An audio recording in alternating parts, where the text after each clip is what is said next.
I'm your co-host, Stephen Fox. Our host, our founder, our leader, Uncle Freezy will be here soon. I hope everyone is well. Just wanted to check in. Hey, it was a disappointing night, folks. I know. The Knicks' three-game winning streak came to an end tonight as we scored only 33 points in the second half and lost to the Magic 107-89. The Magic shot over 47% from three, and Terrence Ross torched us for 30 points in 30 minutes. The Knicks are now 14 and 16 on the season. We face Minnesota on Sunday. Randall led the Knicks with 25 points, 7 rebounds, 3 assists, but he needed help, and he didn't get any. RJ had 15 points and 7 rebounds, but pretty much sat out the whole fourth quarter. And let me just close that down. Our bench was dismal tonight as we were outscored about 42-26. D-Rose shot 1 for 10. Quickly had the worst night of his short career tonight, shooting only 1 for 12. And with us being such an offensively challenged team, there's just no way we're gonna win when that happens. The Knicks' shots hit the front of the rim all game, which is usually a sign of tired legs. So Tibbs, give the guys a day off, please. We missed Mitch tonight as the Magic had 10 offensive rebounds and 50 rebounds overall. In addition, our 16 turnovers turned into 29 points. We had terrible ball movement tonight, and we only had 16 assists for the whole game. Ouch. We'll go over the game. We'll recap the players' performance with the video panel and live chat. And let me just do a shout out to my family. Robert Parr, how are you? Salute, Robert Parr.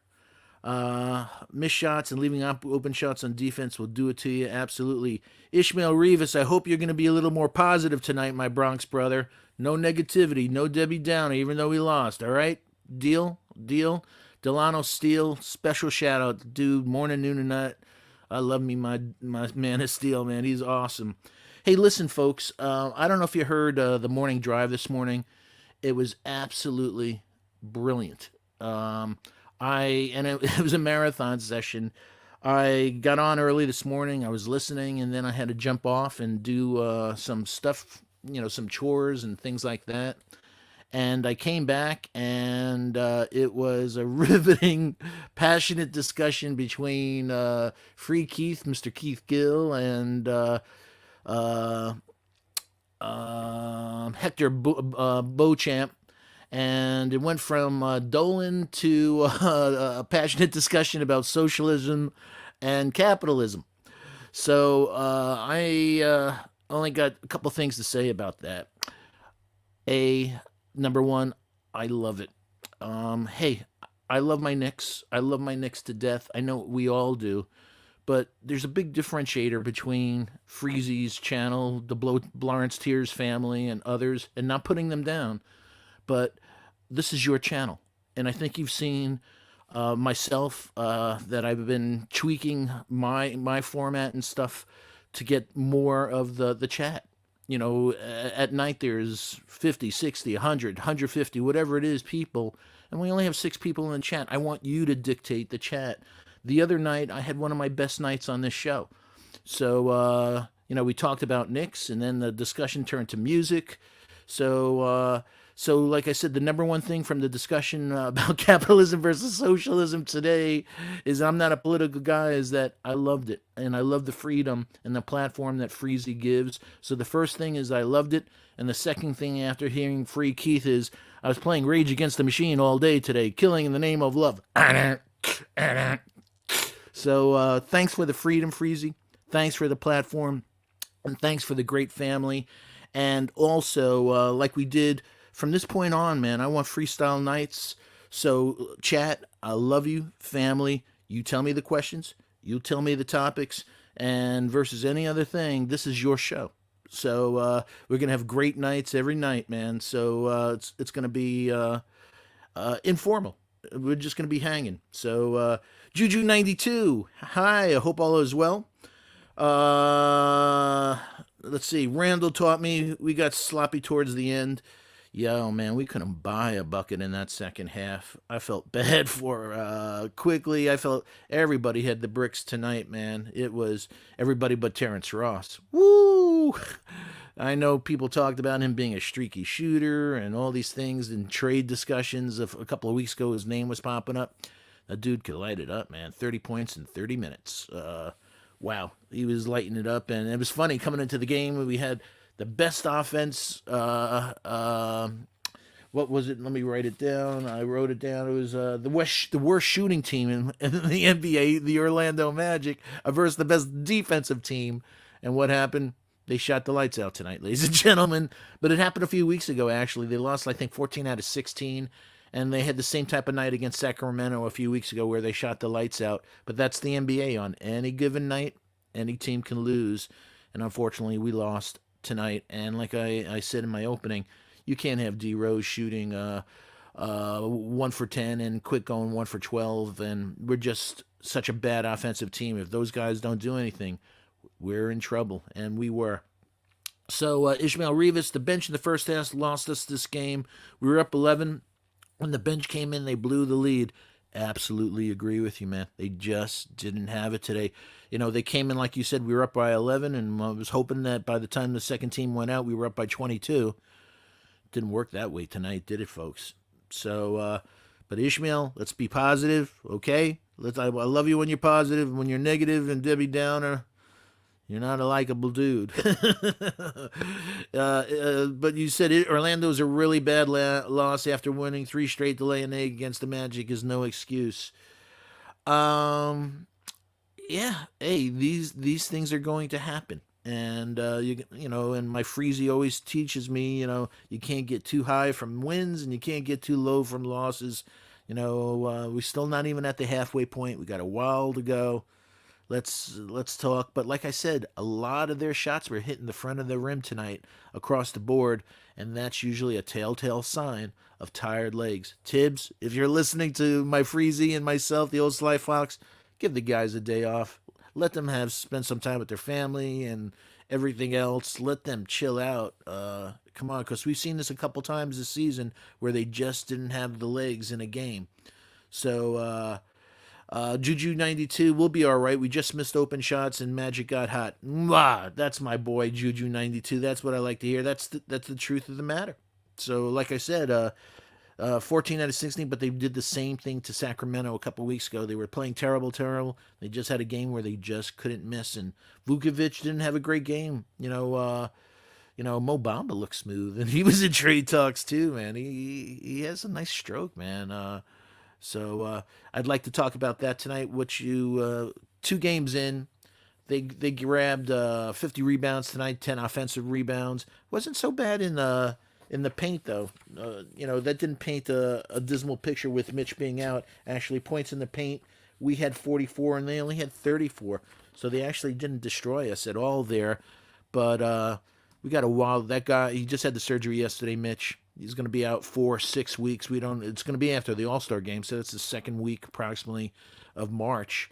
And so it's going to be a long thing to go just with New Orleans. And, New Orleans has missed several games this year where he's just a little banged up. And you know how skinny it is. And Taj is he's a good team player, but the skills and stuff like that, maybe he's going to still get in shape, but we may need another 5, and I'd love to hear my family's feedback.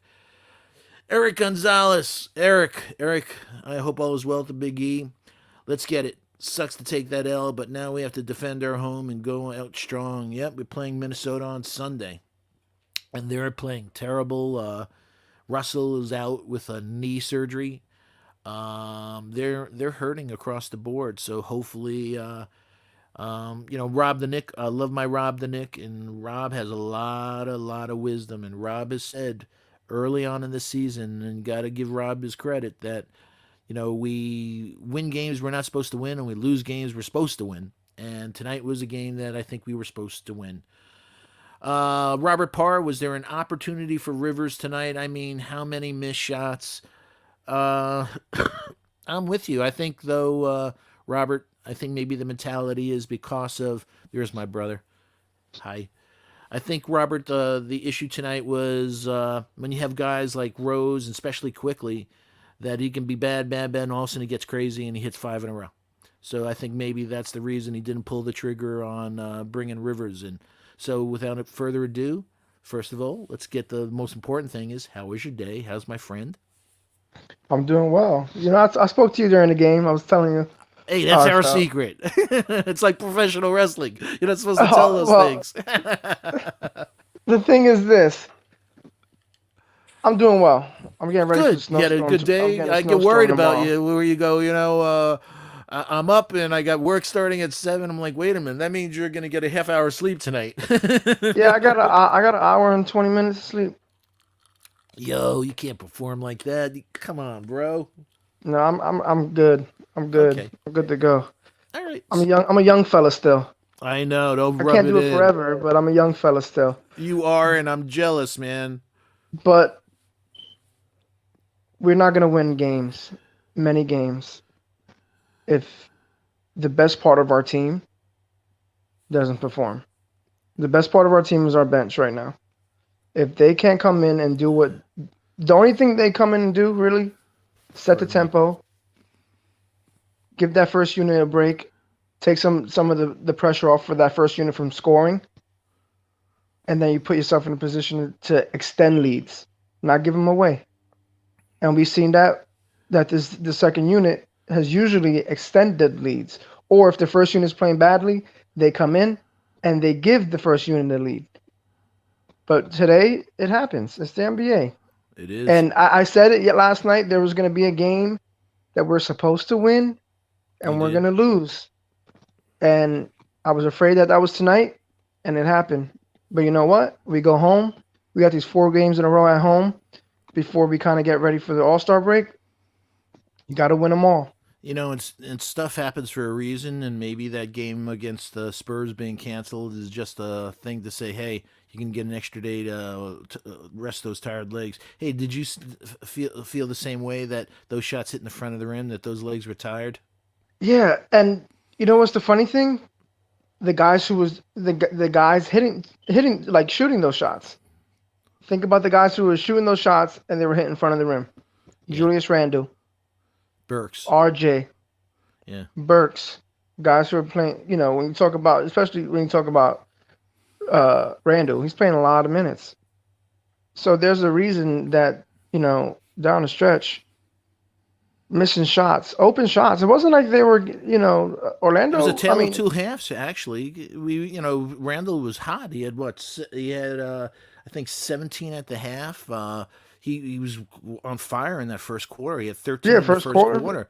So we were only down 3 at the half. So it was really the We were 33 up points three we at the scored. half. And we were up 3 in the half. That's my brother's. But the problem was we only scored 33 points in the I second think we half. scored like 17 points in the third quarter, something like that, 14 maybe.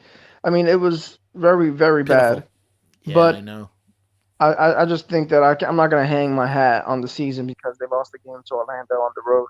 I Yeah, mean, you it's gotta okay. you gotta keep it, man. You can't get too crazy. Orlando is not a. I know their record says they're bad. They're dealing with a lot of injuries A lot of to a injuries. lot of players, and even guys who are playing are a little banged up. Fournier coming back from a I long, know he had a being very off for a good long game. stint. I was like, He had a our good luck. He game. comes back and had his rhythm. And it's just they're not a bad team. They've been a playoff team with this unit, with the same team for the past few years. They're not a terrible team, but If Ross catches fire, he can kill you in a night, and he I did know, and tonight. I know I'm gonna hear it because Kev was like, "Oh, I would like Terrence Ross." I'm like, and then he goes off for 30 last night. He said that. I'm like, come on, I wouldn't take Terrence Ross in a trade, but he's a good So enough so shooter. that wasn't Kev. That was Uncle Freezy You that said said that that? that I wouldn't take Malik Beasley. I take Terrence. Yes, I said I wouldn't take Malik Beasley. I take Terrence Ross. All right. Well, I still don't agree with you, even though he had a 30-point game. I said But that You're yo, last. not I Breezy, you're said it's that good not to last gonna see give night. you. free you're not gonna give It's good to Freezy see you, props. brother. Come on, you better give props. Oh, there he Hey, is. there he is, Oh the man. the star of the show, Mister Hoodie Kev. Well, I'm so sorry I'm late tonight. We have a guest here who has a collapsible Keltec non millimeter sawed off roaming around tonight. Um, so yeah, just another night at work. Oh my God, did you have to have law enforcement and stuff come in and They're here now. yeah? They are here now. He was walking. He came down the lobby like 3 or 4 times, walked around the parking lot, and I mean, he's carrying the gun around, like not even a gun, it's a shotgun, Yeah. like it's a briefcase, Oh, gee. and it's like, okay, well, That's why I'm go glad you're ahead and safe. go ahead and call the police and have them deal with it. They up there now, just got here. He's lucky he's And not in I'm- Texas because he probably gets shot. Right now, I'm just like, I'm gonna go. I got some stuff to do in the kitchen, so I'm gonna be right there. That's what I am. That's frightening. I'm glad. man. I'm glad you're safe. Is there Yeah, an me exit too. in the kitchen? Oh yes, it's right here. All right, Literally. good. Stay close to it. Good. Right by the Listen. door. You smart. Mama ain't raised no fool. Okay. That's for sure. Other than that, how's everything going in the Knicks world? Well, Come on, you in, know in the that. private world, I'm a little depressed, and I'm sure I don't know about Eric, but we're gonna get hit probably with another foot of snow. We got demolished, as you know, a couple of weeks ago, and it took forever. And then we got snow after that, and we've had a little time for it to melt a little. Still, we got tons of snow here, but we're supposed to get hit starting about 4 o'clock. So the town, no garbage pickup, no recycle pickup, no parking the things, and so it looks like it's going to be ugly. So Yeah, everybody, I'm getting smacked with a foot of snow over here. yeah. So everybody in the Northeast, I love you, man. Just be careful, be safe. So, Man, real quick, man, I just want to pray for Texas, man. I feel yeah. bad for what's Hey, going on over Sima there. Singh, I sent you an email. You were in my thoughts. I saw on the news. Check your email. Somebody loves you, man. I hope all is well where you are, man. Texas is getting demolished, and the outages, the power outages, are brutal. Nah, it ain't funny. All these people are like, No, I'm not laughing at that. Oh, I'm looking at the chat. I'm sorry, and it's not funny. I'm no, that's cool. As long as you're not laughing Texas at is that. no Texas. What's going on over there is really sad. I pray for all families. I wish I could go over there and help them, but I can't. But Ishmael Raven said, breaking news per Woj, Kevin Knox just retired from the NBA. Oh man, not trolling. What are we? A couple of minutes into this thing, and we're getting trolled already. Leave my hoodie Kev alone. He's had enough Man. stress tonight with a dude walking around with a sawed off. Man, thank God our brother is safe. Hey, let me just do a quick shout out to our brothers in the family. Sima Singh, hey man, I missed you. Hope all is well. Illmatics, again, one of my brothers. Great takes and great taste in music. I love talking to my Illmatics, man. Ishmael said Minnesota. Hold on, guys. I got to put them in front of. I think the police need to talk to me for a second. Let me go over here and say that. I'm just going to put my mic down for a second. You'll go on Leave mute? it on. Leave the mic on. I'm No, I'm joking. definitely not I'm doing joking. that. I'm I'll be back. joking. Oh man, don't say stuff like that. This world is crazy. It scares the hell out of me. So Oh, yeah, it's Ishmael Raver wild. said Minnesota almost beat the Pacers tonight. They lost in overtime. So yeah, hey, as we say, no matter how many times you see teams that are short, missing their stars on these guys are talented on any given night, man. These guys can go off. So the new Knicks. How are you, man? One of the great mods in the world. I call him the Renaissance man. Look at his logo. The guy, from an art standpoint, he sings, he does music. The dude is incredibly talented. Let's see who else. Again, Snitching. Juju 92 ET. He's snitching. Snitches get stitches, man. Obi Toppin celebrated his 47th birthday this weekend. All right, this is what we're going to go through. So, hey, chat, you heard me what I said earlier tonight about the morning show that they talked some Knicks, but the discussion went someplace else. And like the discussion went the other night with music, this is your show. You tell us what you want to talk about, the questions, whether it's the Knicks. I love my Knicks. We talk about our Knicks, but you want to talk Knicks?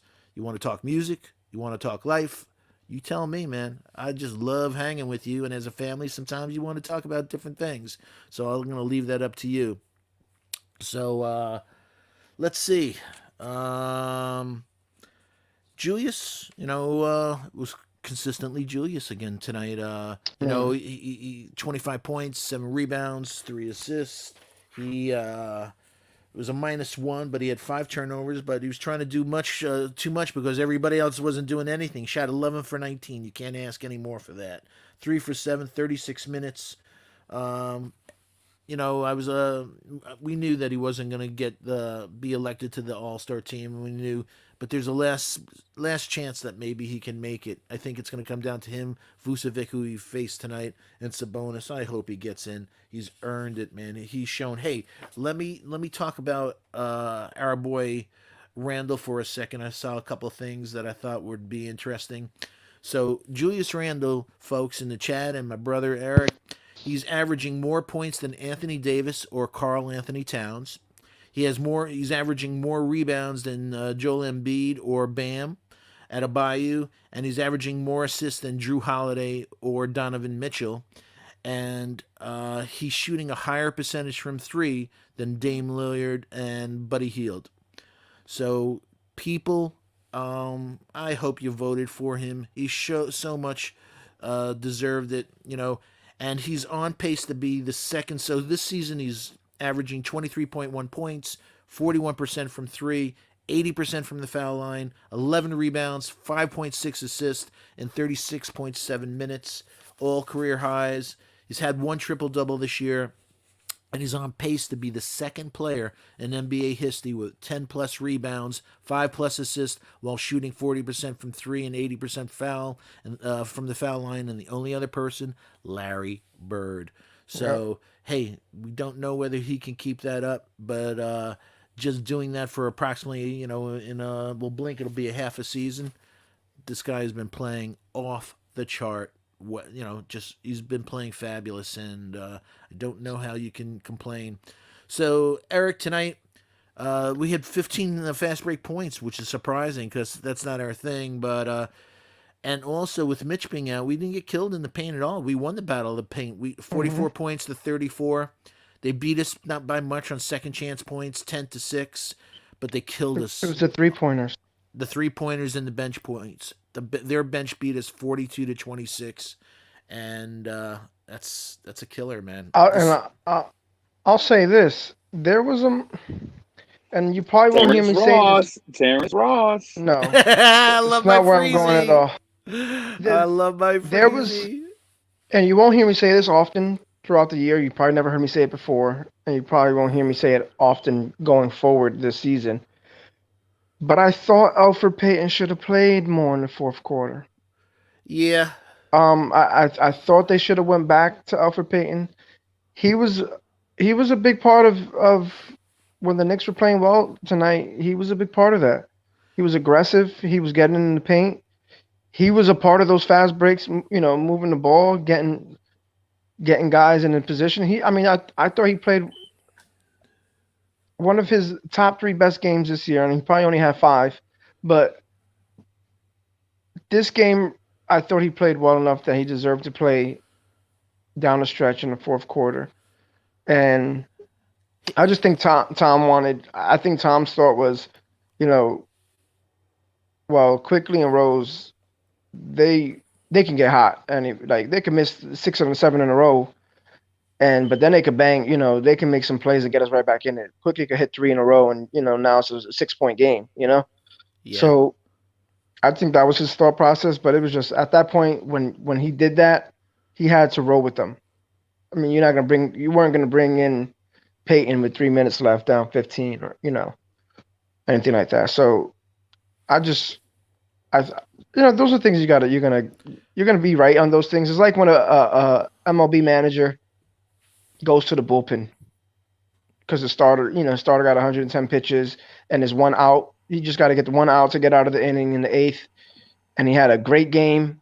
And then you go to the bullpen and you got a 1-run lead and there's a man on first, and that pitcher, your best bullpen guy, gives up a home run. You know, it looks good. You're like, yeah, you took him out, you get the, and then when the guy hits a home run, why did you take him out? I mean, it's one of those things where it's going to either be a great move or a bad move. So I know I'm having flashbacks from my Yankees. I was. Hey, Freezy, Jay Boogie, are you? I see you in the chat. You want to join us tonight, Jay Boogie? Jump on. I put the link there. I love my Jay Boogie. Yeah, man. So you just mentioned the Yankees, and I wanted to mention something. It was like an analogy. It was like if you remember say a guy like Mickey Mantle hitting a grand slam against the Tigers to beat the Tigers in their heyday, and then they go to the next city, underwhelming, like a snoozer, like against the Minnesota Twins, and Mickey Mantle will go 0 for 4 and throw out a clunker, right? Yeah. It doesn't mean Mickey Mantle is a bad player. It just means, sometimes you can't rise to the occasion against an opponent you feel like you should smash. Yeah, Kansas You know what I'm City saying? Royals And always beat us. They could be the worst team. right, There's some teams that always have your number, man. Yeah, what I think right, too, right. I mean, Yeah. baseball is one of those sports And though where so like, and so what I was hey Eric, let me go ahead. let me finish just real quick. I There was just a little wanna delay. There was a little so what I delay. was getting Sorry. at is Freezy, talk to me, Freezy. yo, okay. Oh, okay. Okay, I didn't. I mean, yeah, I didn't know. But what I was gonna say is, we're not gonna have another night like this where Quickly and Rose go 2 for 22. Hmm. You know what I mean? It's just We may a have one, clunker, but man. I statistically, to would have say two that off like that you're right. yeah, we won't have another night like that where both are off like that. And if it's just a thing that Orlando just defended us that well, their second unit defended our second, we gotta just tip our cap to Orlando. You know what I'm saying? Like, hey, you did something other teams can't do on most nights. So we'll go back to Did it you or look see at it the that way? film I think we and just see. missed our shots tonight. I didn't think it was their defense. I think it was we just missed our shots. What'd you Yeah, think? I was leaving a possibility for either or. I thought it was Okay. we Hmm. missed our shots. That's what I was saying, that we're throwing out a clunker. But and so I was saying, if it's Orlando, then just tip your cap. I didn't think so, but what I'm saying, if they did something different, then kudos to them. But I don't see something like this happening. And RJ taking 11 shots, I don't see that happening either. You know what I'm saying? I see Yeah, him being more aggressive, but anyways, I don't think this is par for the course. I think it's a blip on the radar. yeah. Right. I think it's the things that every team goes through. Prior to this, I saw this the other day, but this says so much about quickly, and hey, this is the NBA. Rookies are going to have games like that, and Rose is a seasoned vet, and he had a game like that. But the point was, over the last several games prior to this one, quickly logged 42 minutes, and New York outscored their opponents by 30 points in those 42 minutes. You know, and during those 42 minutes, he committed basically he's committed more than two turnovers in a game only one time in his career. So the kid is like doesn't do many turnovers. He didn't have the shots falling tonight, but you know. He'll be back. He didn't have any shot falling. His floaters the last several games haven't been hitting, haven't been dropping, and he was really off. But his free throws, man, this kid is, the league is crazy this year. There's 11 guys shooting over 90% from the line, which is it's just showing. Chris Paul's leading the league at 97.2%. Clarkson's at 95.8 and Quick's third at 94.5 with Gallinari and Stephen Curry right on his tail. But so that's some pretty good company our Quick is in. No, for So sure. But I was gonna get to the point where, like, when we talk about baseball, baseball is the only sport where you could fail 7 out of 10 times and be the and be best a in the star. game. I know. 70% of the time you can suck at the plate and still be the best in the game, in the Yeah. world. You know what I'm saying? I think it's pretty subjective, meaning that hitting 100 mile basketball's an incredible sport. I love my basketball. Obviously, you Me know how too. much I put into it and everything, but hitting 100 per hour fastball, it has to be that. And the only other thing is golf. You play any Golf. golf? Yes. It's just something that humbles you. It's a Yeah. humbling game, and But my it's a joke. great, so fun. Hey, Freezy, you on? Oh, because I was gonna say Freezy would enjoy this, and Ghetto Intellect would enjoy this joke. I got a brand new club. Yeah, It added. man. Yeah, man. So you like this joke? I always tell. I got a brand new club. It added 30 yards to my slice.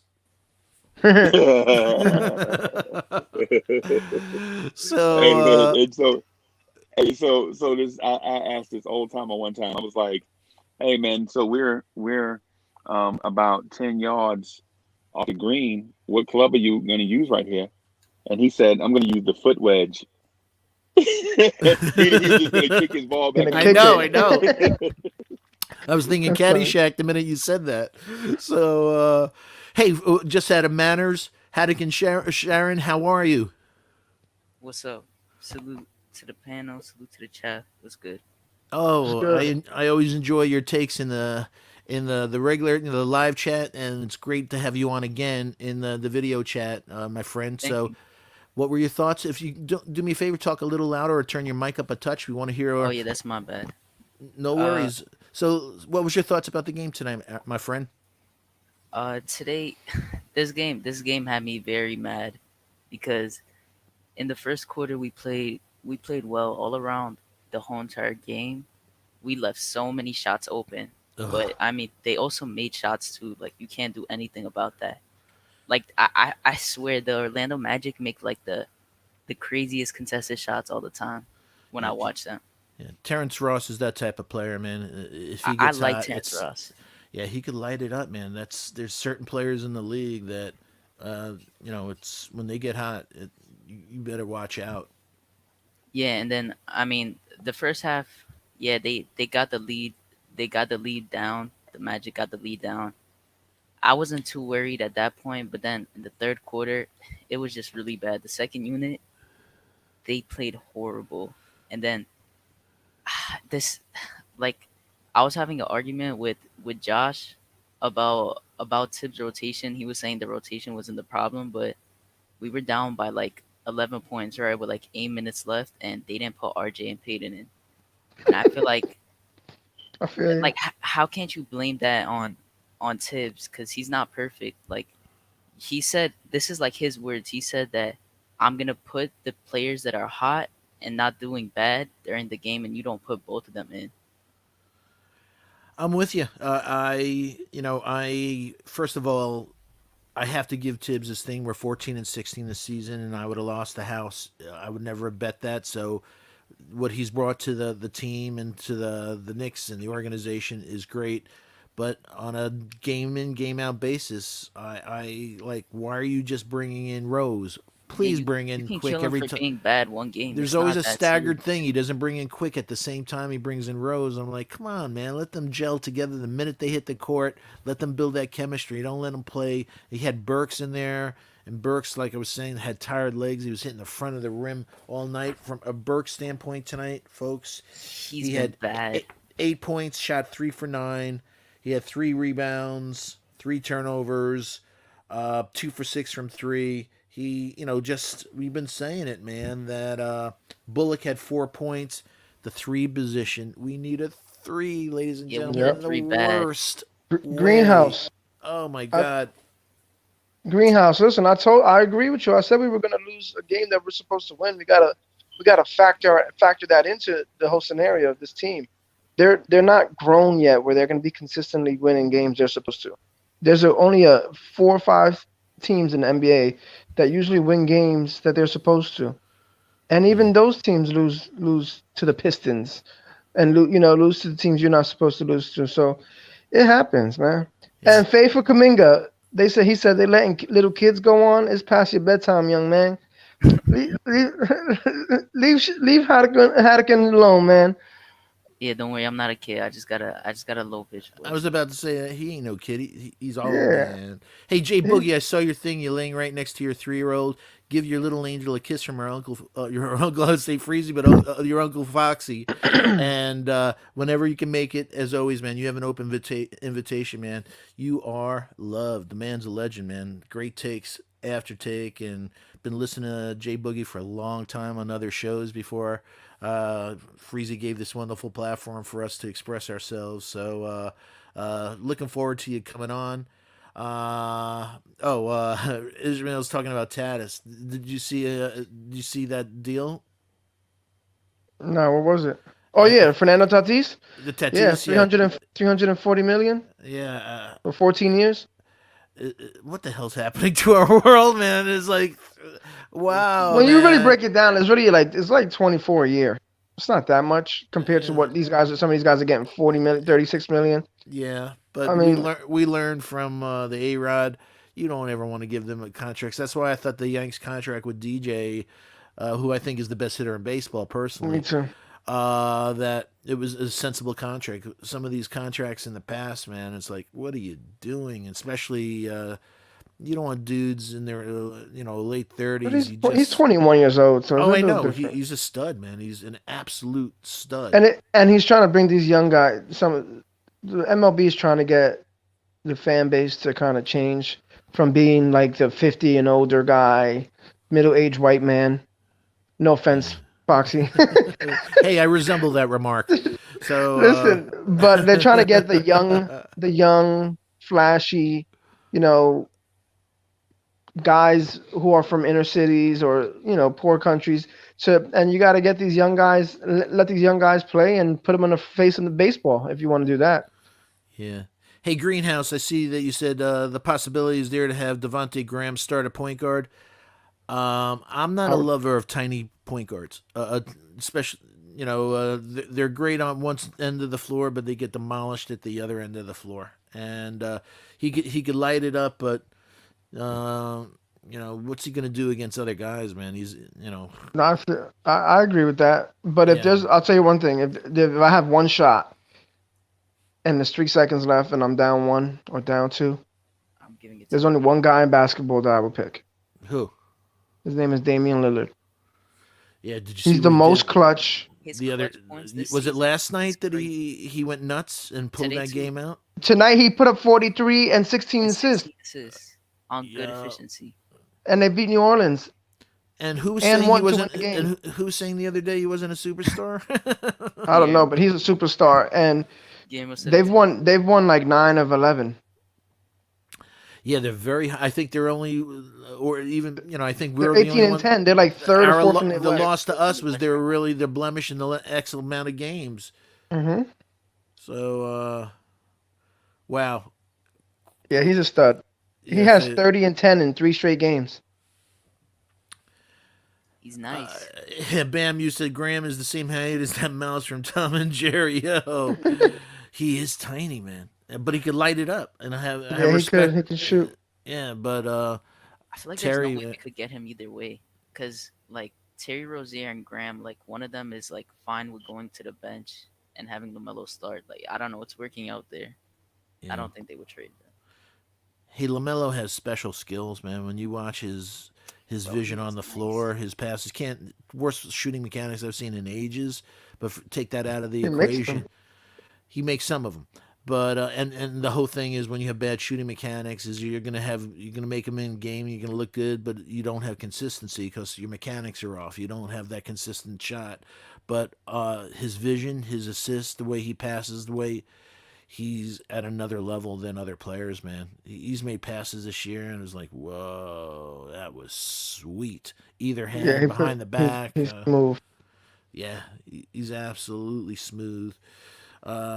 Robert Parr, Randall needs a player on his level to be on this. You're 100% right, Robert Parr. Just You one know, more. Yeah, Yeah, we need that one piece. yeah, like I said. Anybody can tell me what Malik Beasley did tonight? He dropped, like, almost 30, I think. Okay, thank He you. had a That's what I bad know. game 2 games ago. He had a bad game, but he came back tonight. Yeah, He's been So, really nice. yeah, he's a good player. He's been playing good all year. I wish we got him, but I don't think Me we too. can. Oh, thank you. I just said that last night. Maybe you didn't hear, but Nah, I was I here. said I would take. You heard it? I mean, I was here for a good amount. I came later, though.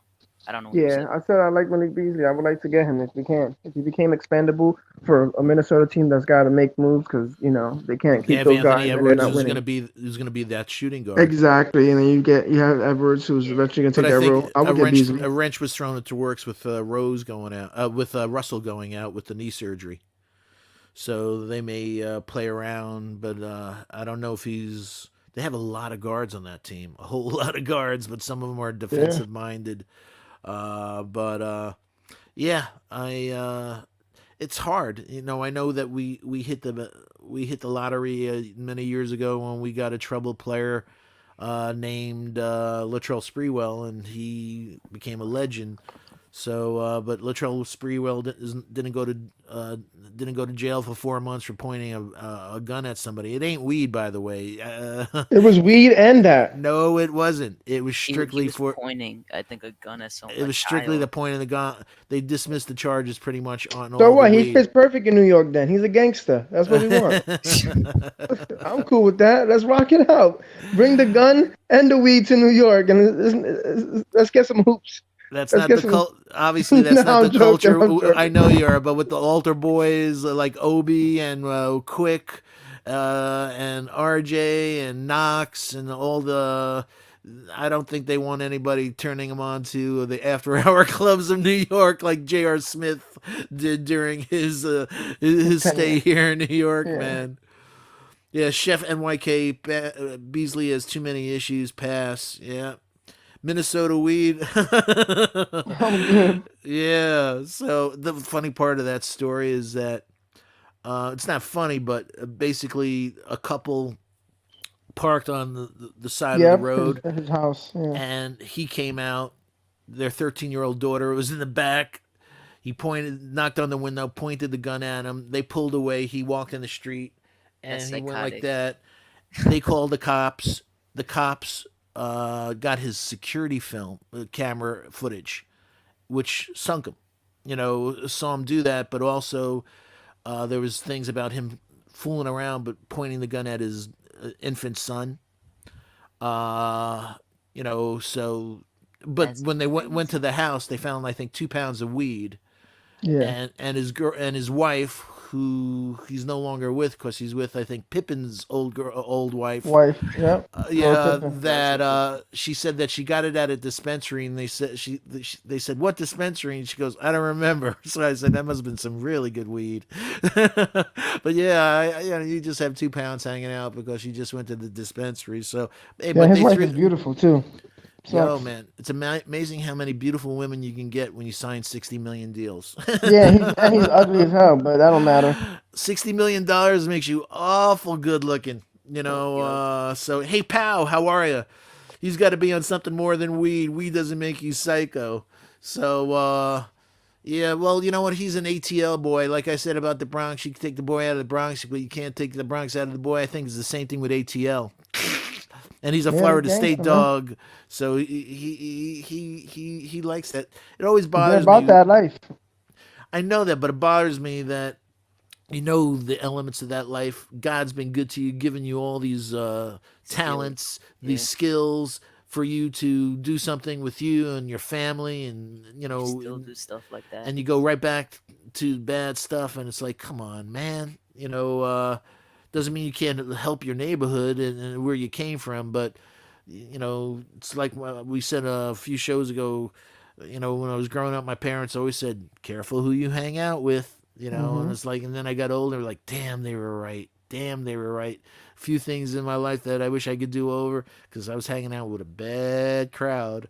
So, and you thought they were, at that time, they were cool. They were my boys and all that stuff. And it was like, yo, yo. So, hey, I hope he gets it together. But some guys, like you said, love being a gangster.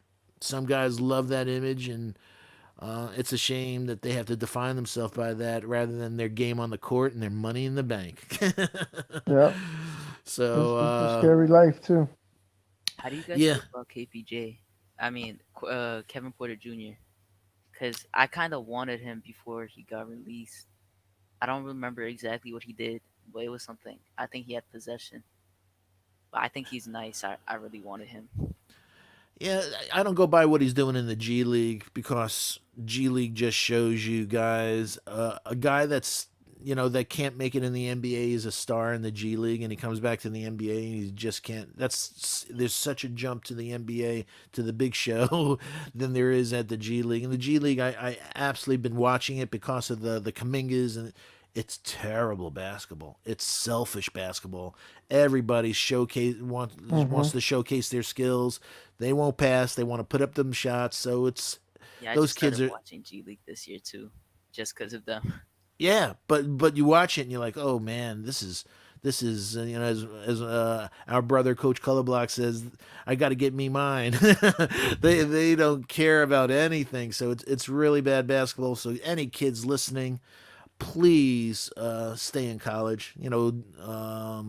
Hey, James Booknight from UConn. My nephew went to Providence Mm. and is a fanatic Friars fan, and he's graduated a number of years out of it now. But he's still watches his Friars, and I love my nephew, so I watch the Friars too. That kid on Connecticut, he'll probably be probably from an 8 to 12 in that range draft pick. He's going to be an off guard. He made a putback dunk last night that was like man among boys. You always see that, and you love to see that when because if you can't dominate in college, very seldom you're going to dominate in Mm-hmm. the NBA. That's somebody to look out for. Boy, that kid can shoot. He has, shot selection. He has a lot of issues, but everybody in the draft has a lot of issues usually. Sure. So, but yeah. Let's see. Kevin Porter was good last year. Yeah, Kevin Porter That's is why I wanted him. He was a Kevin nice player. Porter is incredibly talented, but he has issues and he has serious issues. I think the kid needs some time off and he needs some counseling to maybe harness because I don't think they're addressing the issues. He's had a tragic life in so many ways, and but he has such elite skills. It's a shame. So we'll see what'll happen with him. Hey, he's a young man. I hope he gets it together. But damn, man, all of us who grew up saying, man, whether it was playing third base for the Yanks or short or playing guard for the Knicks or whatever, you dreamed as a kid your whole life of possibly becoming wow, someday I'd love to be able to play ball. And then when you see people that God gave them those special skills and talents and they're not utilizing them, it's like, God, man, people would kill to have your Exactly. your your chance at stardom, and look what you're doing with it. So, but I also think I would love kids. The thing that's different, Haddocken, than some of the things me growing up was, the issues that we have now in the NBA of point guards. A lot of that's attributed to one and done. Point guard is like going to graduate school. It takes years to learn the nuances, whether pick and roll, just learning to be a point guard, Yeah. making the people around you better. They get pampered in high school. They get pampered in AAU. They go to 1 year in college where they're pampered, and they come into the NBA and they call them a point guard when they don't have those skills. Apple And I'd Pie. really love us kids to stay in a few more years. And also, and forgive me for repeating, but I think it's warranted. There was a famous coach from Marquette years ago, and I remember, and this is when early days of the McDonald All American game, high school All American, and he had all the kids around him, and he said, "You are the elite of the elite in high school, and all of you got 4 year scholarships to the best colleges in the country. So congratulations.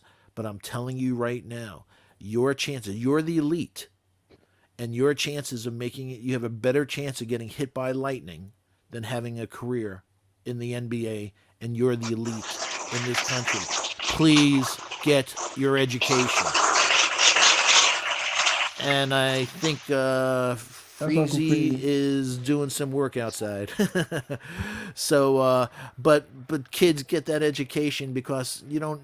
I think it's 3 years or so. You're not gonna have a long career, but knowledge lasts forever. Get that darn degree, and just you have a long career. Good. If you don't, you're still good because you have something to fall back on.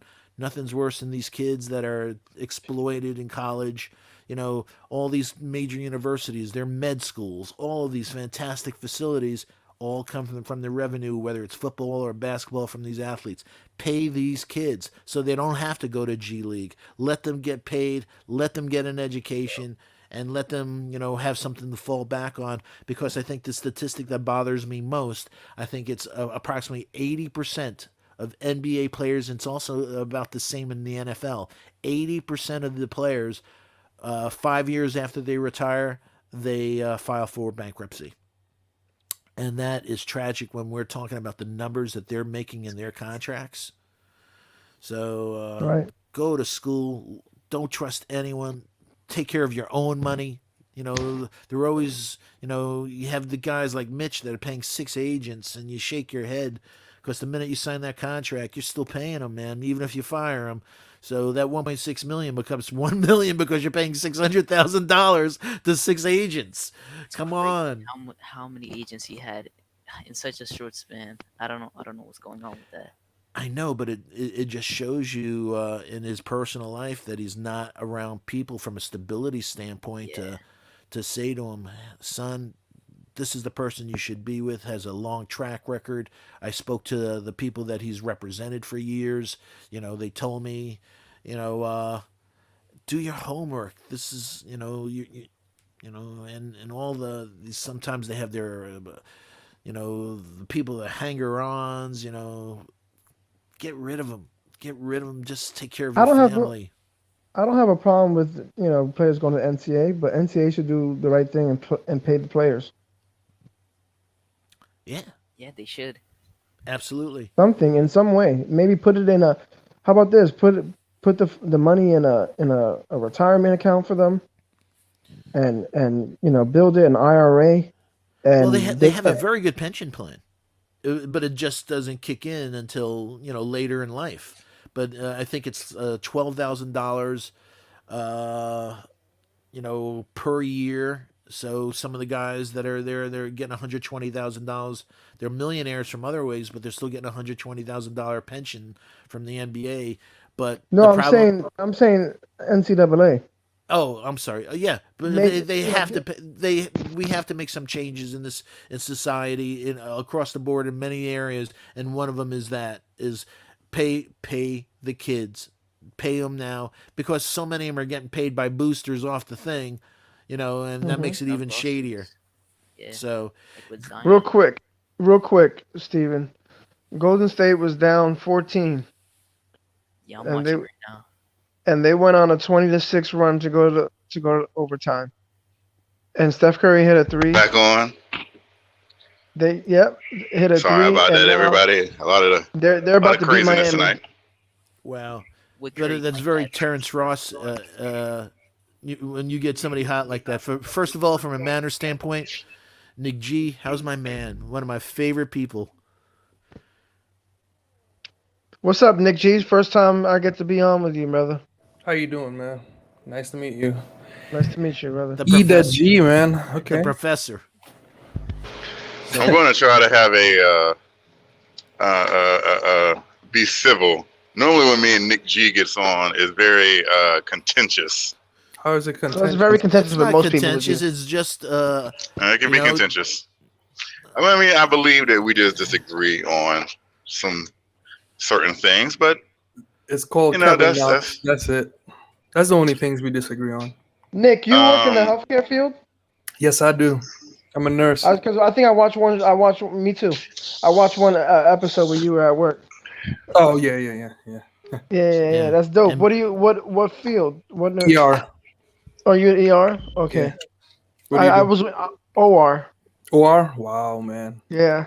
Salute to you. So salute to absolutely, both salute of you to for your brother. service They to the get community. to you. They get to you first. So thank you. Yeah, I'm a level one. I'm at a level one trauma center. So. So am I.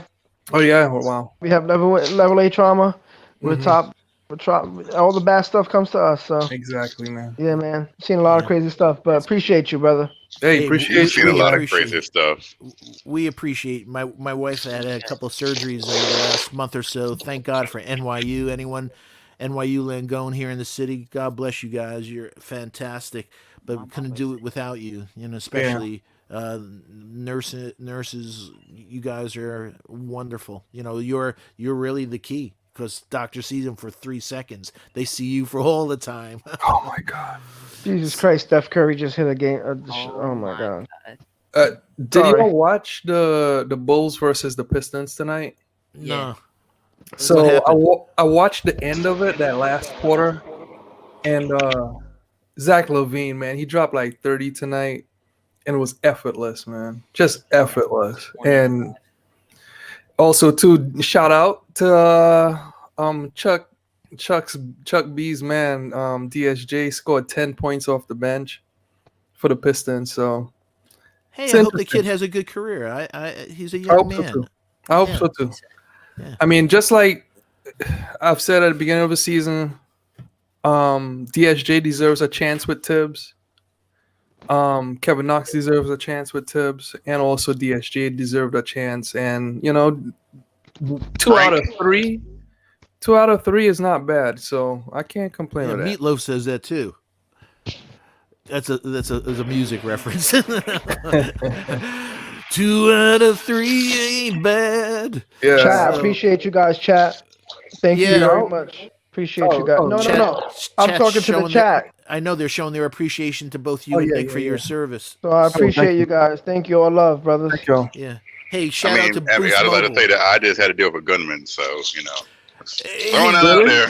I know that. Sorry, Kev. Everything's quieted down. Everything's good, taken care of.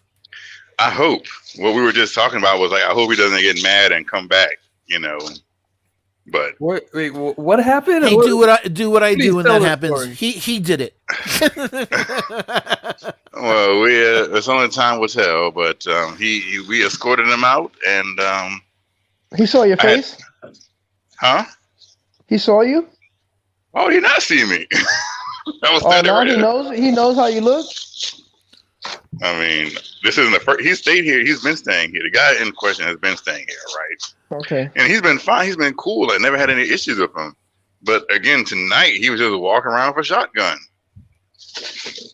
What And- the hell? It's psychotic. Yeah. And we was like, okay, well, we can't have this. So we called the police, and they just escorted him out. But we were like, they said they would come back and circle around or stuff throughout the night in case he decided to come back. So yeah. But Where do you work, Columbine? No, I do not. But yeah, that's how Man, that that went. It was, was, man, that was a terrible joke. well, hopefully all is well tonight, and we can go about his business as usual. Yeah. Man, Yes. God bless to you, man. Oh, what do you work? Well, it wouldn't be the first time that something like this has happened in my line of work. He works in Yeah. at a hotel. Hotel. It's crazy Yes. like that. I didn't know Yeah. that. My mom worked at a If you hotel wanna for come years. to my hotel, all There's you a- gotta do is holla at me. There's a lot of things that go on in hotels that people don't know. Case in point, last week we had somebody here. Somebody OD'd, and their girlfriend called the police, and she bolted. Yeah. I'm assuming because she was high too. Yeah, definitely. And so the police couldn't get in the room because he was unconscious and she was gone. And it was just a mess. And I was like, well, I don't think we need 2 fire engines, 3 paramedic trucks, and 5 police cars out here with the flashing lights going on at 6 o'clock in the morning. Yeah. But such is my life. Such has been my life for about 16 years. Yeah. God, I'm getting old. Nah, I can imagine you. I People just are became a crazy. nurse, man. Dude, I've seen the situations like that. I've seen 19-year-olds drink like 5 times the legal limit and just get wasted and Yep. can't breathe. I've seen people do, that bath salts and be bouncing off the walls. Mm-hmm. And I mean, drug use, mental health stuff is something else. I tell everybody, if you have a matter of fact, if you feel bothered mentally, you need to get checked out. It's not embarrassing. It's not something that you should be scared to do. Buck the norm and look out for you. There are a lot of things that we got to get over as a society. And it could be something as simple as anxiety. Don't downplay it. Try to find help. Talk to somebody. Even if you got to find a friend, talk to a friend.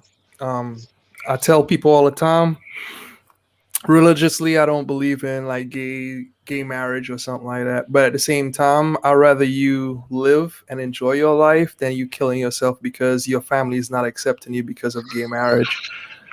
Like there's all kinds of stuff we could point to that people kill each other for or kill themselves for. We shouldn't impose ourselves on anyone else. No, living, just Live and let live. If live that's and what you let about to live, say. man. I would just like to Exactly. say that Gregory Castillo, I have no idea.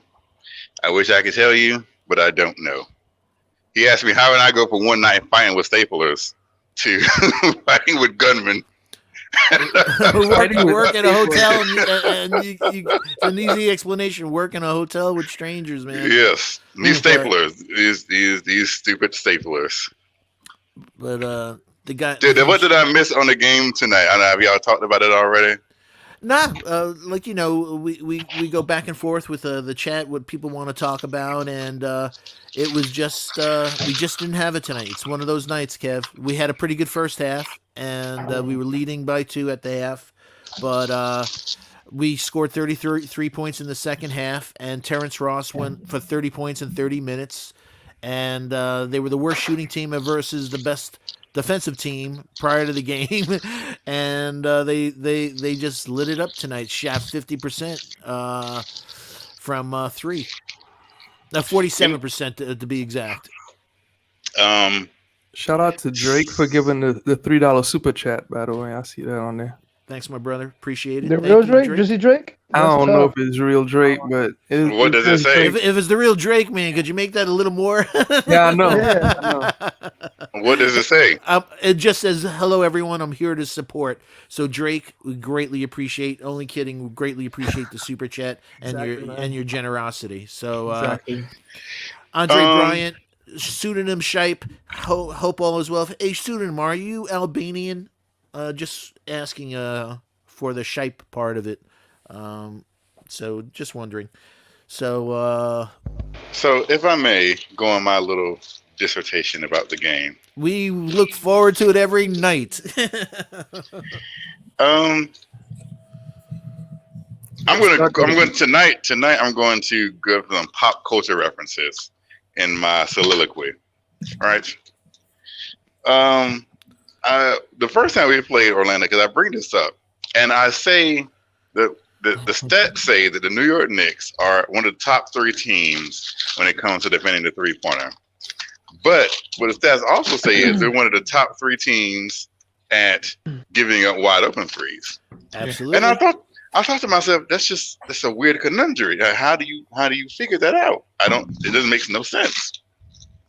And I point to Orlando. I usually bring this up in my debates, and I was like, well, we give Orlando wide open shots, and then they didn't hit it. People like Dwayne Bacon and Chasen, who was a former Knick, Chasen Randall. You don't remember that Yeah, a former Knick. Randall. Yep. We give threes up to them, but they don't hit them. But there's nights when we play teams, and we give up this because our defensive philosophy is clog the paint. And when you do that, you leave shooters wide open. And we have players, some of our bigs mainly, who can be lackadaisical when it comes to getting out on the shooter.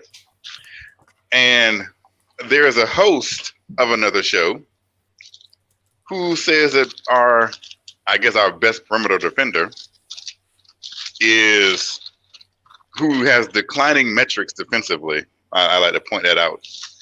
He is the best at pick and roll defense.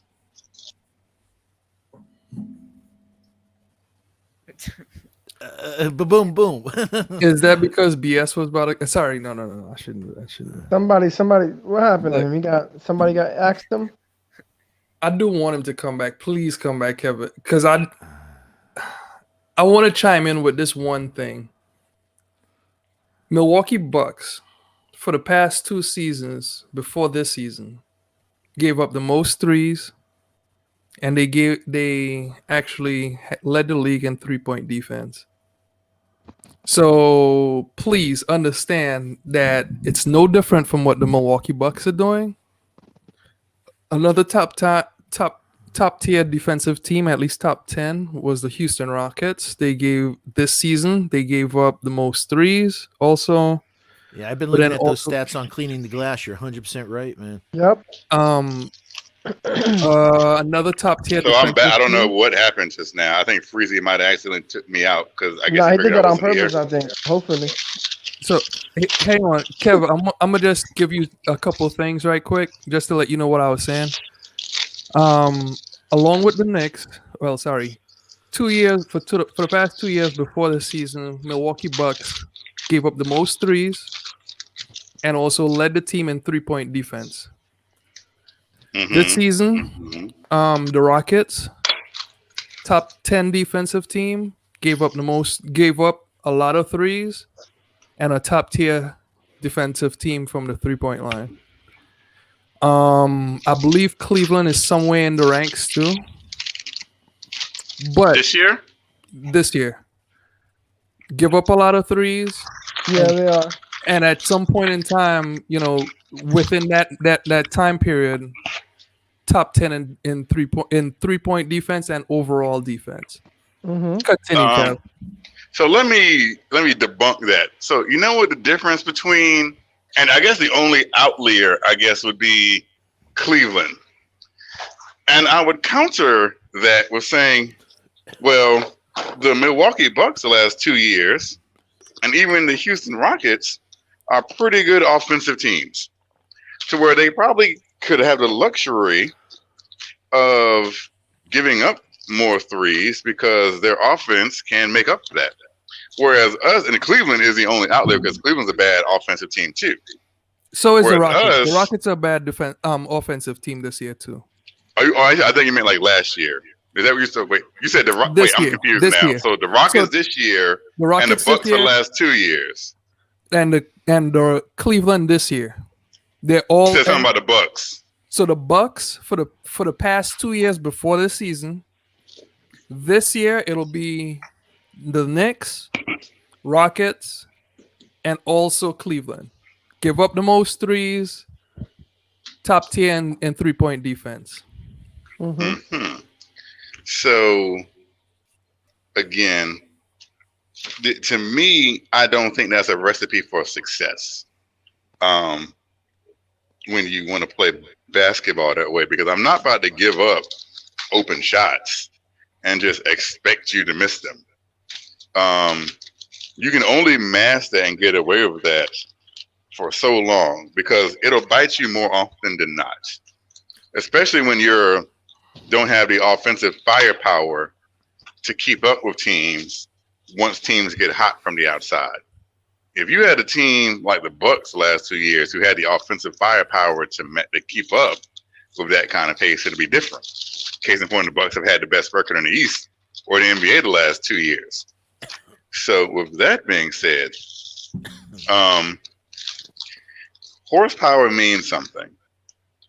And as you know, I have been the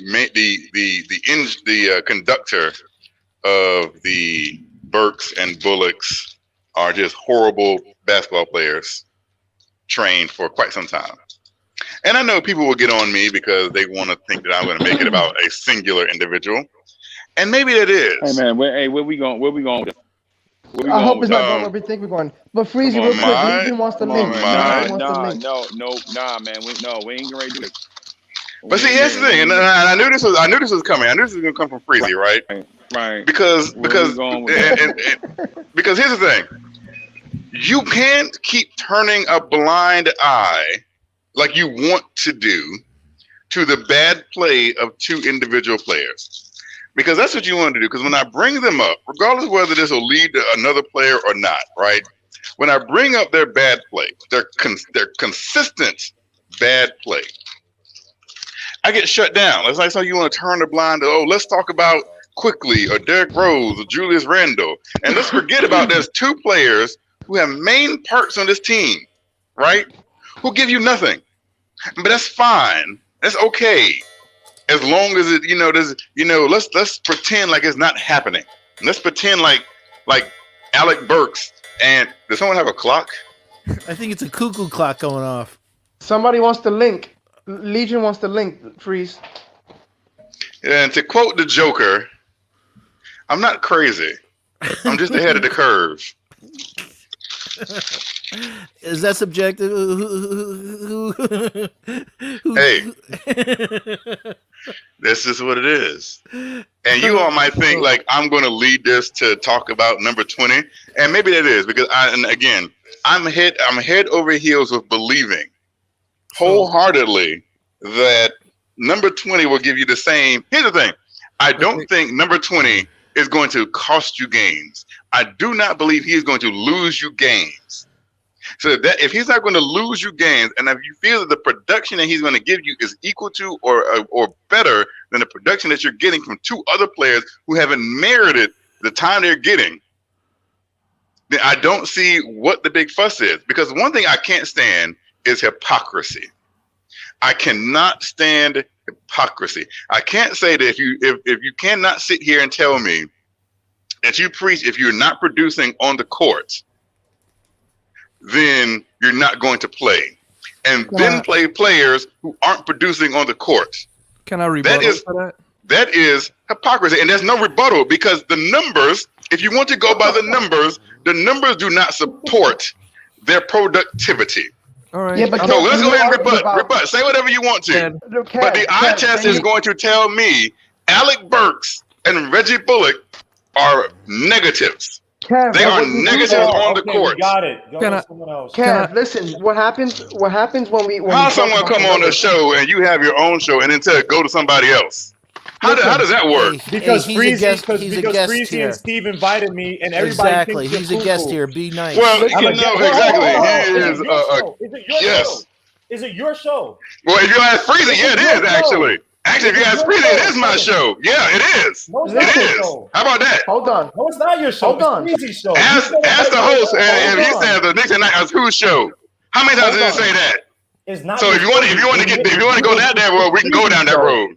Hold If you on. want to go down that road, we can go down that road. Yeah, but Fellas. yes, let's go down that road. All I said, let's go. Fellas. You said your point. All I'm saying, I was Kevin, talking, and then in the midst of me talking, you say, let's go to somebody else. Kevin. Like, this is your show. You just come on and just call the shots here. Kevin, We're not please, calling when shots. people come into here, we show manners. We show We don't respect. have any. It's fine. Just, And- let's go and- somebody else's show. Am I getting mad if I'm in the middle of talking and he said, oh, can we go to somebody else? Bro, you How is said that showing your manners to point. somebody? You wanted to get He's to just- that. How is that? He's Okay, just so I'm reflecting wrong. at what he's just You Okay. reflecting said your that the point chat twice. You said, says. okay, get to Okay, something else. so I'm Yeah. wrong. Okay. Listen, hold on. When you say the numbers don't lie in one argument, and then in the next argument you say, well, I don't really look at those numbers because they're telling a lie.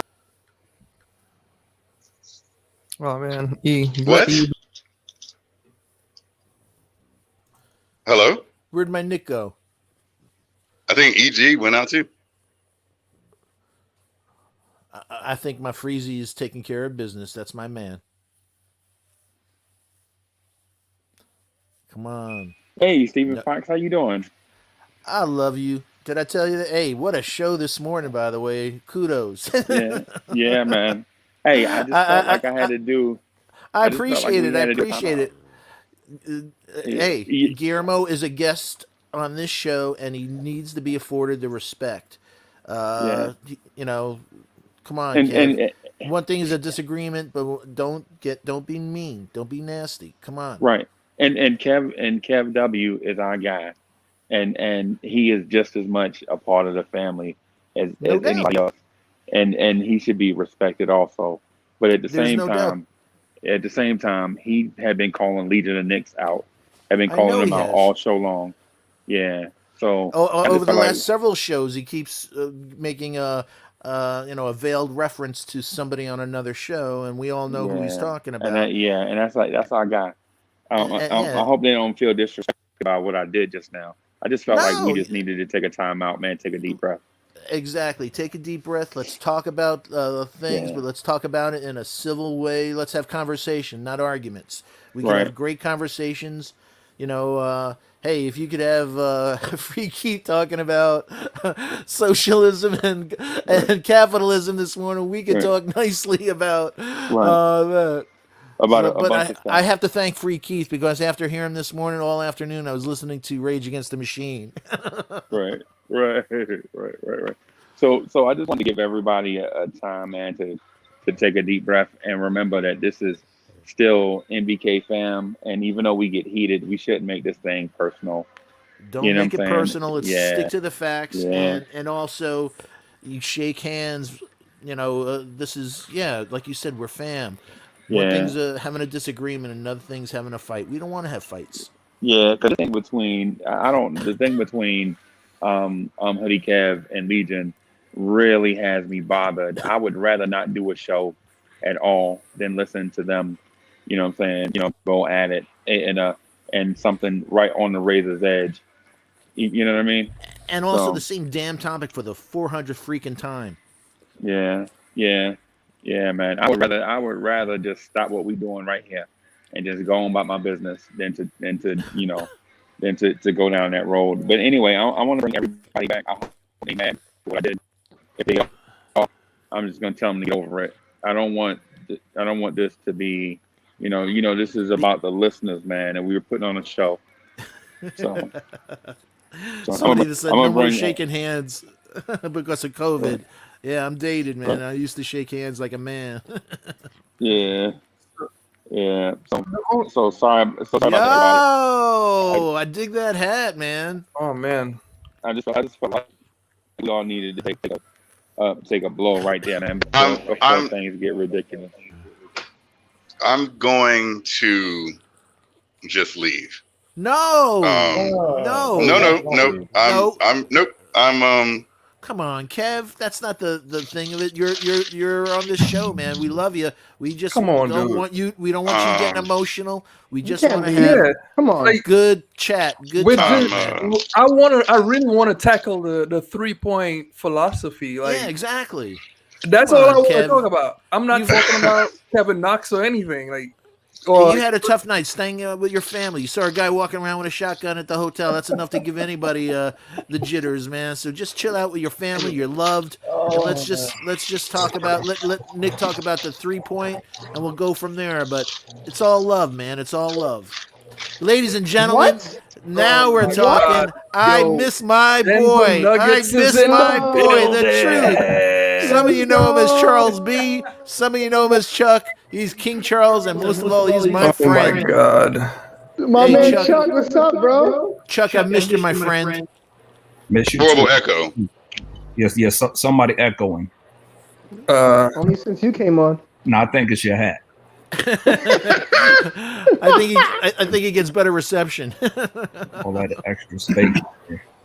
So I was trying to make the mood all a right, little so lighter. It was getting it's tense. your take it, Nick. I just muted Nick, my take mic. it. Was it me? It may have, but take it, Nick. I want you to finish your flow. Okay. So picking up on the 3-point defense. So I don't know fully what is the theory behind Thibodeau's version of those threes, but specific to Budenholzer and what his reasoning was, his idea was, at least with his scouting report, players have to be very detailed on the scouting report. Okay, that's where it starts off with. They have to know their matchups.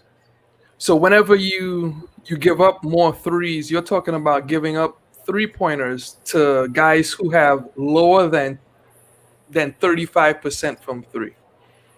So that means that you have a very high chance, 7 out of 10 times, that you get a rebound. Okay, you pack the paint 7 out of 10 times. You live with that versus you start to get to 6 to 50%. So imagine now Steph Curry, how hard one-on-one they did not give him room to breathe.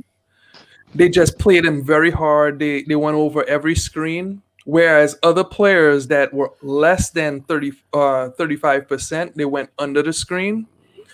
And that led to us giving up more threes to bad shooters, but then also good shooters, they play up on them. Now, guys that are more slippery, I would say Dame Lillard would fit into that. He just stepped back all the way to like the 40-foot line and just bomb one. From the logo, man. So, and also too, you had Zach LaVine, and the way the bigs play, they dive most of the time. So you talk about Laurie Markkinen, he got away. Like, he put up a lot of threes, but then also too, when they built up a scouting report for the next game, he didn't get as many threes. I think he had 9 points or something. So, like, there is a method to the madness. How well that theory works in the playoffs is still to be proven. Not many teams do that. But emulating something that the Milwaukee Bucks, who won 60 games over the past 2 seasons, is not a bad recipe. But again, too, in a team that's developing, it's a good experiment. That's all I gotta say. I would love to know what Kevin has to say in rebuttal. In rebuttal, we don't have Giannis Antetokounmpo, Chris Middleton, Eric Bledsoe, Malcolm Brogdon. So are you talking about Lopez. on offense or on defense? Because it's not a Pretty much offensive both. philosophy. Pretty much both, because those teams had players two players in Giannis, who won Defensive Player of the Year, and Brook Lopez, who was first team all defense. We don't have those type of players. Well, So but we we do don't have have the makeup to play like they did, because we don't have the players like they do. I And if wanna you wanted give to say, go Can I ahead, I'm sorry. give you something? I just want to like chime in with this part because yes, we don't have those guys. Eric Bledsoe was an all-world defender last year, and the year before he was up there. And don't forget they had Malcolm Brogdon the year before that too. Well, Brogdon doesn't count because he didn't come there after Budenholzer came there, and they weren't playing that kind of defense when Budenholzer got. How long has Brogdon been in Indiana? 1 year or 2 years? This is his third year. It's been plus 2 years. Yeah. Plus 2. This is third year, I think. Yeah, His third year in Indiana, or in Indy. Yeah. This is his third year. The reason why I mentioned that, and when Brogdon was there, he wasn't playing this kind of defense where they give up the threes. Understand this part, like even though Eric Bledsoe is a great on-ball defensive player, so is Elfrid Payton. I'm not gonna sit here and say great with him, but he is good. And his on-ball defense, to much people's chagrin, or what people love to put in Quickly. Quickly is not the defensive player that Payton is, but Quickly is a better offensive player than Payton. So you're trading off, whereas they didn't have to trade off. And the point is not about the offense, it's about the defense. Because yes, you are talking about trading blows, but it's really about players getting hot from 3 versus staying cold from 3. That's the real theory behind it, and it's still yet to be proven. It's less about the offense. It's about the spacing on the floor and length. Also, I like to think, and making up ground.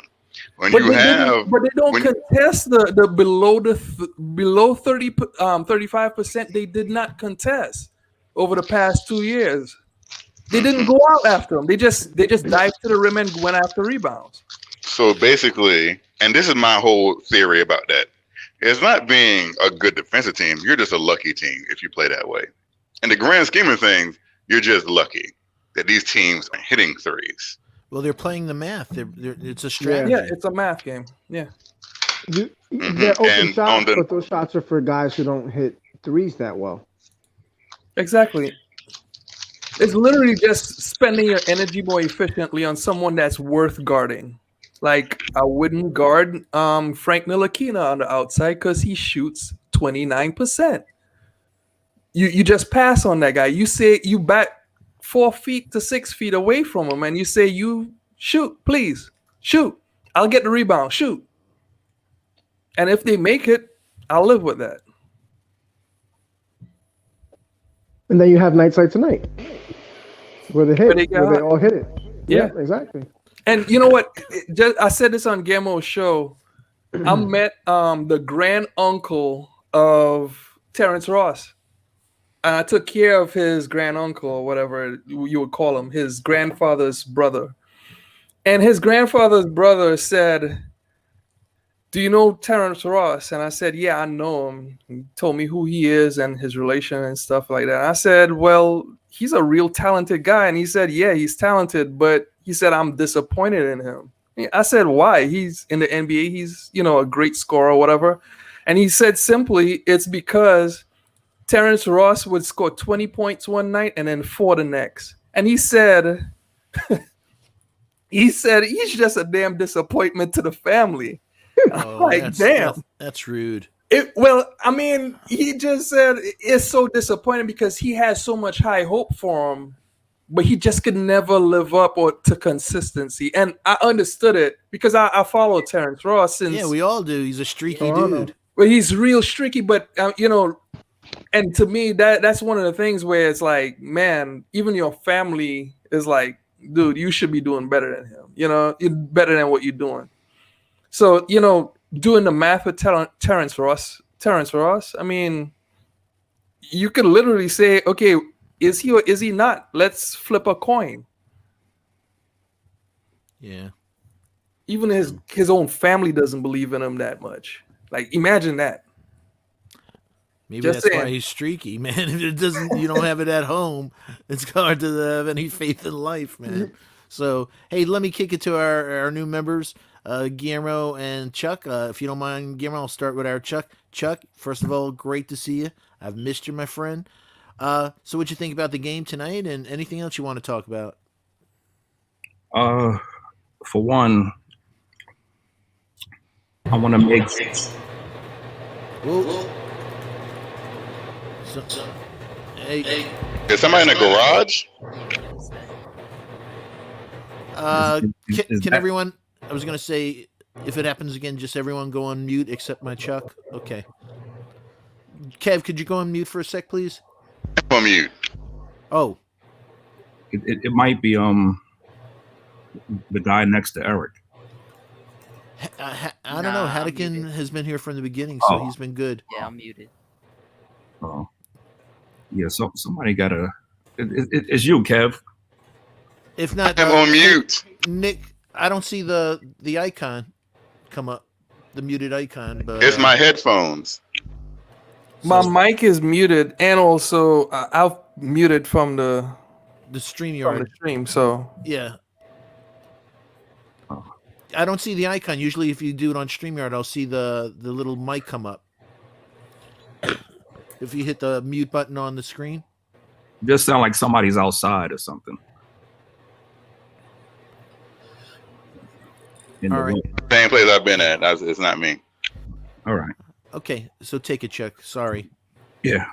Well, anyway, first of all, I want to make sure Freezy's okay because I called his line and his message sound like a hostage note. Hello, please leave your message for beep beep.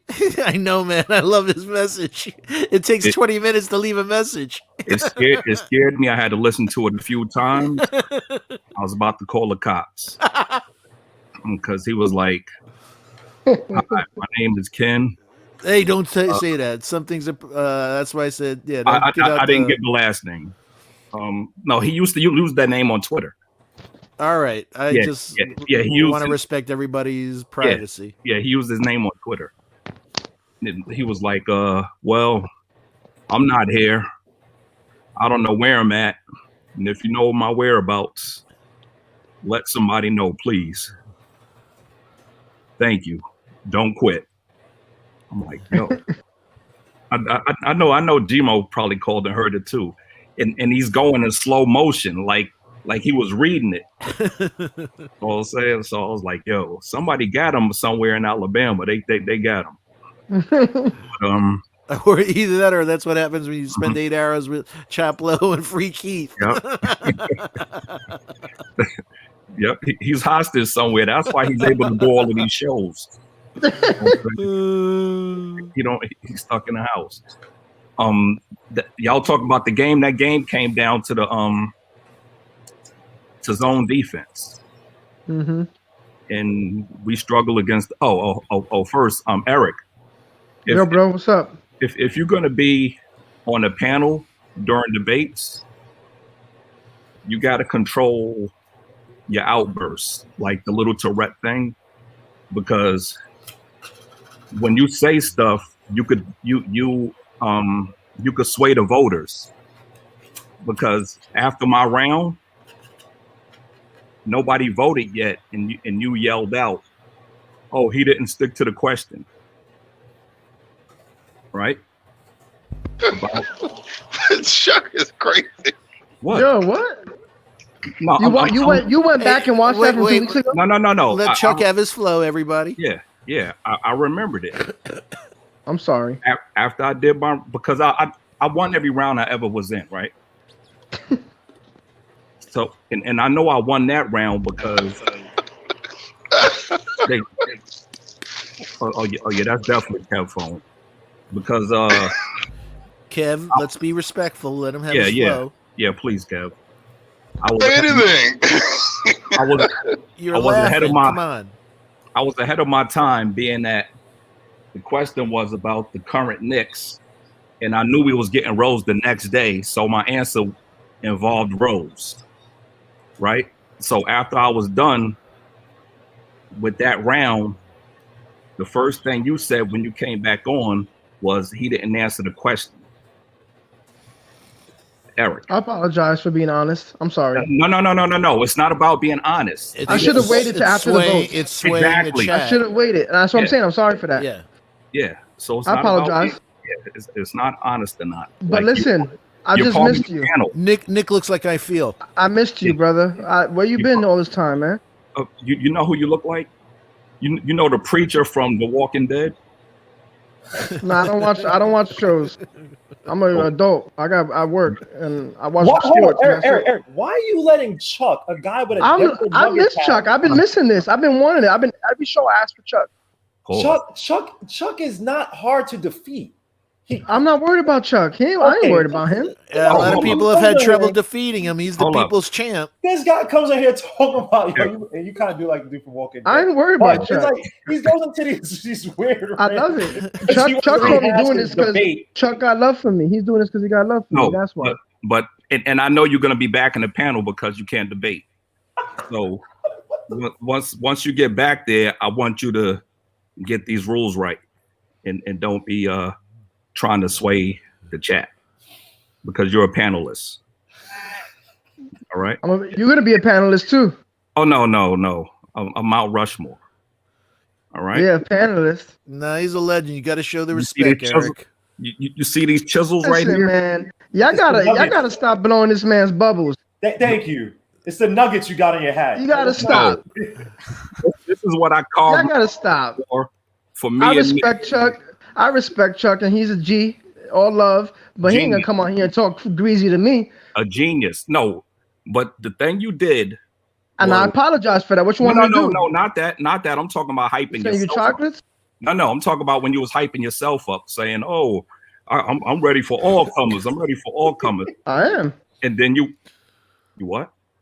I am. You went out there and lost every round, and it was ugly. I'm ready. It was ugly. I'm ready. You didn't have. I'm ready. Points. So back to the panel you go. Now. Nah. Tonight's game. I'm coming. No freaky. Let him finish, Eric.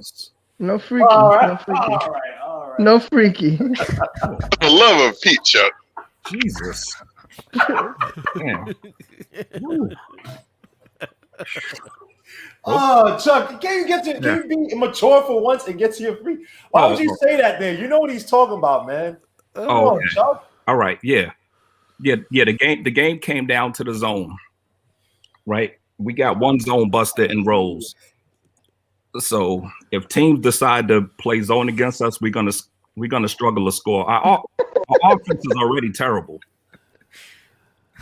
So zone makes it worse. All right. So that's what the game came down to. As soon as they went to that zone in the second half, it was over. Plus Tibbs. If I may ask you, Chuck. Plus the rotation. Hold up. Plus Tibbs with the rotation. He stayed with Quickly and Bullock too long. He should have went back to Peyton and RJ. You mean Burks? Yeah. Either one. He just should have brought RJ and Peyton back. Yeah. Exactly. He set him almost for the whole fourth quarter, Chuck. I didn't understand that. It didn't make sense. If I may ask you, Chuck, what is your remedy to this? To what? To the zone. Tank for K. All right. It's a game plan. I mean, it's game plan remedy. That is. What is your game plan to? I wasn't expecting that, Guillermo. Because if you're Tom Thibodeau, you're not tanking. So if you're Tom Thibodeau, what are you going to do to adjust to the zone? Shooters. You need your best shooters on the floor. And you know what? It was an off night for Rose and Quickly. It's not going to happen every night, so that's the biggest thing more than anything. You know, one shooting 1 for 10, one shooting for 1 for 12 is a real anomaly. It took Quickly. What he played 21 minutes. It took Quickly 20 minutes to pass the ball. Yeah, that's why I think he took him out. But he was also 1 for 12, man. The kid just didn't have it. Whether floaters, 3-pointers, no shots were going down for that kid tonight. And nothing stops him. Like But that's shooters. He's overconfident. We had Melo for many years, so we know that's like. Yeah, but this guy's a rookie and he don't have no conscience. And he's supposed to be playing the point guard. So that's the difference. Sure. Not when he's a rookie. Not when D Rose is on the floor. If I may say something, so you said something about Quickly about 2 weeks ago, and I was like, why are you coming from left field with this? About how he plays offense. Could you again remind the chat of how Quickly his offensive mentality and what he does on offense? The majority of his offense is looking to get fouled, whether it's the three or when he's getting the pick to go in the lane for the floater. He will have his man beat, wait for his man, wait for the contact, throw himself into the man, and create the contact to get fouled. So he concentrate on the foul more than he concentrate on making a shot. So his thought pattern is to get fouled and go to the line. You saw some elements of that tonight. I agree with you. That's what he does. That's his game. He have the man beat. He could go ahead and take the floater, but he'll wait for him and get him on his hip, and then kind of let him fall into him to create the contact to get the foul.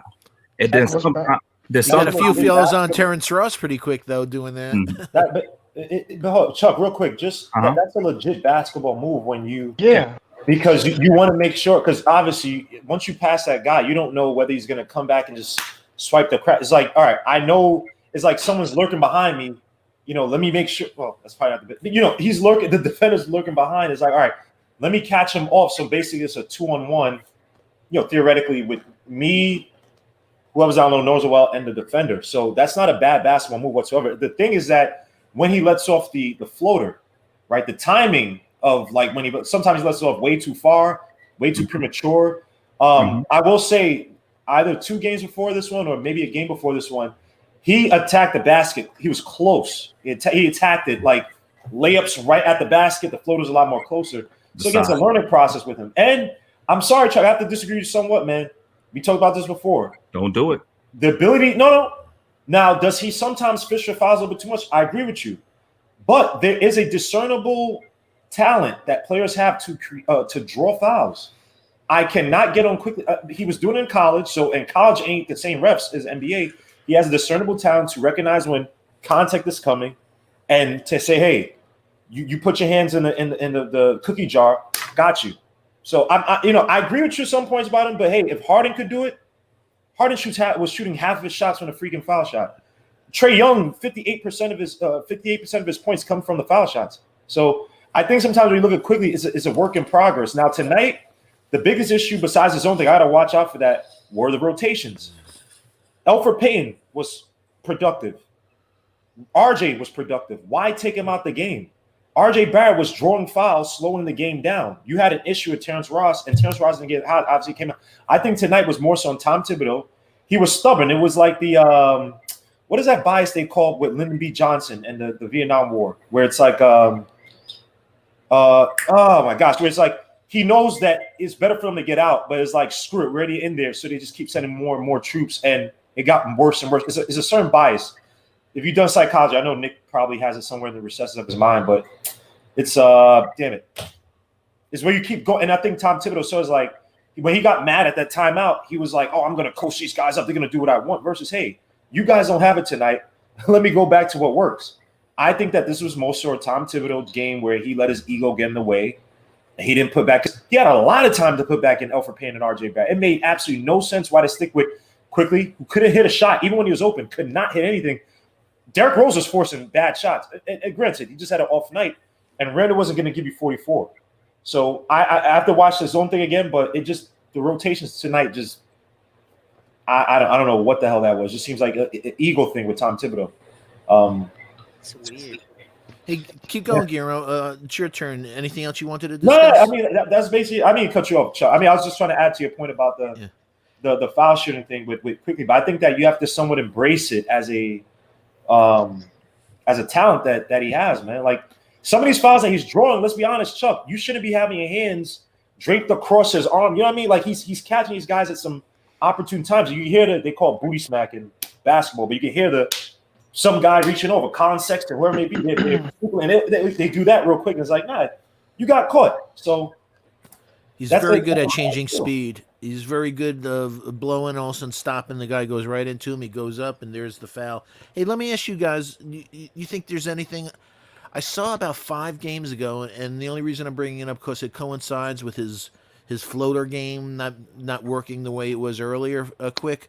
That I saw that after one of the games, he stayed at the Garden, and he was taking airplane, and he was taking exclusively mid-range jumpers. Do you think in his head he's getting mixed up that he's always done the floater, and now his body's trying to tell, do I do the mid-range jumper? Do I do my floater? He seems to be, he's such a good shooter that it's very seldom that you see. Maybe he won't hit the threes, but you think he's going to be hitting those floaters in the paint and stuff. He's really off the last 4 or so games. I think the mid-range, though, I think that's like his second mid-range shot he took all season. He took one a few games ago, and it was good. It was a nice little – he drove on the right, stepped back, created space. He just missed it, right? I think that has to be a part of his repertoire. The floater game is nice, but you're limited. I mean, they're going to be players that play straight up, and you don't have that floater game going on, right? It's a feel thing right now, but, I didn't mind him. I remember the mid-range. I don't remember exactly if it was well guarded, if it was a really just awful time to take it, but it's a learning process for the kid, man. I really don't kill him too much. I kill Tom Thibodeau more so because it's like, hey, the kid doesn't have it. It's a close game. As a game you have to have. Sometimes your kids don't have it. Take it, get him out the game. Burks didn't have it. I mean, we literally get on RJ Barrett, and rightfully so when he's not playing well, right? Then you have people who say, I want to see RJ Barrett take more shots. Okay, he's taking shots. He was 5 for 11. He should have been more 5 for 9. He took some 2 whatever shots at the end. But it was like, okay, he was doing well, and then Tom Thibodeau takes him out. I mean, it just doesn't make sense. This was not an IQ night. This wasn't a Derrick Rose night. This was a RJ Barrett, Elfrid Payton night. They were having their way. Elfrid Payton was getting to he was literally like, he got to the basket at ease whenever he wanted to. RJ Barrett was getting, it's like, why weren't they in the game? I'm more so mad about Tibbs versus Quickly trying to find it. Sometimes you have an off night. You don't have it. So, I don't know. I agree with you. He was going to the hole. He had that dunk, Peyton. He was being very aggressive. And also, stats, 5 baskets. They're now 12-4. But I thought if he kept with them, he was having, Peyton had a very good game. 6 for 11. You can ask for more than that. 5 assists, in 23 minutes. And you got a night where you got Vucevic 8 and 24. Thank you. I mean, how do you That's a waste blessing. it? How do you waste that? Thank you. All right, how do Quickly got such a long leash for one, and for two, when his shot is off, what else is he giving you? And the answer I heard was free throws. That still involves shooting. That's like me asking you, if somebody have a bad if a pass first point guard, his passes is off. What else do he bring? And you say hockey assists. It's still passing. Well, the free throws are not just shooting. You're free when you put a player in free throw trouble. You change the tempo. You change the color of the game, right? If Terrence Ross Quickly was able to get, for instance, go back to the second Pacers game. The reason why we won that game, Brogdon had 30, but they got Sabonis out of that game because he got into foul trouble. right? And they had to take him out on big squats of time in the third. The first game, Sabonis mollywopped us. What, he had 30-some points, right? So again, when you could draw fouls and control the tempo, something that the best players, Chris Paul, has been adept at doing this, controlling the tempo of the game. No, okay, this team is hot. Let me slow it down. Let me try to get it to such and such so they could possibly draw a foul on this big player. You know what I mean? Or big player. Paul Pierce, pause before Chuck says anything. Paul Pierce would do that. I remember the game against Melo. He got Melo got into foul trouble, had 4 fouls on him. And they literally kept force-feeding to Paul Pierce, hey, get this guy out the game. Get Melo out the game. He's the only guy who's scoring right now, right? So it's not just about shooting. It's about controlling the tempo of the game. If I could get you into foul trouble, you cannot be as aggressive as you want to be. And if you have to sit out, now your offense, a guy like Terrence Ross who had 30 points tonight, you get him out the game. Now they will have Dwayne Bacon and who actually had a decent game. He had a very decent game. He had a decent game. And what's his guy's name? Vucevic, who's 8 for 24.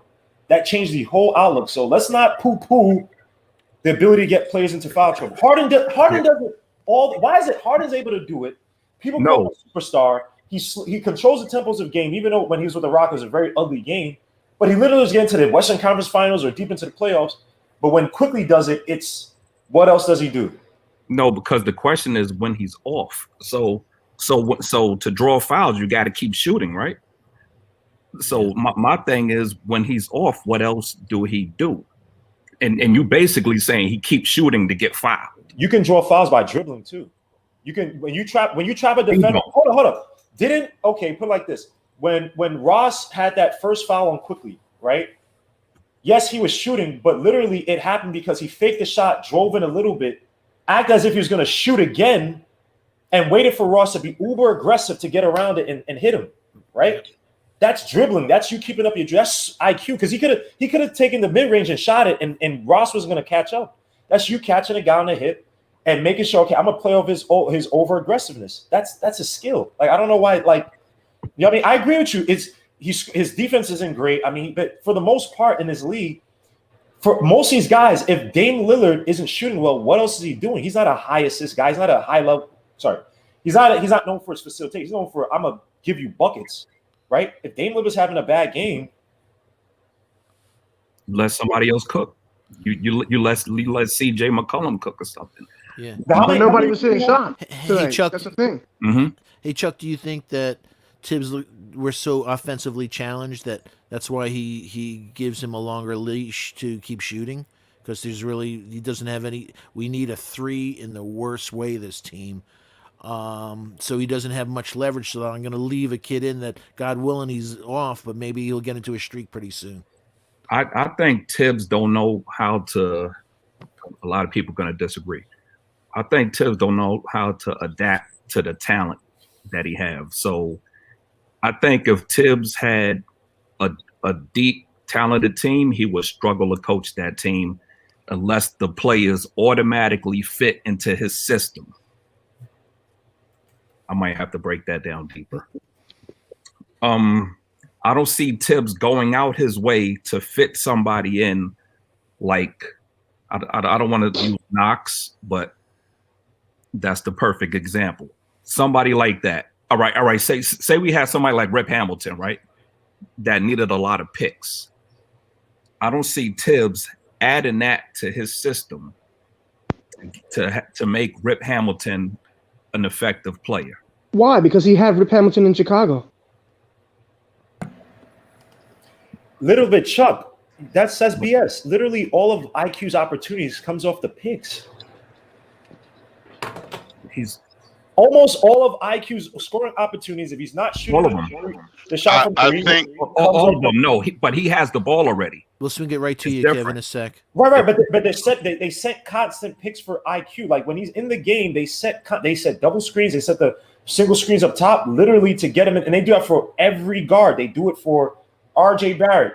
They do it for our EP. They even did it for Kevin Knox in the first or second game or whatever he played. Yes, Kevin Knox used the pick, came around, got the defender on the hip, and threw a floater. It missed, but that's a Tom Thibodeau staple. It's like, okay, if you look at the Tom Thibodeau staple guard, the reason why Tom Thibodeau likes IQ is because IQ is a young player who I believe, even though you could call him you keep going to call him a Chuck or whatever, he plays a game at a higher pace than some point guards coming in who have to go to G League and learn certain nuances, right? with He's- no turnovers at that pace. Right, and he's doing like forget even the scoring. Just look at the way he plays. There's a certain poise to it. There's a certain IQ that he plays to. There's like not going to talk about Kevin Knox, but there's certain rookies that you look at as like, okay, I gotta put them in this thing. I gotta do this. I gotta keep doing it. Like IQ's doing this stuff in the fourth quarter. He's catching Dame Lillard, top NBA level players off the hip and driving, throwing floaters up. You know what I mean? Granted, he's getting hot with the shots and stuff that comes and goes, right? But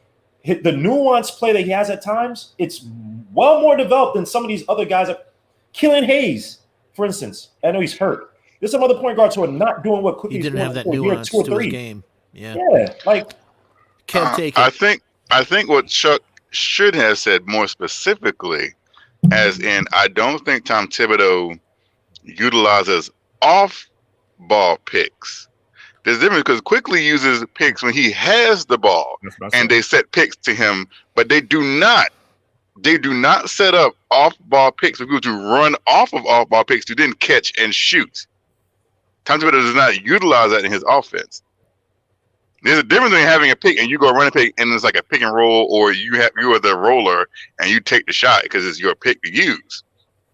But I have yet to see it. Well, I've seen it, but I don't think that it was like a design play because the ball didn't go to these particular plays. I've seen it, but I don't think that it's a staple in his offense where he uses players in off-ball pick rotation or off-ball pick situations. That is, IQ doesn't come off-ball picks, catch the ball and shoot it. RJ Barrett doesn't run off-ball screens, come around. Well, I hope he never does this. Like an Ellington. Now he's shooting, but yeah, he does like Reggie Miller used to do. Yep. Or Steph Curry does. He doesn't utilize that, which is weird because he claims he spent so much time with Golden State. But the off-ball picks is a staple of Golden State's offense. But Tom Thibodeau does not utilize that. Yeah. the off-ball pick. Off-ball screens. So can I chime in? Let Please me do the Spain pick. Hold on 1 second. go, Nick. So specific to Golden State, what did he go there to learn? He learned platoon rotations, 10 deep, 10-man rotations. Since we've been healthy, we've had a 10-man rotation. That's what he went to Golden State to learn. He didn't go there to learn offense. He didn't go there to learn how to coach. He just went to learn 10-man rotation, platoon rotations. We complained about Tom Thibodeau not just using 8-man rotations specifically in the beginning of the season. Ever since we've been healthy, he's used 10-man rotations. Someone just brought something up about Kyle Korver. Kyle Korver used screens.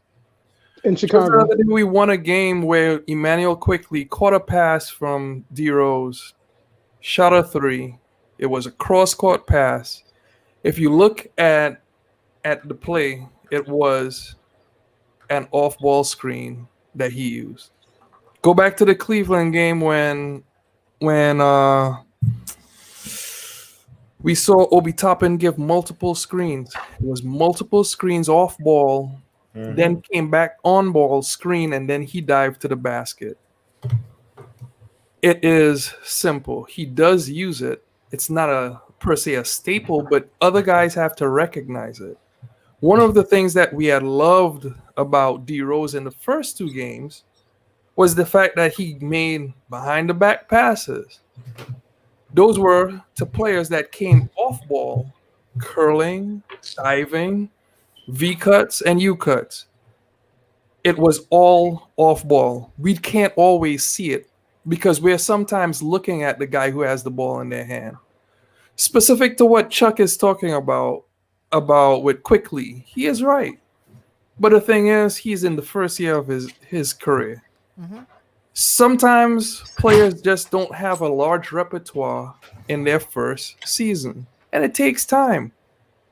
I'm sorry, but I'm not judging someone by year 5 standards that they should be judged by in their first season. Calm down. Like they're good, they're okay. No, that's sound wisdom, my Like friend. I wish DSJ had a jumper. Oh, You know, like he had to develop. He has to develop it. Calm down, Chuck. In the season that he's in right now, he still has to develop. It takes time. Shut that. Well, sorry. Let me no, show you can respect. talk to me. No. You said Like, he said just that relax. Mount Rushmore. You can talk to Chuck like that. Talk to your son like that. No. I'm not gonna disrespect Chuck. I'm not gonna we disrespect ain't Chuck. talking to we ain't talking to Chuck like that. I'm only joking. Chuck is absolutely right. And just because Chuck is smarter than y'all, don't mean y'all can be jelly of my man like that. Okay. Yeah, Chuck All right. is smaller than me. I would admit. And so Yeah, Chuck Nick is a lot G, smarter. hey, and so Nick G, hey man, the stuff that you've been saying, man, you sound like the one of the smartest basketball dudes on the planet. And I don't know if because you know all this stuff, or it's because it's your accent. That's cold. Nah, Nick G know his stuff. I mean, but it's you got to understand. The one thing is, I look at the team unbiasedly. I don't have a favorite. I'm all about the team. I look at each game twice. I'm looking for stuff to actually analyze the team. Then I also listen to other podcasts. I'm all about the Benjamins. Well, we could tell you making that guap, bro. I'm all about. I listen to podcasts to find out what other teams think about a team, and I wrote down some stuff just today about Quickly, and I think it was Chad Ford. So Chad Ford said something about Emmanuel Quickly. I'm gonna just chime in with this, and I'm gonna let y'all cook. Okay? No, please. Emmanuel Quickly in college had the best floater game in college. 79th percentile at baskets at the rim.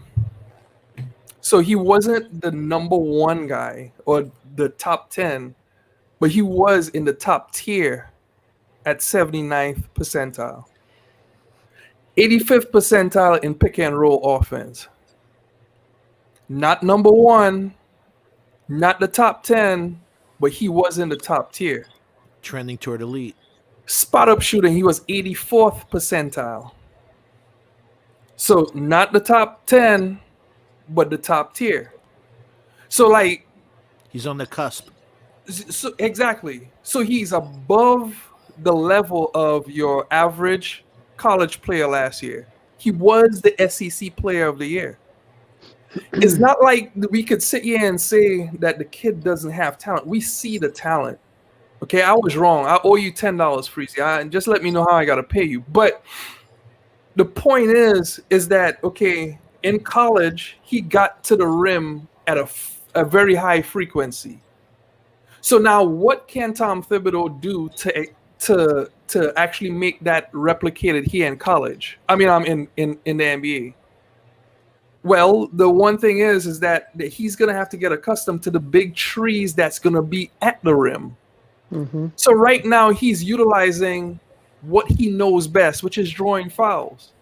That's fine in his first year. If he draws fouls at a high rate, you do what you can do to stay effective.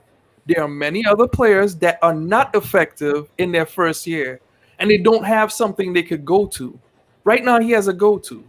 Stick to it until you learn something else in the off season. That's when we learn moves to add to it and actually counteract what people are doing to you. But right now, drawing fouls is what he does best. Rock with it.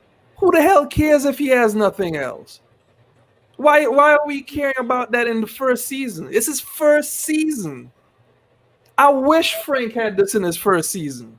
I wish Knox had this in his first season. And I wish, let's go down the list. I wish Mitch had this in his first season. You wish Knox had this in his third season. Dude, I wish Nate Robinson had this in any season. We can keep going. I wish Cle Anthony Early had this in his any season. Nate Robinson had this in his. Cle Anthony Early though?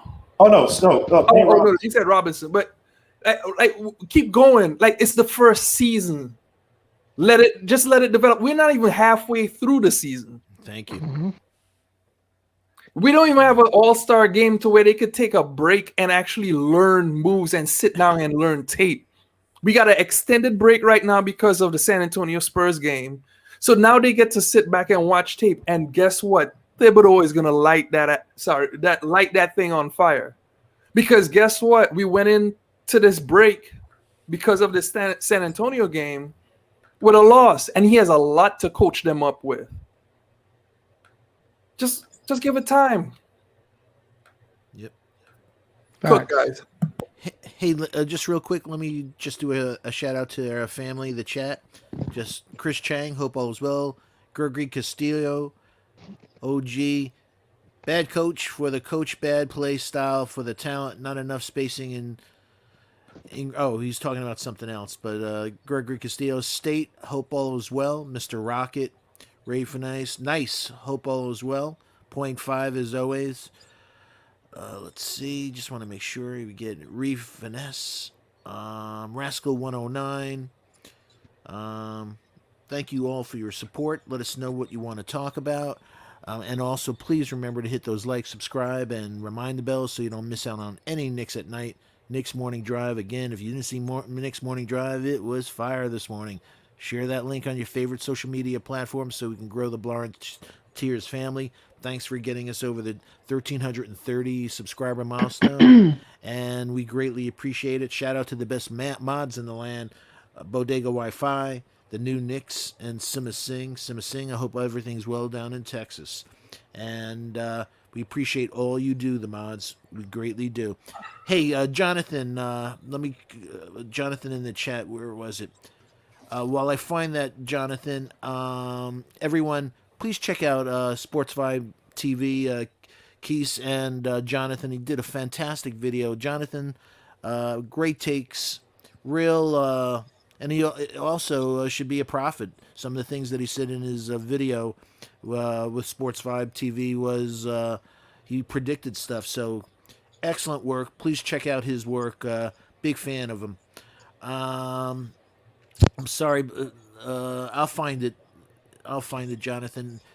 Jonathan was just talking about the reason probably that Tibbs started with him is because he's played well over the last several games. So thinking that maybe that he was gonna, get into a rhythm and catch fire after being cold. So can understand it. So, hey, take it. I'm sorry, Eric. No, you're good. I just want to say, I agree. I think that Tibbs should have had RJ and Peyton in late in the game because they were playing well, and then he just sat them. I agree with that, but. I think with that unit, that second unit, they were down, I think, like 18 in the fourth quarter. And I think Alec Burks hit back-to-back threes. The Knicks were back down to 9. And then it was only like 6 minutes left. At that point, you're kind of like, all right, this is the last run we have here.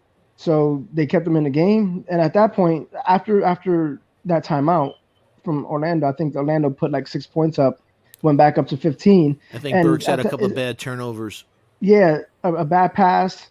Rose didn't get a call on a bad shot, and at that point it's like 3 minutes left. I mean, you're gonna bring in Alfred Payton, you're down 17. I mean, you're not gonna do that. So I get why he did it. I just think it got out of hand quickly. It didn't work the way he wanted to. Yeah. But I agree. I thought he should have played more. Hey Chuck, let me ask you a question. What's your gut tell you about? We're 2 games into Mitch not being here. He had his surgery. He's not going to be back probably the second, third week.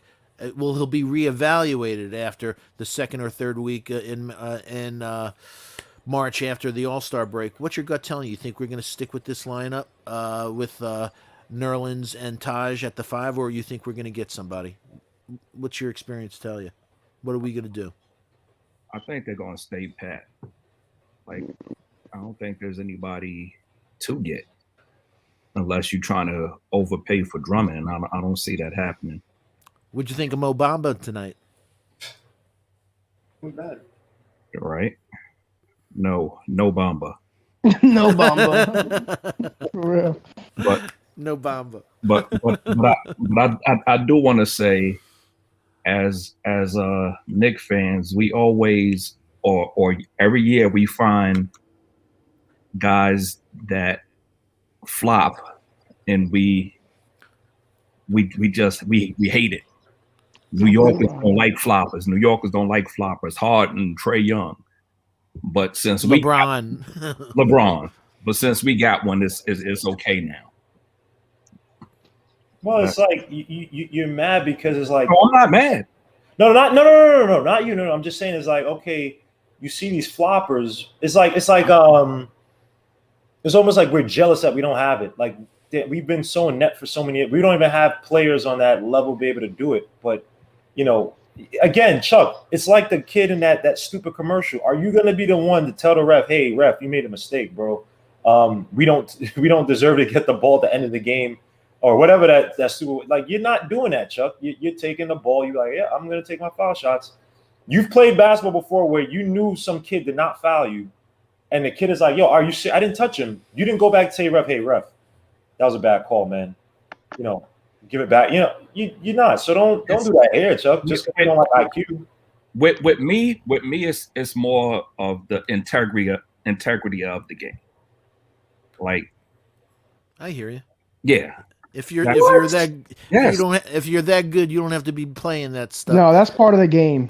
That's part of the Thank game. you. Flopping is not part of the game. Gamesmanship. It's not flopping, trying to create contact. He's not Some of the he's not throwing flopping's like himself. WWE stuff. Flopping man. is LeBron's when guys. flop the other what day I, was what I think flopping embarrassing. is.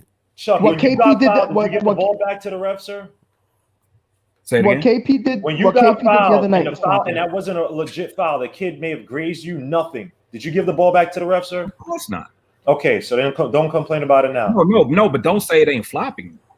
Who cares? That's all. No. But he said it's not flopping. I'm not saying. But you label. I'm saying it's part of the game. Every time IQ draws a foul, you always label it. You always label it flopping. If there is contact, if you are pushing me, if you're not supposed to be in an area if you're in an area that's not supposed to be, once I land or whatever, I'm creating it. It's up to you to play. Now, Trae Young, the stuff that Trae Young does, that they have to investigate that. But again, Trae Young is doing that at twice a rate that IQ is doing. Is extreme.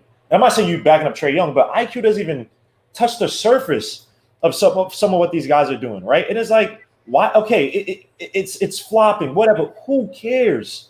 Are you a Knicks fan or you're a basketball fan? I'm a Knicks fan, so if they call some calls for me, fair enough. Like we don't even get calls to begin with for the most part compared to some of these other guys in the league. Since Melo, we don't even get calls. We didn't have to call Melo didn't get calls. So now that we're getting some of them now, I'm taking them. I've seen Melo clothesline in the air against the Mavericks. I agree. It's a skill.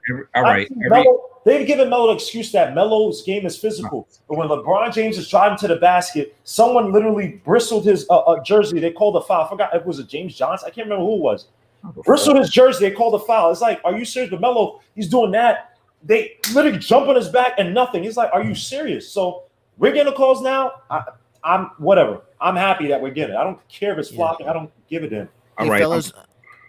I'm not saying he flopped every play. I say he looked for contact every play. Every play is not a flop. Okay, but that's almost every play in the NBA that has that skill. And I don't see flailing your arms as a skill. Yeah. Hey fellas, I want to acknowledge Rob who came in. Hey family, how are you? Oh, salute, Rob. And he's gracing us with his presence. Rob, let's kick it to you. Your thoughts about the game tonight, and anything else you want to talk about? Oh yeah, I seen two things. One thing that I did see was that the game plan I felt was kind of flawed. I think they spend too much time on big man trying to shut him down, that the 3-point shot got hot. And I felt as though since Terrence Ross was pretty much a Nick killer from three, every team he plays on, he seems to light us up, that the game plan should have been more put towards him because he was able to be contained. I know that this is what I say when Mitch missed that. Mitch can cover him one-on-one from the 3-point line back in. As you can see, Noel was having trouble, and then they had to really pretty much double team Vucevic too much. And it opened up a lot of 3-point shots that cost us. And that's pretty much about that. And Yeah, the but next also, thing you know, Chuck what- is a fraud. don't Chuck say- is a fraud. Hey, He's a what's fraud. going on tonight? Be nice to our Chuck. Oh, A girl fraud with a skirt. He's a fraud with a skirt. You don't see Chuck What for what 4 prompted games that? during the winning streak. Soon as something come up with quickly, I was waiting on you, Chuck. I wouldn't go to sleep because I knew you was coming. This is how you roll. You wanted to try to get on the old boy because you thought that he had a bad game. But look, the rookie could have one. He's still nice, Chuck. It's nothing you're going to be able to say Special. to change it. Okay. Leave the boy alone. Let the boy grow. That's all right. you need to do. Quit hating in the background with your skirt on and your pom-poms and show up on every loss that he might have a bad game. It makes you look weak. What you, 250 buff? You look like a little girl with a stick coming on old boy like that. Are How's those you your rolling on pom-poms, old or are boy you like happy to that? see me? That ain't fair, man. That ain't fair to my man. No, That you ain't got fair to on him. handle him like that. You Chuck, know, you did. he's Chuck, one you of the did come guys. through against Hey, the look, Blazers, though. That ain't how Hey, we do Freezy, it. he one of the guys you got to handle him like that. Because he know how he came up here. Strictly fraudulent. Strictly fraudulent. I thought Chuck was And you still at need to, the casinos hey, in look, Atlantic Chuck, City. you really need to Hey, quit that. Chuck You is was wrong about that. Chuck is royalty. Show the proper Hey, yeah, respect. he royalty, yeah. But sometimes they get overthrown too. And they cut off the There neck. ain't no coup on this show. They come off with the neck. They chop them off with the neck. The guillotine. That's what they do to foul royalty. They take them at the neck. But it ain't gonna happen. Guillotine It style. ain't gonna happen to our Chuck though. That's right. Now, just leave him alone, Chuck. If you would have showed up during the winning streak or something, I could have said yes. All right, Maybe. All right. You don't need to show up. What winning streak? What are you talking about? We beat Well, what's the Washington. little 3 games, whatever. When Beat him and Rose Washington. first was putting the thing together, I thought maybe you'll come in, you give your input. Okay, he's not a point guard because Rose doing it. Then but nah, you don't show up for that. You don't show up until tonight, your perfect night. And I'm here to get you, to let you know that you're not getting away with it. The man has a life. The man has a life. Hey, look All right, at him. Rob, you saw me Speak all on that. it. Okay. I'm not Eric. I come to get you. First of Don't all, involve me. Rip Every time I try to come get him, they tell me to stop because he's royalty. Eric, let the champ talk, man. Calm down. You spoke about me for 5 minutes, bro. Yo. All right. First of all, Rip Hamilton averaged 11 and 9 on the tips. That's Here we one. go. For two, Rob, you saw me for like a month straight on every day because I was off work because I hurt my hand.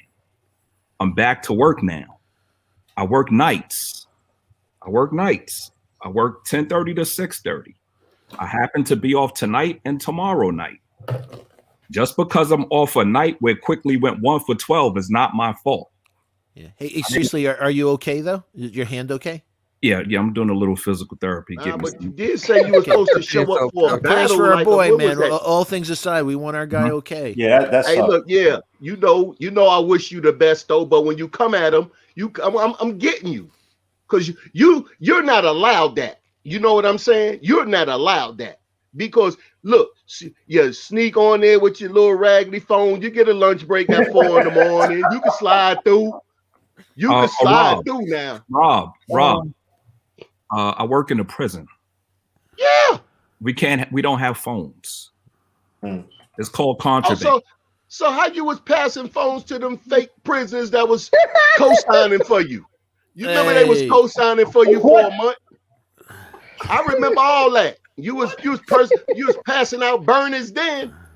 You was passing out burners then.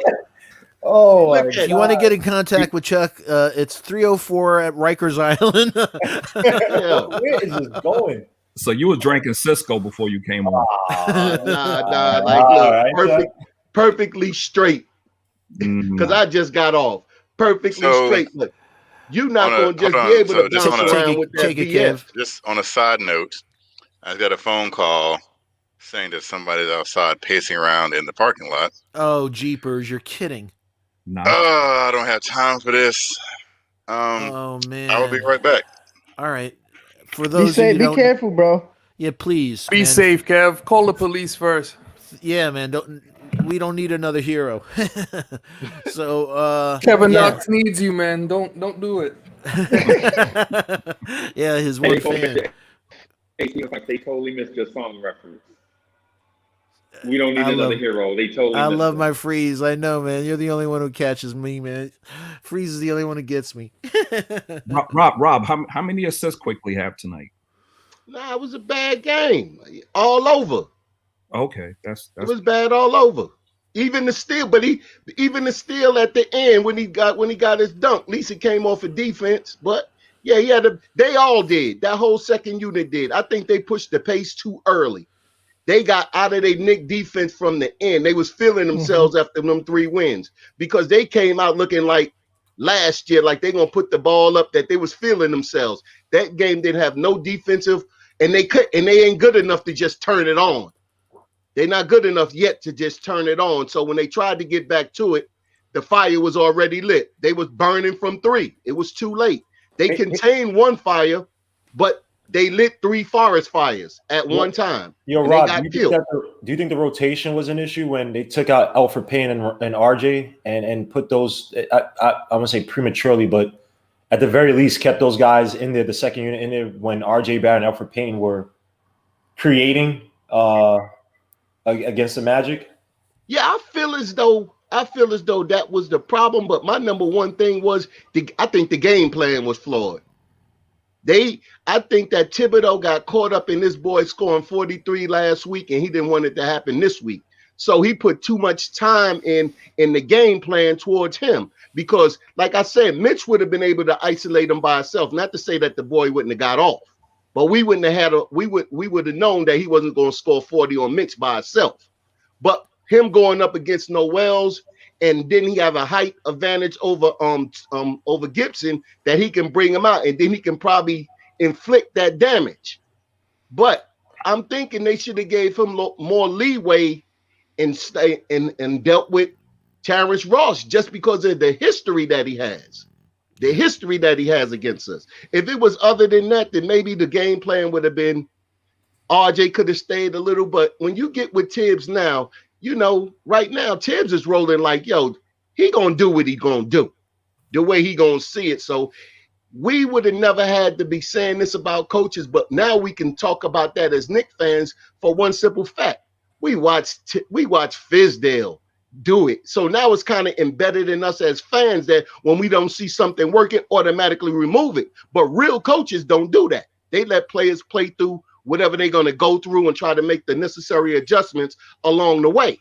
So we got to just give Tibbs that respect. He's not going to never give us what we want to see if it contradicts what he wants to do. So he might have wanted to see Derrick quickly on the floor right there and see him bail himself out of it. He sacrificed to win today. Maybe we could have put up a better fight if we would have went back that way. But every win that we win is not going to be won that day. Now we might see one way that we might be able to play Orlando in the playoffs versus another way. So this game, I say we might just throw this game out the window and say, nah, we're going to drag them like 79, 85, something like that. We're not going to get up there in numbers because we lost our defensive identity during this game. And it was obvious. That was going like bang in the beginning. I said, man, this game doesn't have that defensive feel that even though that Atlanta Hawk game was well played, but you still see some defense in it. You didn't see too much defense coming off this side of the ball. I don't know if he gave them the day off or something, or they got to relax too much because they looked kind of flat. The shot was hitting the front of the rim, no legs. You know what I'm saying? And that was like on a couple of different players. Yep. Everybody, that whole unit. I don't know if they went out to dinner to go eat, and then they hung out a little bit longer than early, or went over there to Knox Mama house and she cooked for them or whatever. But it was something that was off today that we all seen. And then the rotations and everything, has something to do with it. But we didn't play New York basketball at all today. Yeah. Hey, Rob, you think we're going to go 6 to 8 weeks staying put, or do you think we're going to make a move to try to do something at the 5 with Mitch out? if we do something at the 5, what There's really no. Bomba they was talking about maybe. Hell no. Yeah, Uh, I didn't know if they um, were showcasing him tonight because he hasn't really been playing much. They've been Well, I playing don't. Birch behind Vucevic. Me personally, steady the shit, man. Just keep it rolling and let everybody get better chemistry. Do not add another piece in. I wouldn't. If it's not going to be a power play, why risk it? If you could do something to help a team get Blake Griffin and get some picks back, I'll do something like that. I don't think But Blake Griffin, anybody wants that contract. man, yeah. Somebody gonna snatch it up though. I don't know. Somebody gonna. What? He got 2 years, 60 million left on that. Something A like lot that. of money. 64 million. Yeah. I think he got 2 years, and the You can rest only of do- this. Maybe They a say he championship haven't team done- could take him. And he hasn't. I don't think he may have won, but Hey, like a week or They so said ago, he this didn't even man have a haven't dunk dunked this since year. 2019, Yeah, he has a degenerated knee. I know that, but he hasn't had a dunk in a game since He can't 2019. jump no more. exactly. Man, he could get the rim. He can Not get the without him rim. being scared scared of coming down. Why do you think he's so much of a better shooter now? Like He can't- had to change the game. He's still a good He passer. I mean, Yeah, he made some beautiful passes in preseason. When we He saw might- He him. lays the ball up more than he does anything now. He does a lot of layups. He doesn't even be dunking. Yeah. Yeah, but I'm just saying, like, man, like, what happened so quick? Now that's a bad contract that looked it good when they got it. That's true. soon as- but that was weird. Didn't Soon they as trade he- him like what the second year in? Second, third The year? second year, like a year and a half in, maybe. Yeah, that's right. He felt betrayed in that. That's like one of those McDice contracts. oh, hold on. That sounds like a McDice contract Dyke right there. Panini. Oh my god. Yeah, fellas, I'm about to be out of here. I got a 7:30 surgery. I gotta All do. right, so. man. But I'm in. Can't be Take care, sleeping in Eric. surgery. Appreciate it as always. No, I'm not getting surgery. I got a patient.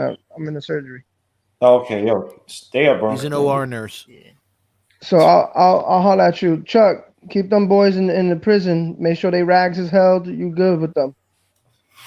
Be good. Take care of Shout them. out, Eric. Yo, Rob, you the man, bro. Yo, Chuck, you coming on tomorrow? I Yeah. meant that respectfully. Like you do your thing. You're a CO, right? Yeah, That's tough. Nick, I'm tough. I said that's tough. You're not tough. He's out, E.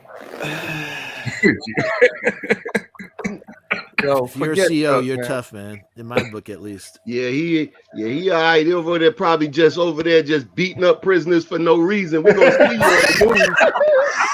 We're gonna see you on the news. Nah, he's the one getting. He's the one getting beat up. so doing- mean to Chuck, man? Don't doing be cell Nah, race he's the for one no getting reason. beat up. Mean That's why things he's coming about here our being a boy. bully. I hope you ain't just up there doing cavity searches for no reason. I thought I heard an echo. Pause. All right. I know Chuck Leave is the saying people pause. alone. Let them do their time, Chuck. Don't be over there bombing people. Talk about they call him knockout. He over there knocking them out. You know, so I Leave can him I can alone. relate to Chuck because I was a correctional officer about a year and a half myself, and but I was like, because I'm so nonchalant, I didn't care. I'm like, listen, as long as y'all don't do nothing around me or when my sergeant come around, it's cool. I'm gonna do my little walk every 30 minutes. I don't care if I smell smoke or nothing else. Just don't do nothing in front of me, in front of me, or my sergeant. Make me look good because I'm giving y'all all this leeway. I don't care what y'all do. Just don't kill each other or do anything that I gotta do any kind of paperwork on. I just want to do my 12 hours and go home. This is an Somebody easy job. always mess up that plan. Oh God, tell me about it. It is some dumb. Yeah, you get that's too much leeway. Yeah. That's Somebody good. always Look, well, not really because they know, like, when they know that you like kind of that cool CO, they didn't want to mess that up because they know, like, Yeah. That's true. you can get like that asshole. It's 2:00, so I can say that. They can get that, CEO that's just because I'm not gonna lie. There's some CEOs who come to work, and I know this firsthand. There's some CEOs who come to work just to make people's lives miserable because they can. Chuck. And you, My mood it's is like the same. I look back and it's like, all this is unnecessary. This could, because I look at it, I'm a 35-year-old African American male. and I could be on the other side. I could be wearing that other uniform. So I'm not here trying to give anybody, wasn't trying to give anybody a hard time. I mean, it just at the end it wasn't me. I only did it I needed surgery and needed the state benefits at the time. So that's why I did it. It's a cool job. It's a cool job. You work half the month pretty much. So we all probably did something. We all probably did something that could have landed us a little bit of time. I know Rob used to smooch butts and run. I know Chuck. Yo, you can't get those many jokes off without Chuck coming back, man. You know Chuck. Oh, he talking about smooch. That's why I said used to. You got to put the whole thing together. I said you used to smooch butts. Talking about smooch. And jump in the back of the bus. Nah. On the outside of it, not the inside. Block that kick. Block that kick. I was probably standing on one of your neighborhood blocks or something. Other than that, nothing. Hey, Freezy, what a motley crew tonight, man. I don't know. Chuck looked like he snatched a couple of pocketbooks in his day. Stop this. What is this character assassination, Rob? This is our friend. We are nice to our family. I'm just laughing because I know Chuck standing on the corner looking both ways like. Chuck is an upstanding citizen. Don't be saying these things. Don't want to hurt the man's business reputation. You gonna get out of here, or you ain't not for a while?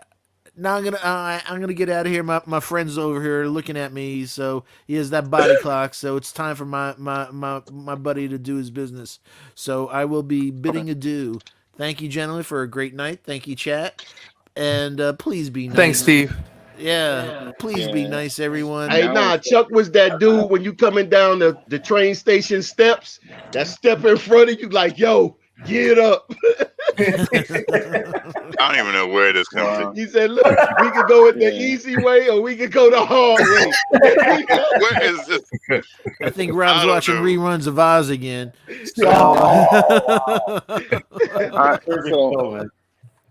Hey, I love everybody. I'll see you guys on Sunday. Don't forget the Saturday game was canceled, so I'll see you guys on Sunday. I'll be talking to you tomorrow morning, Freezy, as we discussed off the air, so looking forward to it. Everybody, please hit those like, subscribe, or remind the bell so you don't miss out on any Knicks at Night, Knicks Morning Drive broadcast. Please share the link on your favorite social media platforms so we can grow this Lawrence Tears family. We appreciate all you do. And again, one last shout out to the best mods in the land, Bodega Wi-Fi, the new Knicks, and Sima Singh. We appreciate all you do. Much love, everyone. Go Knicks. All right, people. There's another game. See you, Steve. Yo, so what's good, Chuck B? What's up? What it do? How you been, brother?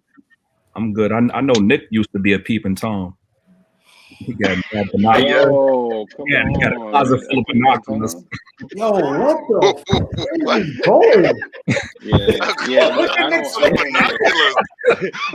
Nick said, like, what I do?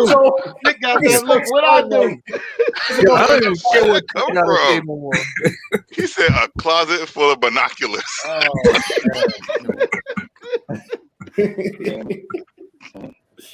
Yeah, man. Y'all been bugging out in here. I don't know why anybody would need that. Like, what you need is one? Extra So Nick G, I've been wanting to talk to you about this thing. So I've been watching this kid, Jalen Suggs, right? And I legit think that I think I'm looking at Chris Paul. I'm thinking I'm looking at a young Chris Paul. And I know this class has been, I won't say overrated, because I said overrated before, but I think I might change that word to overhyped. I think this class has been overhyped for a few years now. Do you feel like the Knicks can get somebody out of this draft class and either get to, with those two picks being between 13 and 18, get two guys that at least one superstar out of this class? So And another okay, quality shot. 13, 18. I'm not. Yeah. I don't even care about a superstar. All I care about is adding something to the team, right? So Right. we're out of that superstar range, at least as of right now. So you're talking about as of right now, Kispert, Christian, that kid out of Texas Tech. The Moses way Jalen Moody. Green, even though Jalen Green is not per se performing well, he's still top 5, but I still question if he'll fall out that top 5. Deja Nix, I don't think he's something to go after. No. But there's talent outside that top 10. And the one thing I love about the draft is it's a way to add cheap talent to your team. So if we're going to be a playoff team, which it looks like we're going to be, right? You got to add something that's going to be a role player, someone that's going to fill a need, or you just package it up and go after a player that's going to make a big difference on the team. So is it Bradley Beal? I don't know. Is it going to be Zach LaVine? I don't know if he's worth 2 draft picks, at least 2 lottery potential picks. I don't know, but I think it's too early to say. Like, you got to give it more time. I love Suggs though, but because I feel like his energy matches that of RJ, and I want to. Oh, don't get on the Super Suggs bandwagon. It's not enough room up here for y'all to start getting on right now. You know what? You mean the same bandwagon disingenuous. that you lit on fire a few weeks by calling the Exactly. guy overrated when you didn't watch a Disingenuous. game of his? So Oh. remember a guy named Fubu Freeze came up here with bedazzled shades. No, we don't know who that is. And he came on here and said overhyped, overrated, Yes. too much lies, this, that, and the third. Yeah, and yeah. Guess what? He's back on the bandwagon. So I call him flip flop freeze. Yep. It should be Waffle House freeze. Yep. Or should it be? What Nick, should hey, it Nick be? G, Nick G, do you have your hearing aid on? Yeah, You need to change, I you need hear. to change Well, your hearing aid battery. Freezy, do you want me to rewind I tape just for you? told you that overrated may have been the wrong word. I should have used overhype. I legit just said that like 3 minutes ago. But you also said that you don't think But I Suggs did is say gonna that. So you know is that what I said that. Okay, all right. Yeah. Okay, Freezy. And you also said Suggs is not gonna be that much. Like, come on. Freezy, give me 3 games from Suggs that made you turn from Suggs, you guys are overhyping Suggs, to Suggs may be CP3. That's like from 0 to 100. Exactly. CP3 is a Hall of Famer. Overrated is Reggie Jackson. No, man, I just clarified and said No, I'm talking about on Suggs. I'm not talking about the draft. I'm talking about Suggs. Right. So Chris Paul had to start somewhere. He didn't step into the NBA as a Hall of Famer. He had to start somewhere. That's not the Right? point, Breezy. I'm asking That you, is the what evidence do you have that made you turn from Suggs is overrated to Suggs is CP3? Right. So listen to what I'm saying. Listen to me. Follow me. All right. What I'm saying is that Suggs may be Chris Paul, and I mean the Chris Paul entering the NBA out of college, not the Hall of Fame resume Chris Paul. Right? And no dude is going to come out of college and be a Hall of Fame caliber guy off jump. Right? But what you want to do is compare the two players around the same age. Right? And that's what I'm doing. Like the young CP3, the one that had all the stuff but just had to get experience. Right? That's what Suggs is. Suggs is the guy, he's got all the requisite skills. He just needs experience and maybe the right environment, the right team to go to. You know what I mean? Did you watch any games that made you feel Suggs is that guy? Holy crap. I felt wrong about him, or I may have been wrong, and this game turned me. I think the Kispert guy, watching him, I think he is overhyped. I think that system that he's in, yep, the same system, right? I think that same system he's in, I think that offense maybe highlights his, certain things. And I'm saying he's overhyped in a way where he may need a few years to get over the elite athleticism at the NBA level, right? And so I'm not saying the dude is going to turn into. I'm not saying the dude is going to be take Joe Harris's path, but he may wind up going that route, like struggle early on and then become, a quality NBA player down the road. So what do you think about that? You didn't answer my question. So I like this kid, the other kid, Jay Ajayi. Didn't he play running back for the Jets or something? No, that was no. Jay Jai was a running back, not for the Jets, for the Dolphins. Where are you going, Freezy? I don't know where. Yeah, if Freezy's not gonna answer my question. What I'm saying is that offense that these kids are playing in He don't know. is an excellent offense, but I think I think Suggs stands out even though they play weak competition. I think they play weak competition, man, and it makes all these dudes. I'll ask you this. Okay, first of all, they didn't play weak competition. They played Kansas. They played West Virginia. They played Auburn. Pacific. They played some solid teams. And I'll just tell you this, Freezy, because I know you didn't watch any games. I'm gonna tell you, watch Auburn. Watch the Auburn game. Watch the first Kansas game. Watch the Iowa game. We played against guards. If you want good shooting from the floor. West Virginia game obviously got hurt, persevered. If you want to see some toughness, if you want to see his passing, go watch the second Pacific game. You know what I mean? Legitimately, just watch these games. I give you 5 games. Just watch them. So you're just like, okay, now I don't have to come on saying he's CP because he's not CP3. He's not even close to CP3. Are you kidding? Do you watch them play? Bro, I literally scout the games. I literally have like 6 games already fully Can scouted. I say something? BYU as well too. Like go watch BYU too. Stupid videos. Yeah, 24 points against BYU. Just watch these games so you actually feel compelled because people are gonna come back here and say, Freezy, you said CP3 and he's not CP3. Then you what? What are you looking at? I don't know what you're looking at. I promise you I don't. They're all online too. They're all on YouTube. I mean, I don't have them all taped up. Well, Chuck, right quick.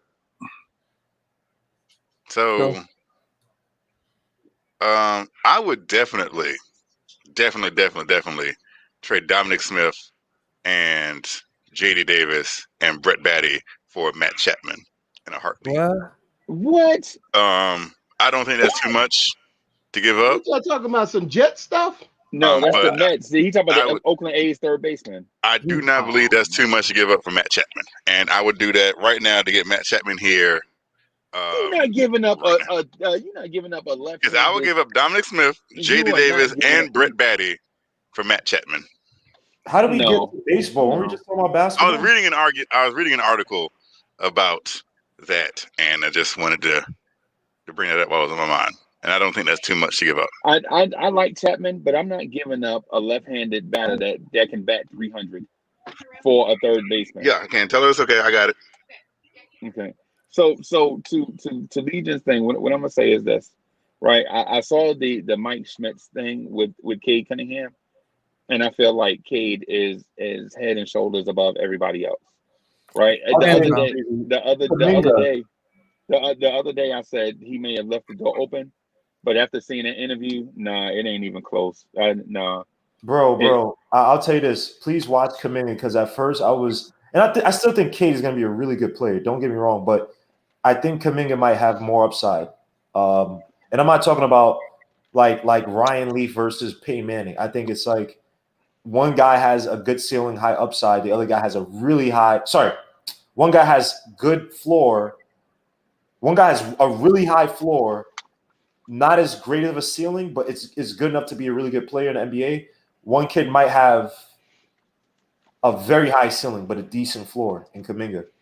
Like if you watch Kaminga, he could post up, he could pass. He could. I mean, the shot form is there. He's not shooting well yet. He has we don't need him. Oh boy. Well, no. But his shot, he's not. It's not like he can't hit shot. It's just he just needs like ask Nick. Like Nick, when you watch Kaminga, do you look at it like does his shot form look janky or is just like all right? He's not. No, see him making shots in a few years. Kuminga is good. I just feel like, okay, so remember, Freezy wanted also Aaron Naismith. Yes. So, Yes. like, you got to understand, like, Aaron Naismith. Could you have used Aaron Naismith tonight? No. Yes, you could have. Yeah, Boston Probably needs him right now. Boston needs him right now with probably a better coaching staff. Are they doing well? No. And he's not doing well Nick, either. Nick G, don't do that. Don't do that, because those young guys, Peyton Pritchard and Nick Neesmith, are coming off the bench for the Celtics. Right? Don't make an uninformed answer. Make sure you check what you're talking about, because they were just talking. The Celtics were just talking about Pritchard, the combination of Pritchard and Neesmith yesterday. Yeah, but Naismith is not doing well. Like, my fine. God. Go ahead. Oh. Go ahead. Make your point. No, what I'm gonna say is this: be careful what you talk about. Every rookie is not gonna come along at the same pace. I agree. Right? You know what I mean? I mean, because if you could say, the same case for Obi Toppin right now. Yeah, I agree. But Naismith is who you wanted at 8. So, like, yes. Anyway. I mean, no, it was a case for the choices at 8. Like, we were talking some dude that shot looked like Bill Cartwright shooting with some defense, and then versus Aaron Neesmith. So I'm like, if the choice is there, I'd rather take Aaron Neesmith. You know what I'm saying? I mean, somebody on this video chat wanted Kira Lewis at 8. Look at how Kira Lewis is looking. Yeah, starting to look good. Starting to look good.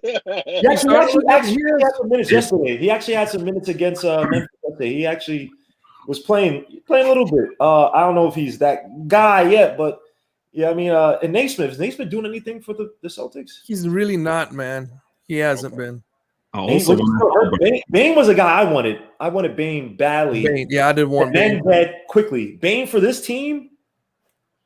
Yeah. People talk about Bullock. How tall is? But Bane is a guard. He's like he's 6'4".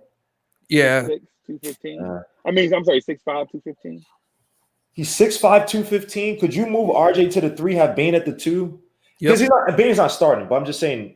You would probably keep RJ at the 2 and play Bane at the 3, because Bane is strong. He's not decent ball big enough, Breezy. You talking about 3? You talking about 6'8" and 6'7", 6'8", 6'9". Have you seen Desmond Bane? Yes, he's a good player. But he's a solid defender, but you got to be Tony Allen level defense. I'm talking about physically. Have you seen him physically? Yes, he's stout. He's a stout, like, he's strong.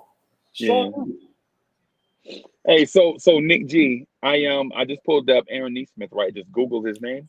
And the first thing that comes up is an article by SB Nation saying Aaron Neesmith capitalizing on his opportunity. Okay, what is it? All right. That doesn't really mean much. The second thing is Coach Brad Stevens praises Aaron Neesmith's growth as a player. That's the second thing.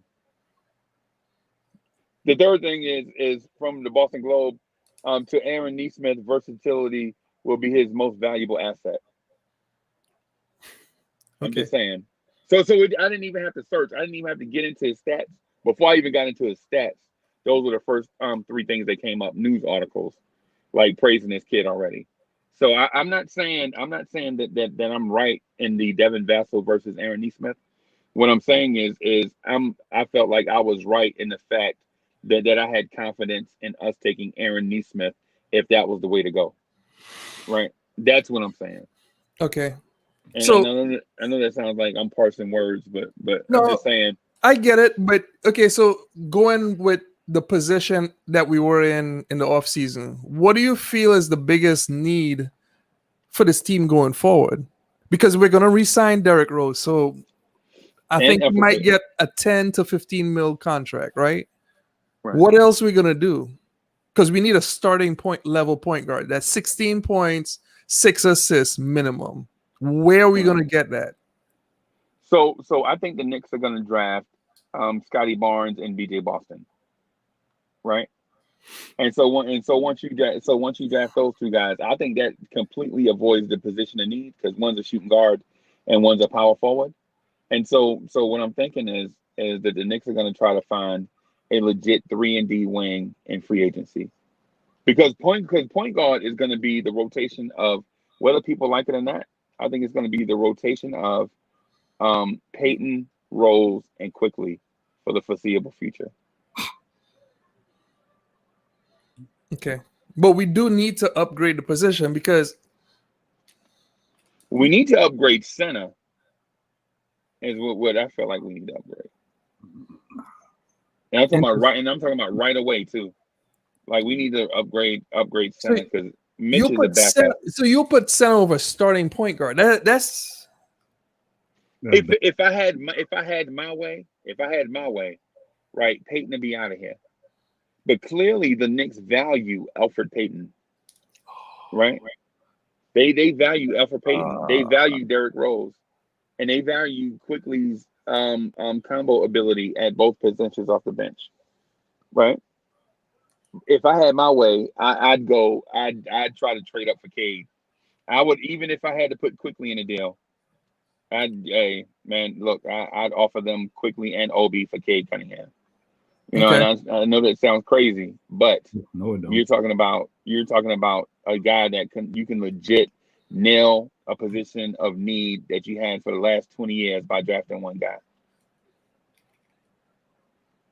Like I say, I got to see all of them in the tournament. They look good now in their little conferences, but Gonzaga really don't play nobody.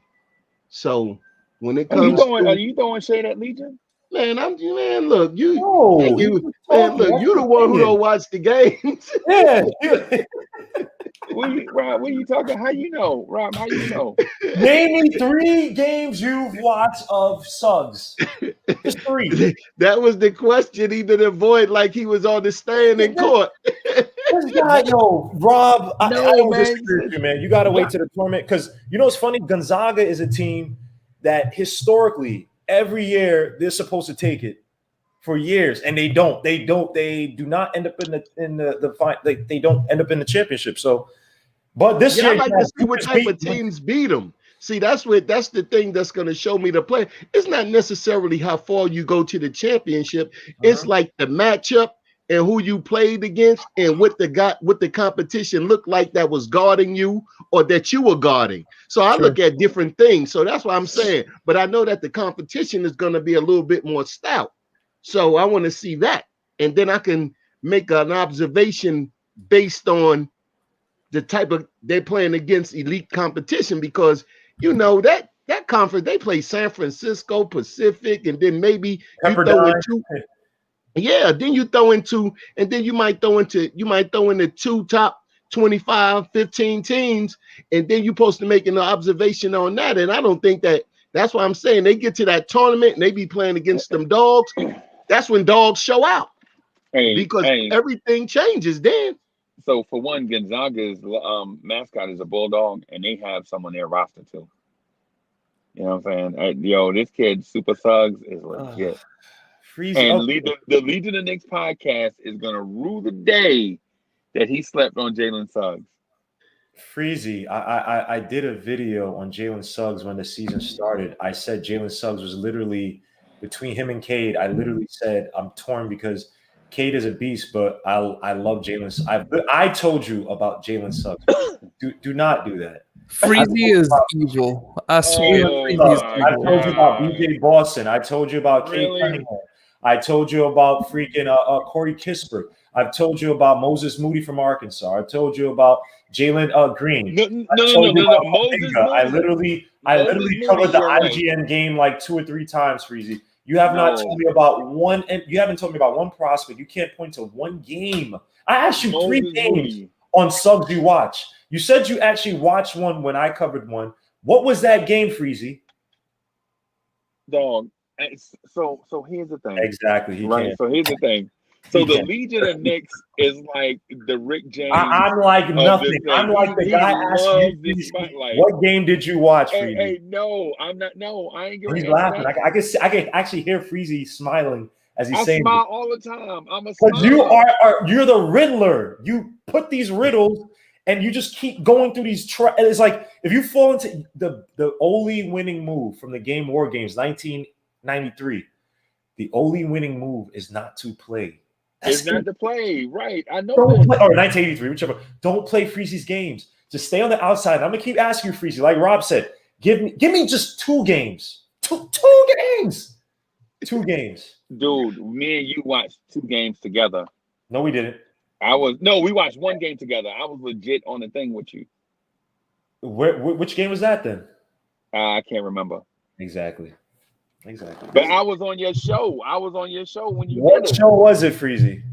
It was the I mean, I'm sorry, which game it was the Legion of Knicks it was the Legion of Knicks show. And this is sad, Freezy, because this is the one that he got hurt, which was a West Virginia game where everybody thought he ripped his Achilles and he only rolled his ankle. And the coach put him back in and the coach put him back Freezy, in the okay, Freezy, you have a chance now. It's 2:30. No one will probably remember this exactly. This part right here, the fact that you don't know, just watch the game. You could literally watch 1 game a day. You could literally, this is what you do. Go to YouTube, press the on the gear button, press speed 1.5. So it goes like that. And you could just watch these guys move back and forth rather quickly and say, okay, Suggs is doing that. Just you said he's CP3. I don't think you can Google Suggs and CP3 and find an article with those 2 guys. I don't care what other people say. I do my own assessment, dog. But Freezy, there's nothing about his game his game is there's very little CP3. Wait a minute. So you're saying Suggs is not an elite level passer? No. You could be elite. No, you could be a CP3 and Stephen Curry don't have the same games, but at one point you could say both are elite level passers. Andre Miller and CP3 don't really have so-called similar. He's a better scorer, but they both are elite passers. That has nothing to do. Freezy. Yeah, you're like what's his guy's name? Billups. Say it again. I heard Coach Colorblocks told us the other night Chauncey Billups. You can say Chauncey Billups, but that's Coach Colorblocks' assessment. I don't see that. No Chauncey. Okay, Free. Do you have any other prospects you like in this draft besides Cade, Suggs, Green, Kuminga? And Evan Mobley. And Evan Mobley. He said Evan Mobley. I was gonna say top 5. Do you have anybody else outside that top 5, Freezy? No, I think the draft is overhyped. Okay, Freezy. Okay, just to help everybody else, you should probably get back to Knicks basketball. Until you do your homework, get back so you can appease everybody here who's waiting for you guys to talk about Knicks basketball versus prospects you don't know. Because this is not good. Dog. Okay, free. I mean, okay. So what? Okay. Let me ask you this, because I know what you're gonna say. You're gonna dodge this question, right? But do you like the kid Scruggs? See, I forget what this dude is from, but he's a combo guard. Which Would you prefer him? Oh, who? Wait, you said Scrubs? Freezy, who did you just mention? You mentioned somebody. You said Scruggs. Freezy, are you still there, Freezy? Are you looking up a name now, or look at Nick? Freezy, now you're gonna act like you're frozen. Your logo's still there, bro.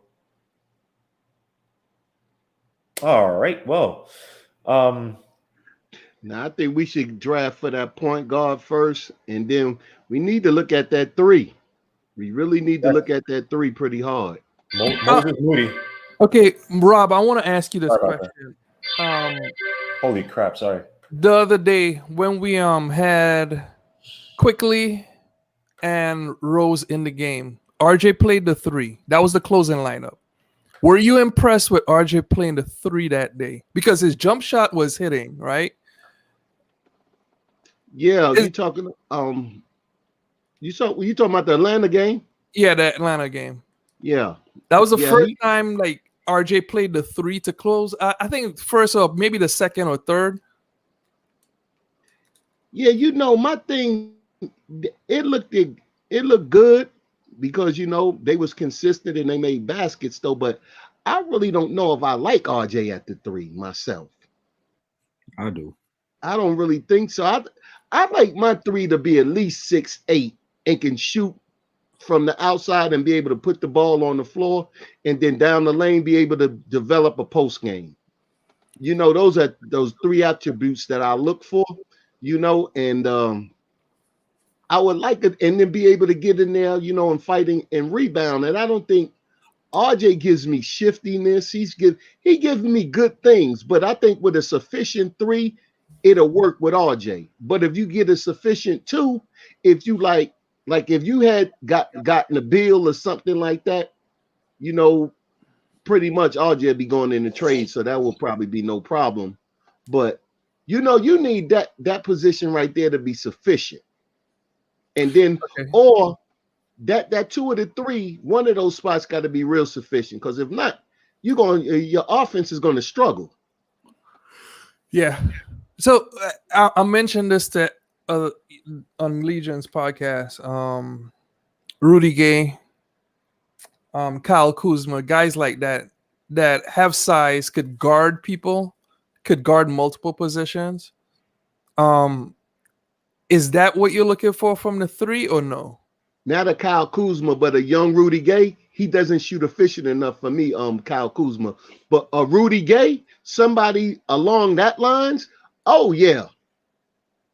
But a young Rudy Gay, but to put him in right now in the starting lineup, it'd just be like having Burke in them, because he's almost on the way out. But if you had something young coming in the draft that you able to pinpoint like that, you snatch that.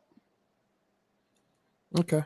Does this draft have a 6'8" small forward, athletic? Like Jesus Christ Almighty. Okay.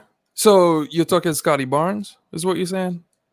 Scotty Barnes is a power like forward, I said, I don't really start giving like 2 weeks before I start off. I usually start off with the conference play. Yeah. I put my players list together then. I don't like going off the hype of what Street and Smith does in Sports Illustrated and all of that, because yeah. They half and half. They're gonna get half right. And I want to look at, like, when that conference play starts, I look at, like, I look at a little bit of out west, but I usually like, what's coming down in the ACC, the Pac-12, and then the Big Ten. You do those, and then the ACC. Then you put the players together and then I watch from there. And then by the end of the whole tournament, I have me 20 players that I would think that I would deem efficient. Because, like, if one of these players, say for instance, get knocked out early and they look like trash and they don't get hurt, but a bad game looks one way, but you can pretty much tell when somebody's like, nah, the next level, they might be in trouble. Like the Johnson kid from Duke. Like that cat, the hype was crazy. But now the dude, he don't look like too much of nothing. But leading the Knicks might say he the number 1 pick though.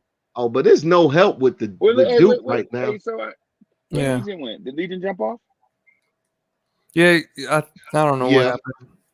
Yeah, okay, so I ain't gonna throw no shade at him when he ain't here. Okay, so how do we improve this team to make the next step? First, we got to see what this step looks like. Yeah, I agree with that. I'm just saying, like, even I actually don't believe we're gonna make any trades. I believe we're gonna stand pat. But like with what we have, what is the next step with what we have? Is it just learn and get better at where you are?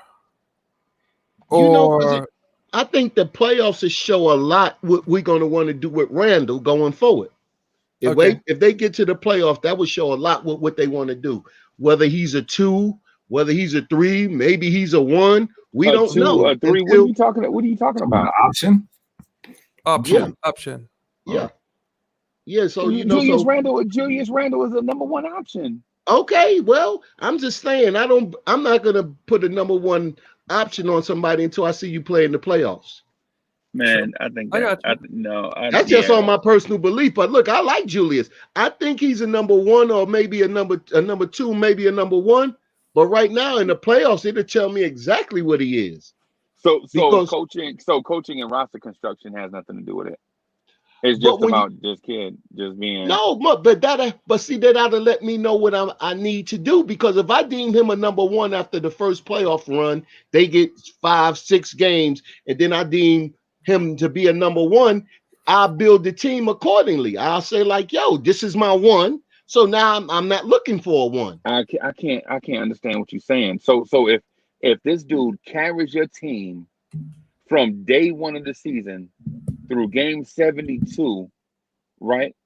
And then a team beats you in the playoffs, you'll say that this kid, it may not be the guy to lead us going forward. No, it's not that you beat us in the playoffs. It's the way how effective was he in the playoffs? Because then you might just have a regular season player that's not built for the playoffs. Now, if he goes shine in the playoffs, it doesn't matter whether we lose or not. It matters what he looked like. What if he does the same thing he did in the regular season? He's your team leader. He gets you to the playoffs, and your team lose in the playoffs, and he does what he normally does: 23 points, 12 rebounds, and 6 assists. And he does that in the playoffs. Then what do you say? Well, me personally, I like for my playoff to elevate their game, right? No, I'm saying just like this here, but I know that he's a number 2 then. He won't be my number 1 because you're supposed to be able to elevate your stats in the playoffs. That's one thing that you should be able to do. So then he'll still get a contract from me, but I won't deem him a number 1 because you're supposed to be able to step up your playoff game. And if he can't do that, he showed me what he is. I can't pay him like a number 1 because I expect more. So you'll base that off of one series? You say what? You base that off. You base that off. He said playoffs. He said playoffs. I told you if he doesn't. He said playoffs. Yeah, I'll be looking one playoff series. What if they play 4 games and they out? You'll base that off of one series. That's what I asked it depends how he look. Yeah, I'm basing it off of what he looks like. Nah, I don't know, man. Well, his contract is coming up pretty soon, Chuck. So it's not like. Yeah, if I'm gonna pay somebody $40 million, I gotta know if you're a number 1 or a number 2. He's not gonna make $40 million unless he makes a certain level all-star teams or win certain awards. No, but check this out. All right, Rob, 30 then. If he does win those awards, that means he's worth the $40 million. Like for instance, if he's second team All NBA, just say for instance, he go take it to the first round, we get swept, and he averaged 35, 14, and 8, and we get swept. I know we got a number 1.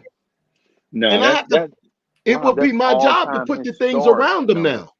That's Shaq level numbers in the playoffs. Man, if in the playoffs, if my man maintained his season averages, that means you have a number 1. Because that means he didn't shrink under the pressure, right? Yeah, but then you didn't calipote either.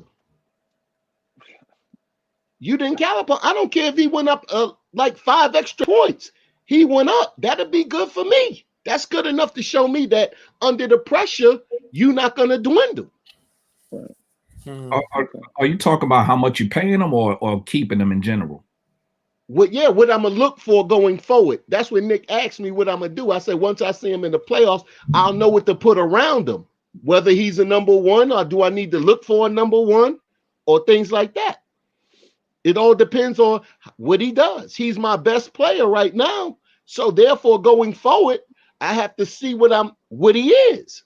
And then the playoffs will show me. So he's your best player, but based on player performance, you want to pay him like he's your second best player, and then scour the open market for a guy to bring in. No, because after the playoffs, Freezy, after the playoffs, he will show me what his value is going forward. He's already under contract.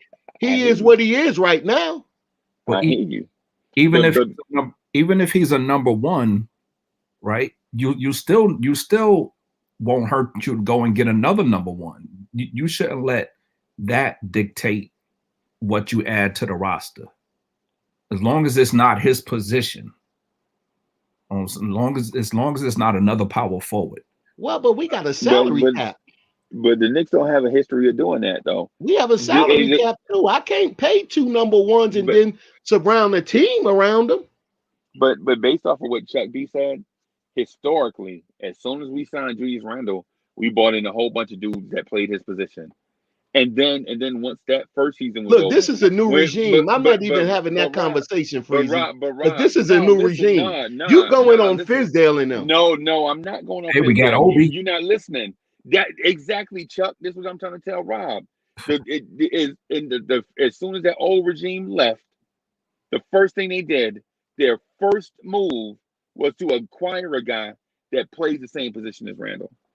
The first thing they did. Well, but do right? we really have to explain this again? Because I know we done explained this 1,000 times what the mindset was. But you just said, okay, never mind. Never mind. I'm just going by. I'm just trying to follow the Yeah, conversation. we done explain. We done beat that horse until it was dead. We explained what the mindset was, and everybody kind of like agreed about what the mindset was of management coming in on that. But and I always said this here too. Obi being a young player behind Randall, I don't see no problem with it. No. You just have somebody good for the second unit that's not costing you no money. Obi is no threat to Julius Randle, period. Exactly. So what's the problem of having a young player on the team? Dog, what? Okay. So what I'm saying is I'm trying to follow. So you said if this guy leads the team to the playoffs, right, and doesn't elevate his game in the playoffs, then you go get a number one because the dude you said is a number two, right? I'll be looking for a number one. Yes. I know that's what I'm saying. So I'm trying to follow. So if the dude, but if he does his normal season averages, 23, 12, and 6, you're saying he didn't elevate in the playoffs, regardless how many games they play, regardless of whether it's 1 series, 2 series, 3 series. If he just maintained his normal numbers in the playoffs, you're saying he's not a number one because he didn't elevate in the playoffs. So you got to go get a number one, right? Most definitely. Right. So my question is, so now if with that established, what position are you going to get your number one at? It won't be at his position unless it's a better player available at his position than him. And then I'll ask him to move over or do something else to help the team at that particular time. But up until that question is answered, I feel as though everybody that's a superstar, all-star, when it comes down to the playoffs, you must elevate your game. Or you're not going to take it. You're going to be a good playoff team, but you're not going to win nothing. Look at Milwaukee. They can't get past the second round, but then when Toronto got them a number one, they took the whole thing. So that's how you got to look at it. You just can't be stuck with him because he's a great player. You're going to have to put something with him. And if his ego can't handle that, now you're the number two because you're not, you have to produce. Bottom line. If you can't produce, it's a problem. And wherever I can find that number one at, that's where I'm going to find them at. You know, you can't go into the playoffs with your same lead average. You can't do that. Look at the great ones. They all elevate. Ain't nobody just rolling around with the same little average like that. Because that's why Golden State went and got Kevin Durant. Because in the playoffs, Curry couldn't be the number one. He didn't play like a number one. Why not get two number two caliber players? Okay, that's also something that I'll look into. I'm not saying that that's off the table, but that's something that I would look into. But if there's a number one out there, you're going to want to get that first. But if you got to get two complementary players, okay, it's another way to do it. You know, you got to grow what you got. But at the end of the day, you know, I know what, didn't Curry win the MVP and Iguodala got the MVP of the championship. And then after that, Kevin Durant got the next two. So it showed that, yo, you're a great player, but are you a real number one? That remains to be seen. Because it took somebody else to do other things to put you over the top. So, you know, that's just the way basketball is set up. So we got to play according to the rules and the money that they leave us. Because you don't want to give a number 2 out there all of that money and then you can't get nothing else to go win them. Then you're just going to be hanging out in the middle. Well, I feel we still need to upgrade the point guard. Yeah, most definitely. I agree too. And to add a wing. So we need 2 players. Yeah. And it'll be great if both of them could shoot. The wing definitely have to be able to shoot. Nick G knew that he has the eBay screen up. Yeah, he put it. Yeah, he dipped out for. I don't know what. Yeah, he dipped out for a second. I guess he know what he's doing. Yeah. Oh, there he is. I don't want no like infractions or anything. So. Yeah. So. It's not like I got something to hide. I'm good. No, I mean, I don't know how YouTube is, so I was like, I get it. That was a mistake. But okay, to me, point guard is the main thing. I don't see any point guards coming open. That's my one thing that bothers me. Like, where are we gonna get this point guard from? Might have to draft. And then, and that's what it boils down to. And the best point guard is real high in the draft. You know what I'm saying? Like, well, but see, that's what I'm saying. we're gonna have to steal one too. We're also gonna have to probably steal one. You know what's weird? Most of our first or top 10 picks are worse than our late or second round picks. Quickly, Mitch, they're all better than the Knoxes, Obies, and stuff like that. Like it's so funny because it's almost like is our question, okay, is being out the top 10 better for us? I don't know the answer to that question. Is like they take the best player available, which is what they see. You know what I'm saying? Like I don't know. That's a conundrum for me. Yeah, but you can't play the season with professionals thinking about what college is doing. Because every time you play with that type of mindset, it seems as though that the basketball guards just stick it to you all the time, no matter what the team is. Well, it just quote unquote. It's not that, Rob. It's just the fact that sometimes, to me, like the way I started this off, the easiest way to update your team, or one of the best ways to me to update your team, is just going through the draft because it's cheap contracts and guys that you could control for 4 years. That's a really cheap way to control your team and also to improve your team. But you got to get the draft pick right, and that's what makes it tough. You know what I'm saying? Like I want to upgrade through the draft. That way we have the guy for 4 years. We control their contract and it's cheap. And when you have a cheap contract, like a late round pick is probably in the $4 or under $4 million range. If that guy is a good player, let's say a Rondo level player, that allows you to go out and trade for a KG and put all kinds of expensive contracts around him while that person grows. And it allows you to do so much more in that 4-year period. But it's rare that you could put it all together. You know what I'm saying? Like when they had Jason Tatum and Jaylen Brown at the beginning, they got Kyrie and added that to it. Like, and then they had Terry Rozier. They had all kinds of stuff off the bench. They were supposed to capitalize on that team. They had Al Horford.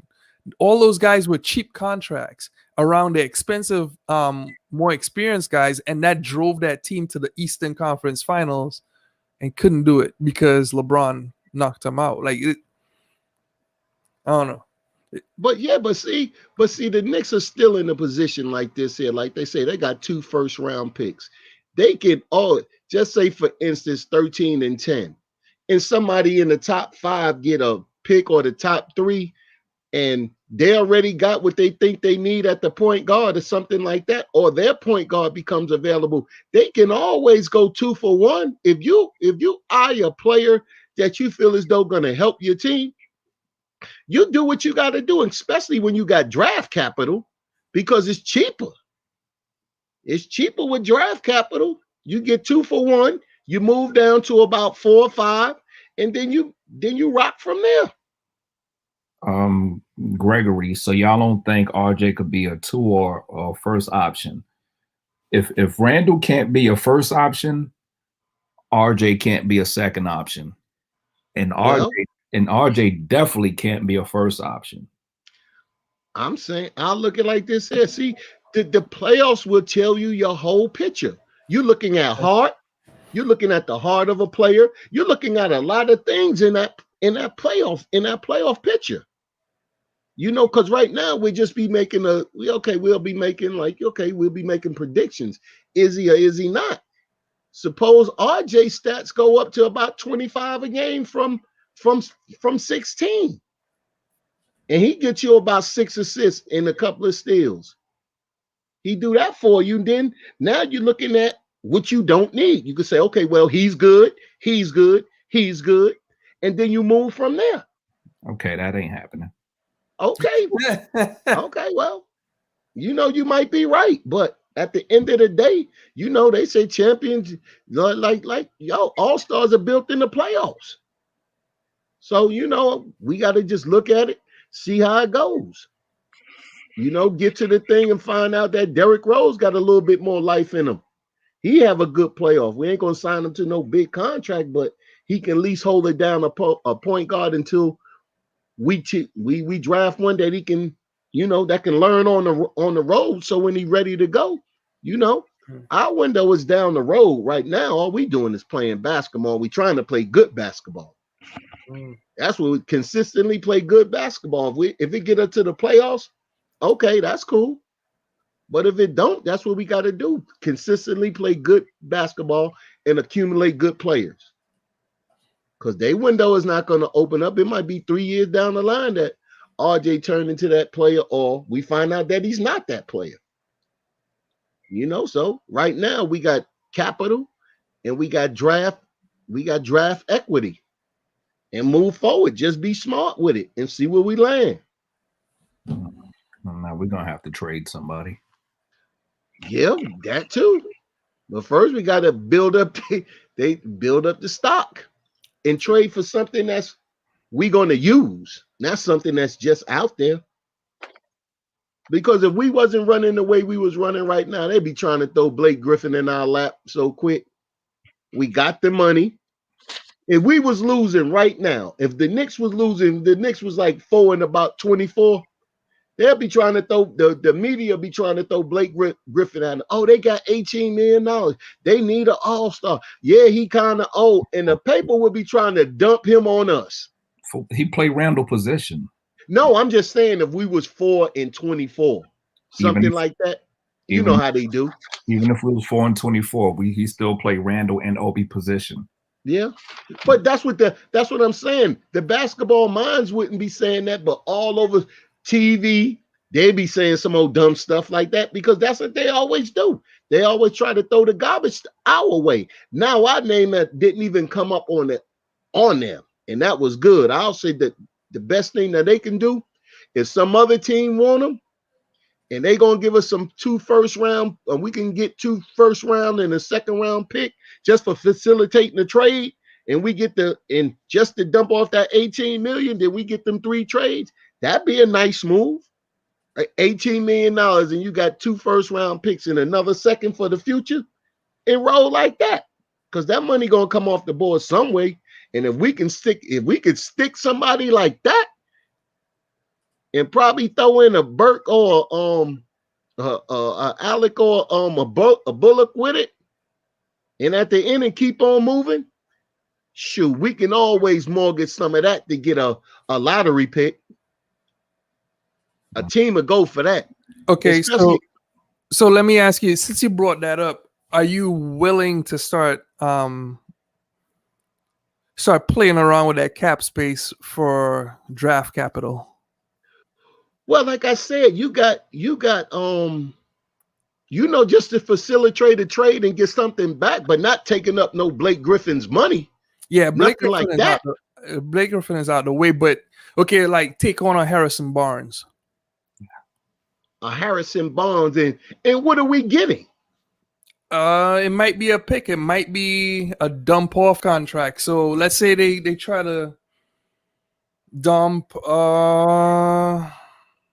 They'll attach something to them so that to make it sweet, like maybe 2 second-round picks, a late first-round pick or something. Like I don't know what it will be exactly. I got to look at their situation, but what would you do? Like, I would do something like I would look into something like this here. Now, if Atlanta wanted to get rid of Collins, right, and the team that wanted to get him, they had a first-round pick, but they couldn't make it work because of the money. They give us their first-round pick, but I wouldn't want a team too high up in the playoff. Too high off in the playoff. Like, say, like for instance, Charlotte wanted him. Like if Charlotte wanted that Atlanta pick, but they didn't have the money to do nothing, and then we can step in there and we can get Charlotte's first round pick or Atlanta's first round pick just for facilitating the trade in the middle. Not nobody that's going to go to the playoffs because their pick is not going to be as nice for us, because if we can get one Dallas pick in the 20s, Dallas pick in the lower 18s, and then between 13 and 18, and then we fall in between 10 and 14, and then you get that Charlotte pick that's right there in the middle, but they got them a young player, and then Charlotte got them, then Atlanta moved the money and got back like probably Rozier or something like that, and they happy with that, and we get the draft pick. I'm good all day with that. That's super maneuvering, not just taking it and letting somebody just have their way with us, but for us to be orchestrating for another team, and we come out with the picks. And we don't even get the player. We just get the pick. We probably send some money somewhere, got back something else, and we rocked it like that. Picking up an extra player to cut later or something like that. All right, as long as he don't make too much and he off the books this year, okay, we can do that. So, well, okay, looking at Atlanta's situation, I don't think Collins really would fit that situation. The only reason why is because we may have to take on you got to take on one bad contract to make it all work, or to get that pick, right? So for Collins, you might be saying, okay, Charlotte get Collins, but we take on Gallinari. No, okay, no way. No, then you may have to take on Capella. No, not doing that. Not doing that either. So then we're gonna have to move on from that. Then no, how about we get Rozier? Yeah, but Rozier plays. Okay, you gotta understand. Like Rozier is important for what they're doing right now. You may have to. I don't think so. Not with Ball. Well, okay, but Ball next to Rozier is what makes it all work for them. Well, who doesn't fit? And I said this in the summertime is they got another guard. What's his name? Yeah, it's Graham. Yeah, is Graham. So Graham is suffering, or had been suffering at one point in time, because LaMelo was coming on. Rozier still had been putting up points and also playing great defense. So you gotta, what works for them, they might be a candidate to say, okay, well, send Alfred Payton there and you take on Graham. Graham is up for a contract next year, so he's in a contract year. And he may solve a problem for us. Oh, that's no problem, long as it works for us. Okay. But somebody's giving up a pick too, because we can stand fast and don't even bother with it. We have to have something. We're not just doing it just to be doing it, because now we're just logging on another guard. You don't want to be doing that either. We just logging on another guard. We trying to figure out the rotations with the ones that we have right now. Yeah. And then to add more problems to that going into the second half of the season, I don't think that's all too much. They will have to, but something, sending them somewhere, because at that power forward position, look like around the league, they kind of stacked. Yeah. I feel like guards is pretty much settled around the league except for us. And then also too, like most teams got their power forward set. The center position is kind of thrown away. But then you just start going through the whole list. It's like, maybe not. It's just, to me, upgrading our small forward and point guard position, really point guard first, but I don't see any point guards coming open. Even getting Bradley Beal says, okay, now you push RJ down, but you got to give up stuff for him. So you might give up. Yeah, RJ would have to go in that trade just to even just don't even put him in that situation. Yeah. He goes. If you get Bill, he goes. And then we keep saying Zach LaVine. Zach LaVine right now is the Bulls version of Julius Randle. That's all they got.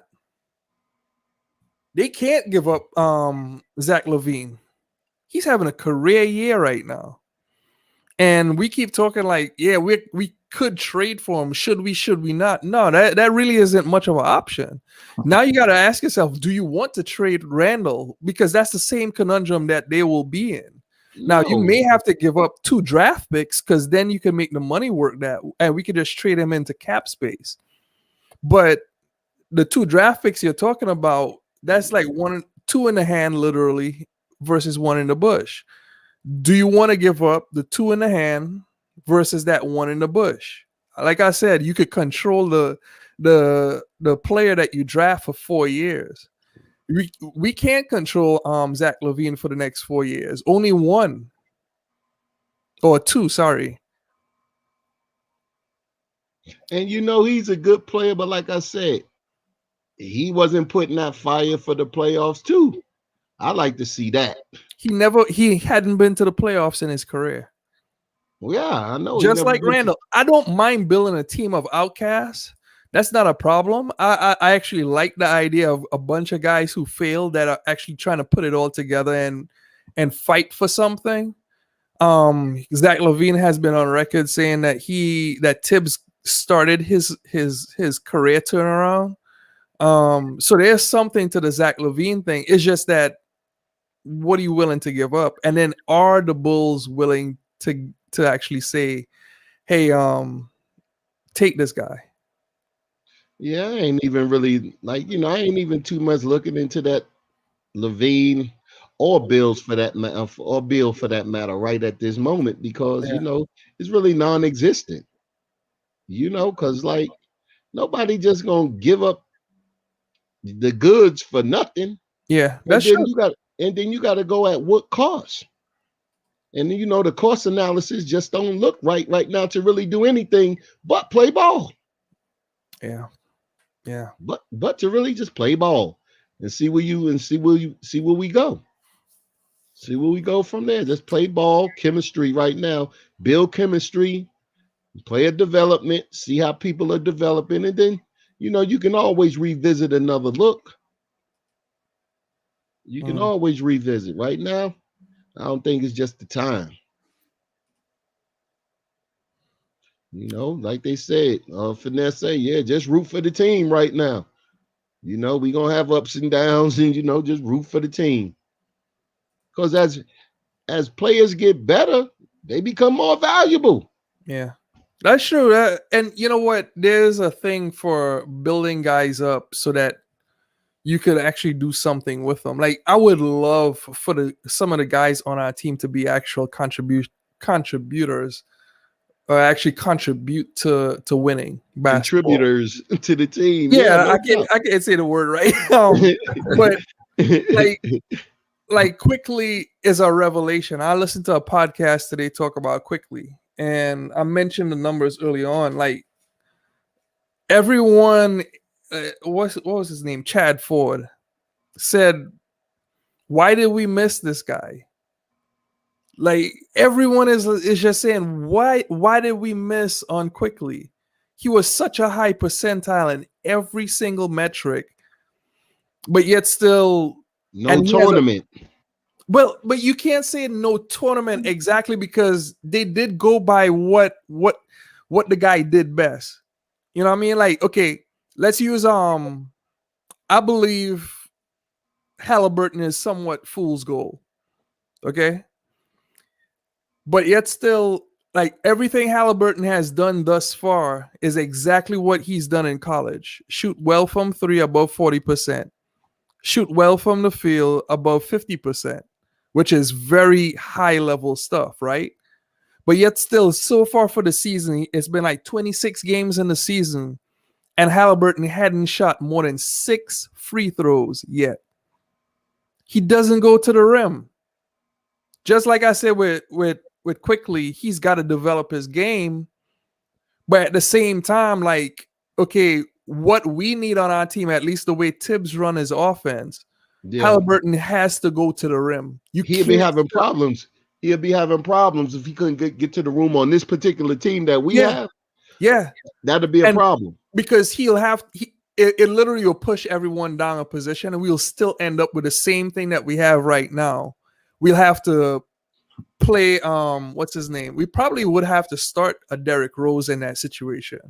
Like, there's all kinds of stuff that, even though he would have solved a certain problem from a 3-point shooting standpoint, it's a different problem because now we need someone to be able to get to the rim. So it's kind of like, I don't know, he solves a problem, but he doesn't solve the problem. Yeah. So it's always a trade-off, man. Always a trade-off. Every single player is a trade-off. That's pretty, but I'll say like a lot of teams, like, you know, because they played up until right before the tournament. They don't. Some people played they conference tournaments. A lot of people didn't. And then, you know, with that, because, you know, I think a lot of these scouts, they ain't on it like they supposed to. They take for granted this is when we can watch them at the end, because a lot of players become available that wasn't there once the tournament, and then the redraft structure. A lot of players move around big time. A lot of players come up through the Columbine. They jump, you know, and a lot of things happen that's saying that, okay, these people that got these scouts out there, a lot of them be out to lunch. They be out to lunch. They might look at something and they ain't taking it as serious as they really need to be, because you only have the TV guys, you know, that's really be like knowing all the players. Like a couple of them, Francesca, he pretty much knows a lot of the players. And then, you know, you might get bias. I mean, the Billis, he knows some, but they get a better look at them once the tournament starts, and then they might go back and review the tape before the broadcast, and then they'll tell you what this player does. But going into it, I don't think they be on it like that. Well, I think a lot of teams missed. To be honest with you, Rob, I love the Stepien. Now they don't make content like they used to. And a history lesson on the Stepien. 2 of the guys that created the Stepien got hired, one by Philly as a draft consultant. The other one got hired by the Suns as a draft consultant too. So like the Stepien has actual people that teams want to handle their draft rooms. And to be honest with you, like in full disclosure, when Mikal Bridges was about to be drafted, the guy that started the Stepien raved about Mikal Bridges. You know, like, and he got hired by the Suns. Guess where the Suns went in the draft? So like there's a lot of stuff. I see Finesse talking about Alonzo Trier. Like, let me give you an alarming thing about Alonzo Trier that some people miss, or what kept him from being drafted. This guy played with the number 1 overall pick, as well as a guy who was the number 8th overall pick in Markkanen. So 8 and Markkanen, 2 big men that could shoot, and that team went nowhere in the tournament. They got knocked out first round. But then while we had Porzingis, picked this guy up. Now the memo on Alonzo Trier was he doesn't like to pass, and look at the numbers of him passing to Ayton and also to Markkanen. Markkanen is like a smaller version of Kristaps. Yeah. Why did we pick up a guy that caused problems on his own team with a guy that looks like Kristaps Porzingis? Because he was a free player. He was a free player. I'm not knocking them going after it, but there was problems in just the idea of picking up that guy for the situation that we were about to put him in. Like he was a player that did not defer to his big man at all. And he had legendary, well, not legendary, but he had good big man on his team 2 times in a row. Mm-hmm. So sometimes, like you said, some of these guys do put things like these scouts, they dismiss things and feel like the team could fix this. And again, maybe if it was Thibodeau, he may have straightened out Alonzo Trey. I would love to see Alonzo Trey with Thibodeau, but at the same time, like he kind of shot himself in the foot with his attitude. But have you ever took this look at it? All right. In college, he was what? He was a 40, 50, 80. That was Trier. Yeah. Maybe the coach did it wrong. You could have gave this man more of the game. Then you already had an inside. You had an outside. This man 50, 40, and 90 from the line. That was Trier. Yeah, I agree. So, and he knowing what he can do, and then you got Markkanen out there just shooting threes. I'm giving you all 3 levels of scoring. The only problem I have with that is Ayton gave you a lot more at the rim as well as shooting, and Ayton could pass the ball. At least in college he did. And I always feel like Alonzo Trey squandered his college career just by his attitude. Well, he did, but he did get hurt. He was out. No, he did. I'm not disagreeing with that. I just felt like his attitude when it comes to college, I didn't like it. It's tough to say because a lot of scouts, at least at that time, said something's wrong with that kid's attitude. And then look, he got kicked off the team because of attitude. So who knows? Well, he back in the G League with another shot. I still would love to see him with a disciplined coach who knows how to coach. Heck, I wish Tom Thibodeau could have coached Melo. Like, there's so much stuff that I look at. I'm like, I wish Tom Thibodeau was here earlier. Yeah, well, he had a chance to go over there with Rose over there with Tibbs. He did. I think Melo, to me, he squandered a lot of. He could have been a champion, but it seems as though that, to me, he put his money first. Yeah. And he got his money, but he didn't get his ring. He sacrificed something, but yeah, he took the money off the table every time. Yeah. Hey, but fellas, I'm about to get off. Yeah, me too, man. It was good talking to y'all. I hope I made peace with the great Kevin and him and Chuck getting ready to go into it now. There was something between you and What'd you say? Yeah. Then why do you feel that there was something between you and I? I don't know. You said that every time I get on when you're on, like there's some kind of beef. I don't have no problem with you, Kevin. I only It's not having a problem with you and I. It's kind of like Thomas Jefferson and Alexander Hamilton. Oh my God! I never took American history. What does that mean? Oh well, but actually, don't get me wrong. A lot of people in America don't know that they just had a difference of opinion, and they were both very passionate about it. That's about it. In the gist of things. Okay. And that's it. I don't have anything. I think a lot of times people know that I'm very passionate about the team and you're passionate about the player. One player. That's right. And you'll dump on the team. No, for that it's player. really not.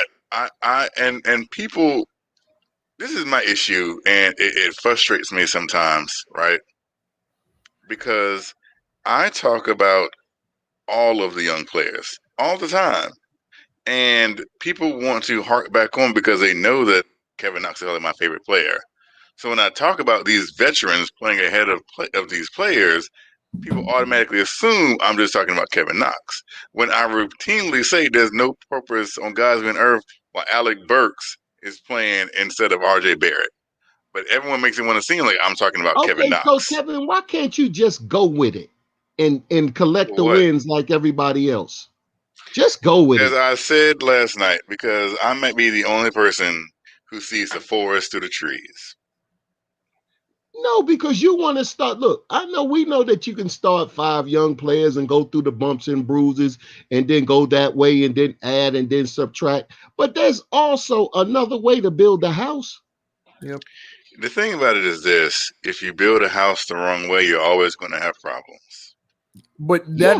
there's multiple ways to build a house. There's In the multiple Caribbean- How ways about to this? The build way it. that I feel like Tom Thibodeau is building this house, I feel this house is always going to have problems. But Well, Knicks then, fans, okay. but hold on, Rob. So- Hold on, Rob. Knicks fans are just so eager for that instant gratification because of what they've gone through the last few years, and they just take anything that looks good in front of them, right?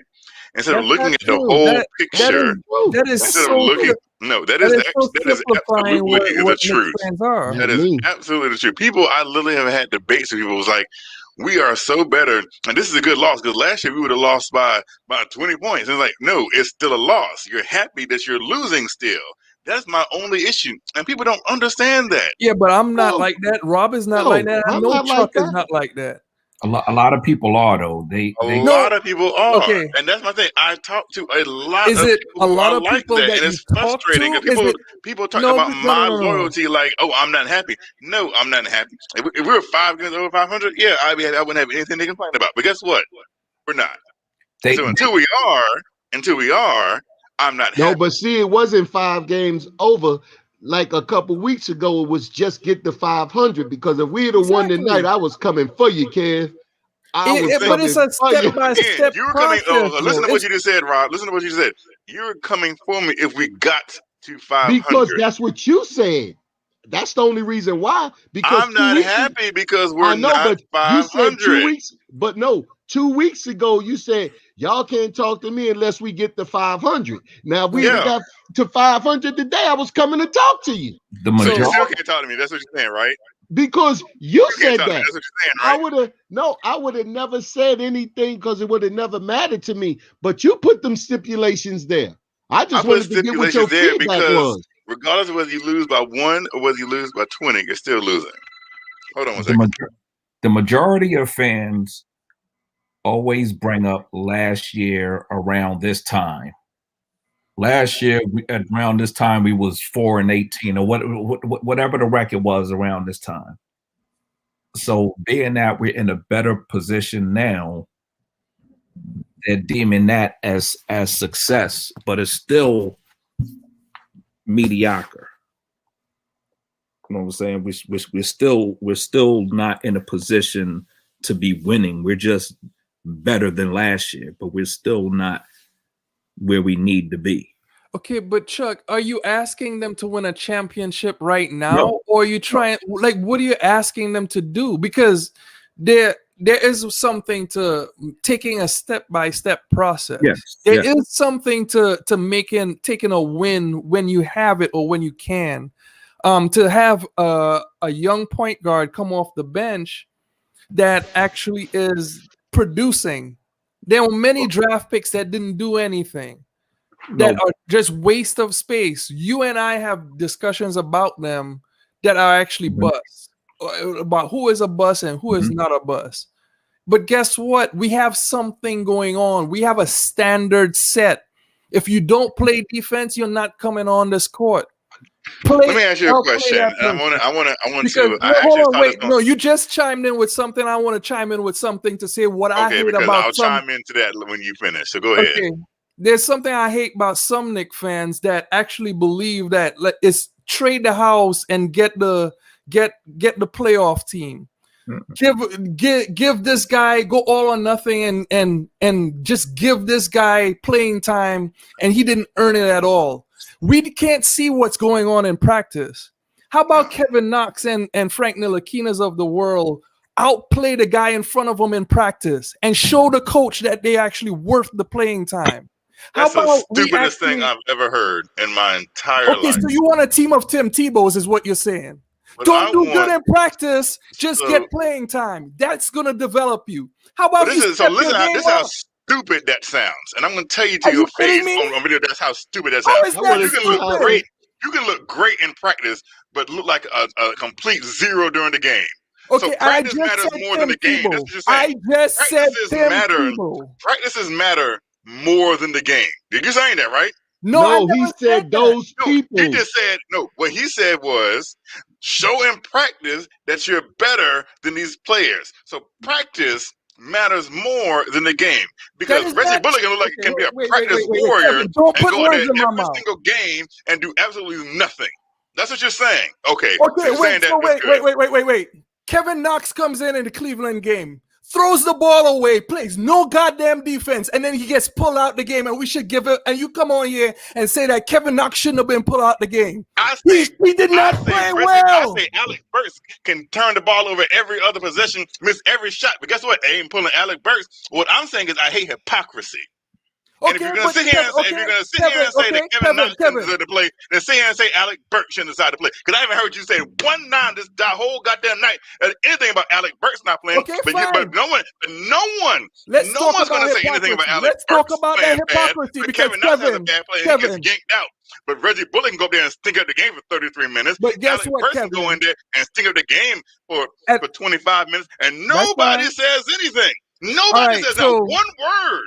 Not So one Kevin, word. You know why? Because Hold on, nobody no, is Rob, facing a player. hold on, Rob. At the beginning of the season, I brought a topic up about Frank Ntilikina.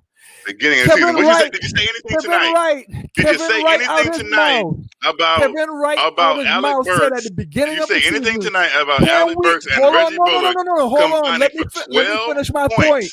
Actually, Let me finish my let me go and point. look up what they did tonight since, Okay, let me finish my point. I could go all into everyone you just said. Because Kevin Wright this is on this show ridiculous. said I shouldn't speak about Frank Ntilikina because he's not getting any minutes. Why the hell are we talking about Kevin Knox out your mouth? I'm not talking about Kevin Knox. You I'm talking about Alec Burks and Reggie Bullock. That's what I'm saying. Can we sit here and talk about Alec Burks and Kevin and can we talk about Alec Burks and Reggie Bullock? That's what I'm saying. What I'm saying is hypocritical. If you have two players who are playing who don't deserve to be playing, but yes, you said because Kevin Knox doesn't deserve it. They should be playing. That's what you're saying, right? Because they look good in practice, they deserve to be playing. That's all I'm saying. Let's say it. Look, say that you like to be hypocritical too, because obviously what they be can like look like this here? bums, but you don't say not one word about them. If you don't perform in tryouts, do you make the team? Hell no. Hell no. If you don't perform in practice, you don't play the game. You gotta play. Go ahead, Freezy. Knock everybody out. I don't give a damn. Seriously.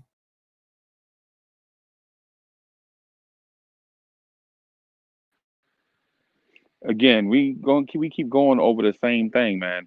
This is really unfair, in my opinion, to Hoodie Cav, because Hoodie Cav didn't even bring up Kevin Knox. Hoodie Cav brought up Reggie Bullock and Alec Burks, and y'all immediately just jumped on my man about Kevin Knox, right? And so in fairness to the question that was on the table, Kev didn't even bring up Kevin Knox's name. You know what I'm saying? And I understand where Nick G is coming from. Yo, you got to show something. You got to show something in order to get on the floor. You ain't just gonna show up like, yo, my name Kevin Knox. I deserve to play. You got to show something. So I mean, so basically, what y'all saying, both sides can agree, but y'all yelling over each other. I can't even understand what neither one of y'all saying. You know what I'm saying? And to Hoodie Kev, stand your ground. Stop being soft, Kev. Dudes come on here and they say stuff about this stuff, and then you be wanting to back down from whatever. Man, stand your ground. Stop being a cream puff. If you want Kevin Knox to play, tell him you want Kevin Knox to play. I mean, you've been tiptoeing about this thing, man, or whatever, and you know in your heart, you want Kevin Knox to play.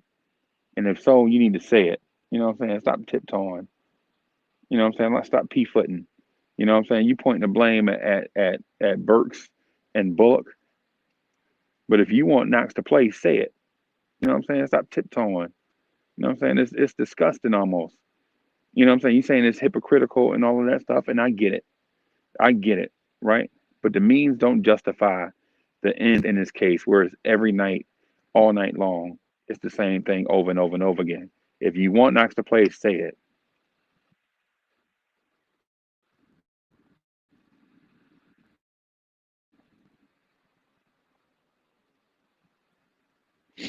Kev, is Kev still there? Kev, can you hear Yeah, me? he right Right there. here. Kev, Kev, Kev, this is disgusting. If you want Kevin Knox to play, say it. You know what I'm saying? Freezy. You flower footing around. And this because I understand what you're saying about the argument about the Thibodeau being hypocritical. I understand that. We all do. You done said it like a million times. You was right the first time, right? But saying it over and over and over again don't convince people. You know what I'm saying? If you want us to come to your side, you got to make a more compelling argument than saying the same thing over and over and over again. I understand where you at. I understand that Burks is trash. I understand that Bullock is overrated. But if you want Kevin Knox to play, how about say that as opposed Here's a, to pointing the blame at others? And Nick G is absolutely right, man. You ain't just gonna show up and just be like, I'm a lottery pick, so I deserve to play. You got to show it somewhere. And that first place you show it is practice. Nick G was absolutely right. You know what I'm saying? You don't show it, you don't do it like that. Even like when you first came on Hoodie Cab, when you first came on here, the reason why we picked you, we knew you was a star and was gonna be one of the stars of the channel, is because you proved it amongst other people first. You didn't just show up and be like, yo, I look like Morris Chestnut and I got a beautiful voice, so I'm the man. That ain't it. That ain't how I go. You know what I'm saying? That ain't how I go. You gotta prove yourself. Nick G is right. You gotta prove it in practice. You gotta beat out the dudes in front of you. And if you can't, guess what? You just can't play.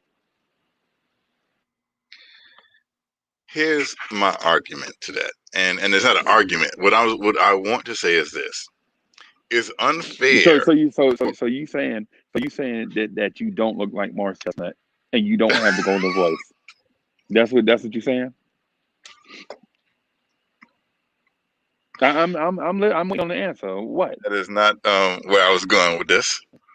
ladies and Um, gentlemen, we have Tay Diggs and Morris Chestnut on the Knox at Night podcast. is Hmm. this a remake of The Best Man or something? The But Wood. The Wood, they were in that movie too. Yeah, that was The Wood. Or was that The Best Man? That was The Best Man. Morris Chestnut wasn't in The Wood. He was in The Best Man with Tay Diggs. Yeah, you're right. You're right. You're right. So here's the thing. And I didn't mean to interrupt y'all, man. Like I ain't disrespecting y'all or whatever by coming in and stepping in between.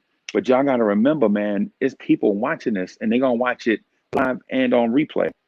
You know what I'm saying? So when y'all talking over each other, even though both of y'all passionate about y'all points, man, y'all gotta realize other people listening. So even on the replay, when they hear all this gargle stuff coming through the speaker, even though both of y'all feel like y'all right, they don't even hear what y'all saying. It just sound like noise to them. That's why I be trying to step in.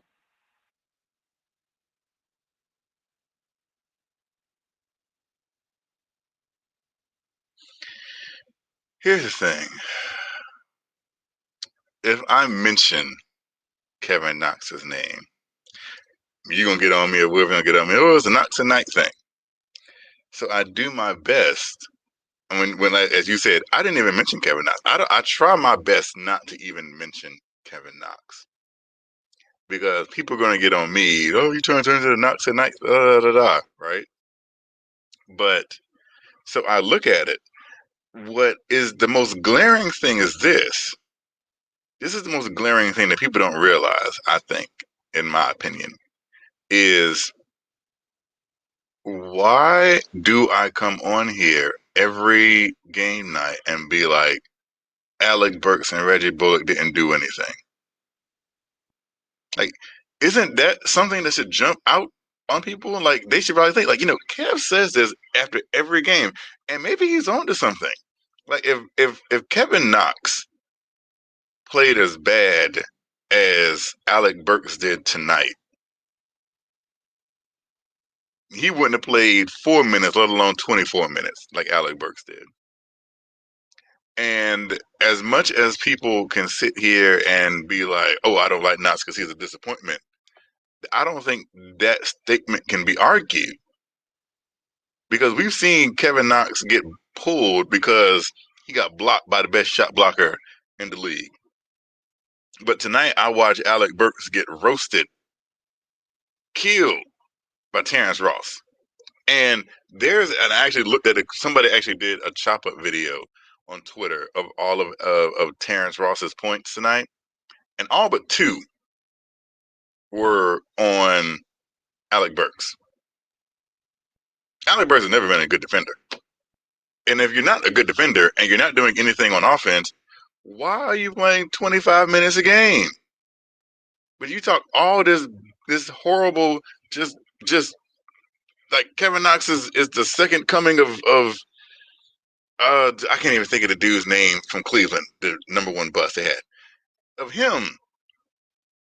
But Alec Burks is even worse. He's even worse. And it's that's the thing. That's what kids when I get on it about the hypocrisy. Because we've been on air for 3 hours and 54 minutes. And not one time tonight did anyone say Alec Burks is playing bad. Not one time. I was on here every single night saying Austin Rivers is playing bad. Awful. And nobody said anything. They was looking at me like I'm crazy, like I'm all about Kevin Knox. And maybe I am. But you can't sit here and disagree that the players ahead of Kevin Knox are equally just as bad or worse than he is. And so my thing is this. I would rather have a kid who's 21 who can still learn, grow, and get better playing than a 29-year-old journeyman. And frankly, I'm going to sit here and say I don't really care what they look like in practice. Because what they're doing in practice obviously is not translating into the game, which actually matters. It doesn't. Practices don't matter. The games do. And if you're thinking up the games, I don't care how great you look in practice. Agree with me or not, but that does anyone else can you agree like you can be a practice warrior and go out there on every single game day and lay a goose egg, but you can hold your hat like, oh, you know what? I look good in practice. And it's unfair to sit here and say how these players even look in practice. Because I guarantee not all these players are even practicing hard. I guarantee Julius Randle doesn't even practice. I bet you, I would put my money on it and say Julius Randle doesn't even practice. He probably does walkthroughs.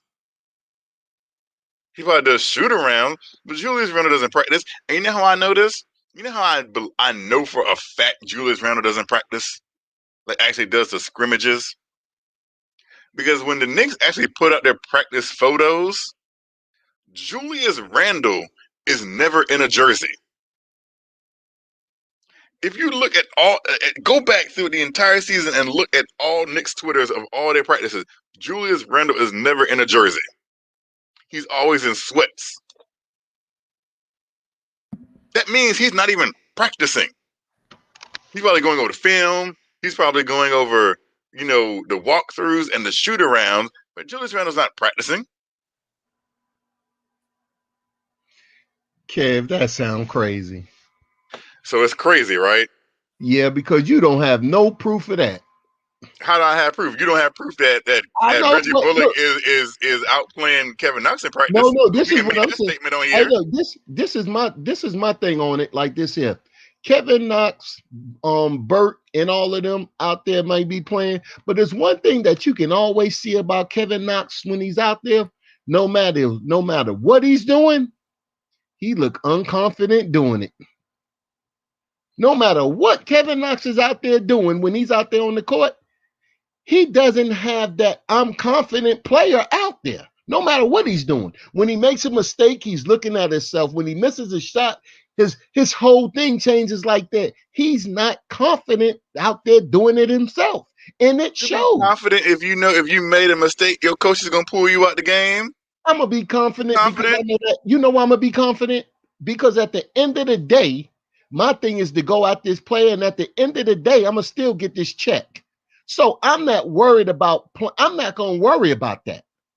If that's your mentality, then you wouldn't be a great athlete. Hey, look, no, I tell you just like this here. My mentality is I'm gonna go at that player who got my job. I know I'm getting a check, and I know I'm good at what I'm doing, so I'm confident. Nothing the coach is gonna do is gonna make me unconfident. Look at Alonzo Trier. No, he got cut off the team, but one thing he didn't lack was confidence. What was it? It was lacked a last confidence. game. It was the last game. I saw Kevin Knox play for 4 minutes. He played for 4 minutes, and he looked better than Reggie Bullock did the whole game.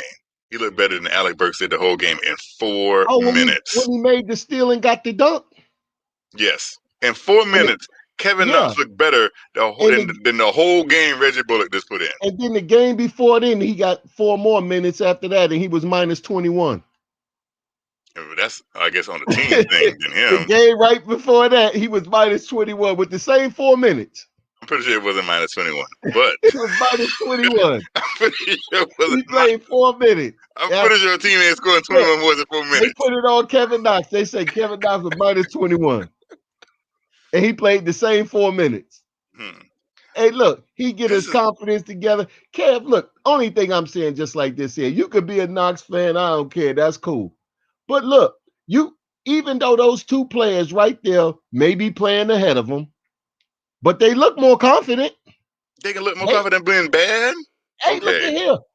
They feel as though they out there doing what the coach told them to do. They're gonna take the open shots. They're gonna act like sometimes you just gotta act like a pro. Reggie Bullock look the part. Reggie Bullock was out there for 33 minutes and all he did was get in cardio. Hey, you might be right. All he did was get cardio in. He ain't do nothing else. That is not true. He played at least decent defense, and it's above the level of what Kevin Knox could play. He got cardio for 33 minutes. Today he could have been on the treadmill for 33 minutes and the same exact thing. Terrence Ross roasted Bullock today. Yeah, he got cooked. Yeah, he got cooked today all day long. Now imagine Kevin Knox didn't have to be part of that beating. Imagine Kevin Knox going up against Terrence Ross. He probably dropped 50. So this is the thing about it, and you're being sarcastic. You're being sarcastic, but you're overlooking like a player literally just got cooked. And the only thing you can say is, "Oh, imagine if that was Kevin Knox." No, but okay, but what are we gonna replace him with? I don't have problem. That's what I'm saying. That's the crazy thing about it. It kills me because you want to kill Kevin Knox so bad. No, I didn't bring up people Kevin in Knox front of him are just as bad. They're just as bad.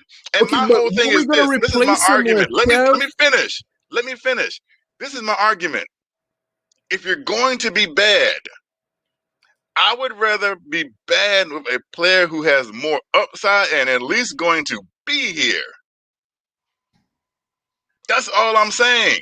But Kev, you don't know if he's gonna be here. You don't know that. I know this. This is what I know right now. On February 28th, Kevin Knox is under contract with the New York Knicks next year.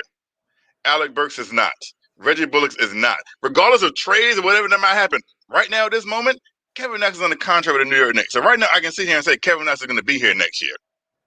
I can't say that about Alec Burks or Reggie Bullock. So yeah, I can say that. Right now, I can say that because none of us knows the future. But right now, Kevin Knox is under contract. So right now, Kevin Knox is going to be here next year. Then why try to get rid of him? Who's getting rid of who? Why is he on the trading block? Who says he's on the trading block? Okay. Did Leon Rose say that? Vaguely said that. Okay, but you just said, or you just indulge in speculation too about Julius Randle not even practicing. You're not on the team. That's not speculation. That's actual evidence. That's video. That's photo evidence that he is not in practice jerseys. So you're there for the whole practice. You know for sure it's a fact. All the way from that hotel that you're in, you know for a fact that this guy does not practice. That is a lie. No, it is. Because this is the one thing that I know Tom Thibodeau said. He said there's a different way that you can rest players and still play them more minutes, and it's about limiting their practices. That's what Tom Thibodeau said. Tom Thibodeau said you can limit your practices and still play heavy minutes. And it looks like that Julius Randle's playing heavy minutes, so that must mean that he's limiting his practices. And photo evidence says that Julius Randle isn't in practice jerseys either. So maybe it's just me. I'm just putting 2 and 2 together and saying that Julius Randle's not really practicing that much, which doesn't go into the realm of speculation that superstar players don't practice as much as every other player. So I'm just going to sit here and assume Julius Randle doesn't practice as much as everyone else. Kev. Is that a wrong speculation? Am I wrong about that though? Okay, hold on. Does that does the argument not have merit? I understand your argument, but please let me rebuttal. Go ahead and rebuttal. The NBA does block players from practicing on back-to-backs. Were the pictures that you looked at during back-to-back games? Do you remember that? Every single one. Was it I'm not saying that Julius Randle never plays in practice. I'm not saying that. I'm saying I guarantee he doesn't practice. He doesn't do every single scrimmage. I guarantee he doesn't do every single scrimmage. But you're presenting your argument as if he doesn't practice at all. Is that what you're saying? I want to make sure that I'm clear on understanding what you're saying. I'm saying Julius Randle does not practice as much as everyone else. Okay, so then also are you throwing that also about RJ Barrett, because he does play a lot of minutes? I think with RJ it might vary. I think RJ will vary more than Julius does. Why not? Why does it vary with RJ versus, because they both play just about the same amount of minutes? I don't think the minutes and the workload are two different things. And so, and RJ being younger and him still learning, I think that RJ would still practice more than Julius does. Okay, Kev, your argument just now was that he's not playing because Thibodeau said there. If you don't understand what I'm saying, then I can't spell it out for you. But it's inconsistent, though. A lot of things about what's going on with this team is inconsistent. Okay. So I can't be inconsistent, but Tom Thibodeau can be inconsistent. And you don't say anything about Tom Thibodeau's inconsistency whatsoever. Right? So what you're saying is this.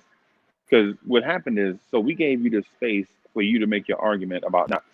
And as soon as somebody else started talking, you cut them off. Come on, big dog. You gotta let others participate. We gotta pass this mic. You know what I'm saying? He asked me a question. I answered it.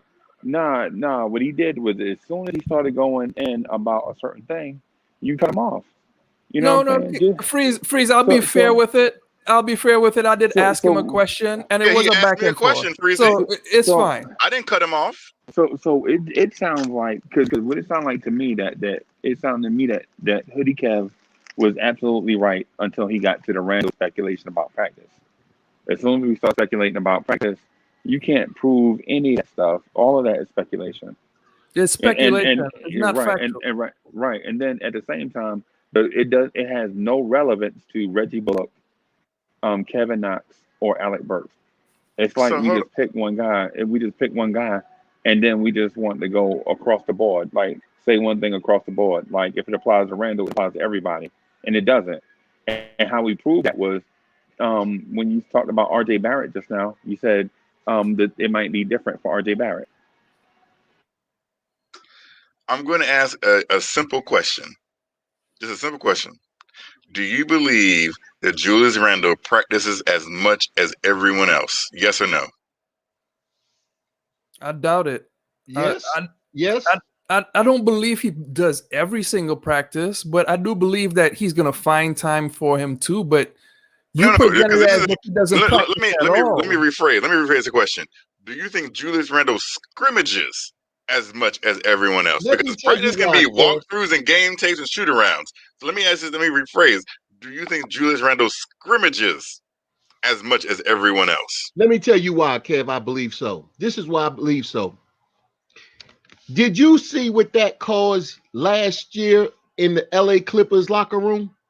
You can't build team chemistry when your favorite player, when your best player is not participating like everybody else.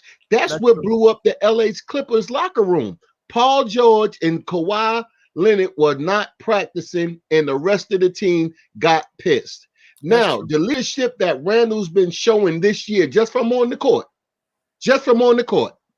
for Randall been showing all year, and the team camaraderie and the way that they handle him and the way that the team looks at him, I think Randall will run through a wall for them, and they will do the same thing for him, just as was shown. There's a lot of camaraderie on this team. And also, too, you got to add to that there has to be some way that he's teaching Obi because he is spending time with Obi too. So like you're That's making why an I said argument, but then scrimmage. you're not using. I That's what I said. understand. I rephrased it. I said scrimmage. I Scrimmage is a understand different what part you're of saying. practice. Okay, but scrimmage, he could. Now there are multiple ways that teams do things. I don't know exactly what goes on in practice. I can't speak for every time, but there are some teams that would do walkthroughs before a game or before after a back-to-back, and that's actually in the collective bargaining. You don't practice every single time. LeBron James and also what's his name, Chris Paul argued for that. They don't play as many back-to-backs. So to just sit here and say, and that's why I had to ask you the question about, is it a back-to-back or is it just One, that it's in the moment? all level players, the players of cachet around the league, like a player who has the workload that Julius Randle has, is going to still scrimmage as much. And I didn't say walkthroughs, I didn't say shoot arounds, I didn't say film studies or You said anything scrimmage. else. I said scrimmage. I If you agree. believe wholeheartedly that Julius Randle scrimmages as much as everyone else, then you're crazy. No, I No, don't he believe. doesn't. I don't believe so. I believe that it depends. And look, Pat Riley did the same thing. There are a number of coaches that did the same thing. That's not really much of an argument. Like it, I don't believe that he's gonna play as much. Like if he takes a beating the night before and plays someone like I forgot what game where Julius Randle took a really tough game. He went up. I think it was against Gobert, and after that game, like he probably was hurting the next day. I know they didn't play. They didn't practice him as much. And did everyone else play? Probably did. That's not really an argument to be made. If you're hurt now, that's different. No, I'm not saying hurt. I'm just saying he took a beating that game because he went up against some real big boys in Gobert, and they were manhandling him. Like he couldn't handle that game. He didn't have a good game. But yet still you pick and choose, and this is something Pat Riley, Phil Jackson's, Jerry Sloan, all the great coaches. If you had a really tough game the night before, they're gonna rest you the next day or try to find time for you to rest. That's just standard protocol for every NBA team. Then you're talking about being media pictures of him being inside not being inside clothes. Well, it wasn't a back-to-back because collective bargaining says that you cannot practice before a back-to-back. You do walkthroughs. That's just standard play. So you have to put it into perspective. You can't just make a statement and not give a background to the statement because that takes away the picture, and it also it sells a falsehood of what is actually going on. The falsehood is you can sit here. This is the falsehood, right? You can sit here and say, without any knowledge whatsoever, that Alec Burks is outplaying Kevin Knox in practice.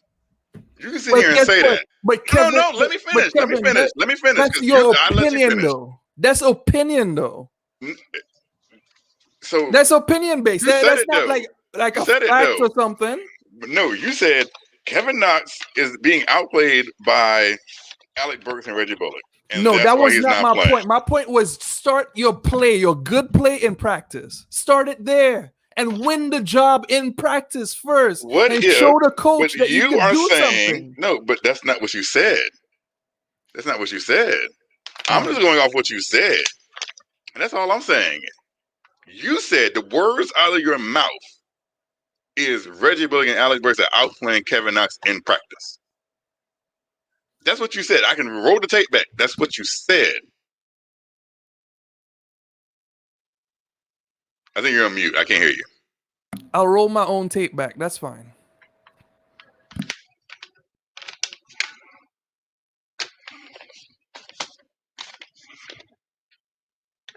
I mean, I don't think it's much context. We can't sit here and not say anything on live YouTube. So, I mean, I can keep talking, I guess, but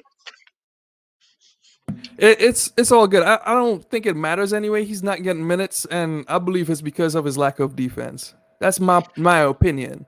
You could have your opinion, and that's fine. I respect it, but I disagree with the idea that Kevin Knox is has outplayed Reggie Bullock over any considerable time.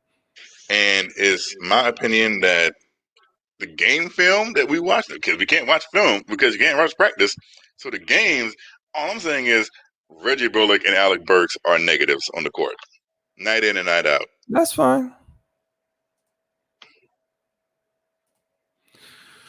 But Kev, off season, I talked to everyone else. What about you? What do you feel like is the biggest need on this team? This offseason? Yeah. We are like halfway through the season. We need a point guard. Should have been had a point guard.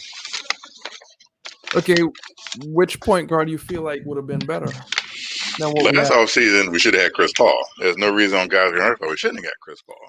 Well, but the At reports Chris were Paul, we that wouldn't be having any of these conversations. And you're going to report that this player doesn't want to play for this team. But guess what? He has no choice in the matter at the end of the day. So because Leon Rose is former agent and I guess friends with Chris Paul, he wanted to respect that. But it wasn't the best business move for Leon Rose. The best business move was for him to get Chris Paul.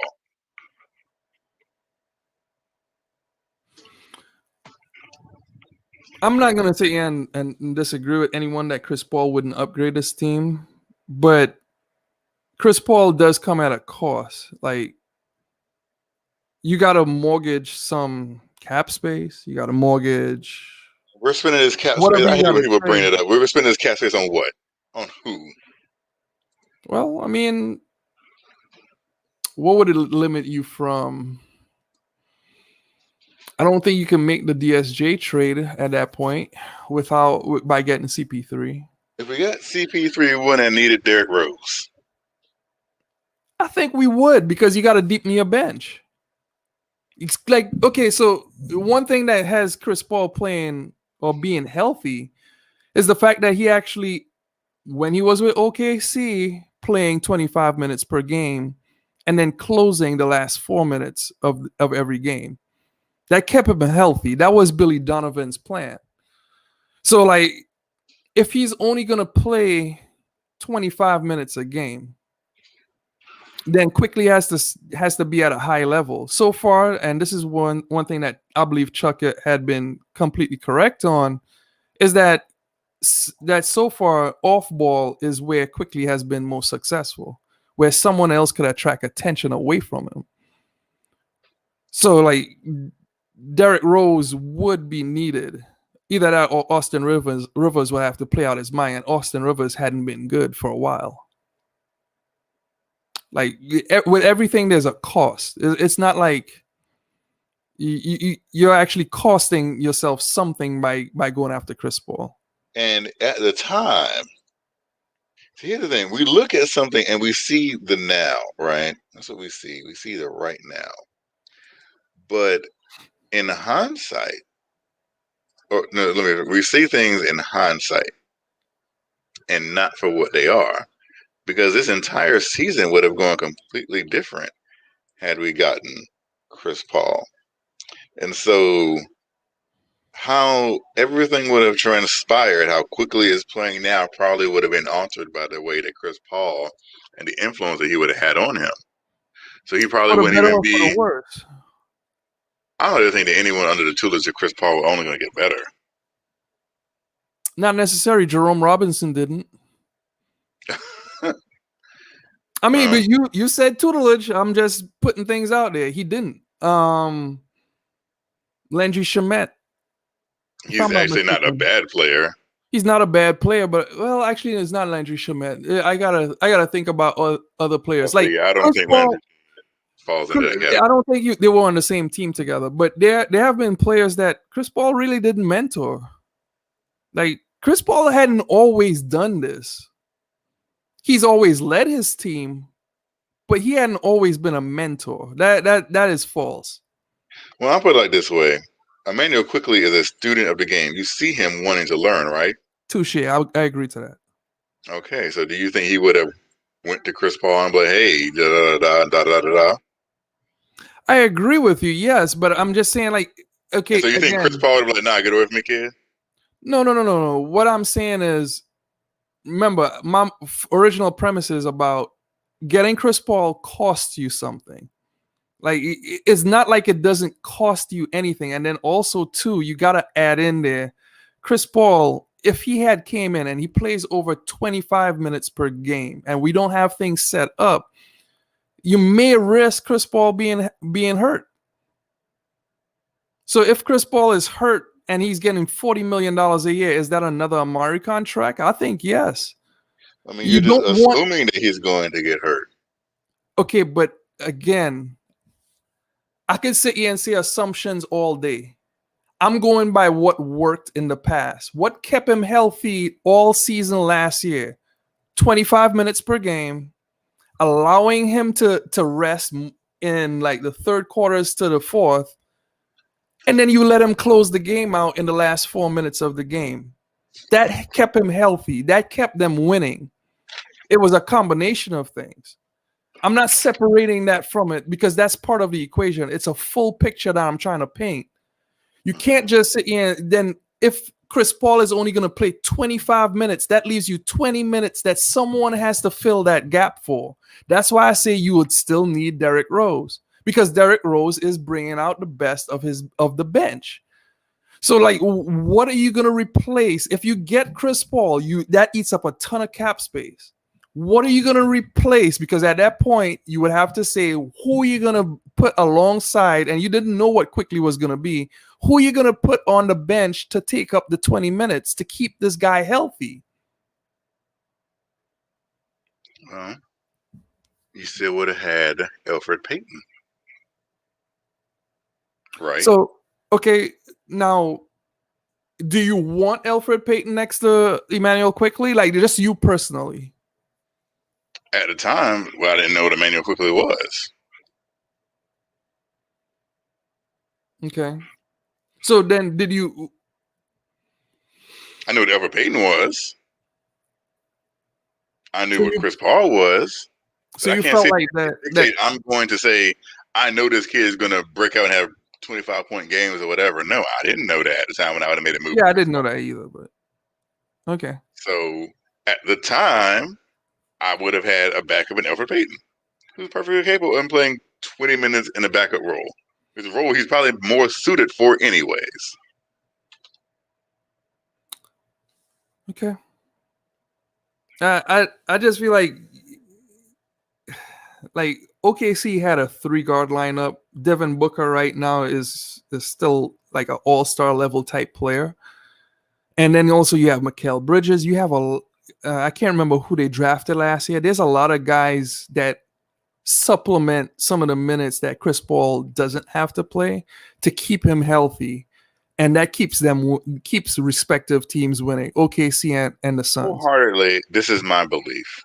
That the games of Obi, Knox, and RJ would be lifted so much. And I think everyone would agree. I agree.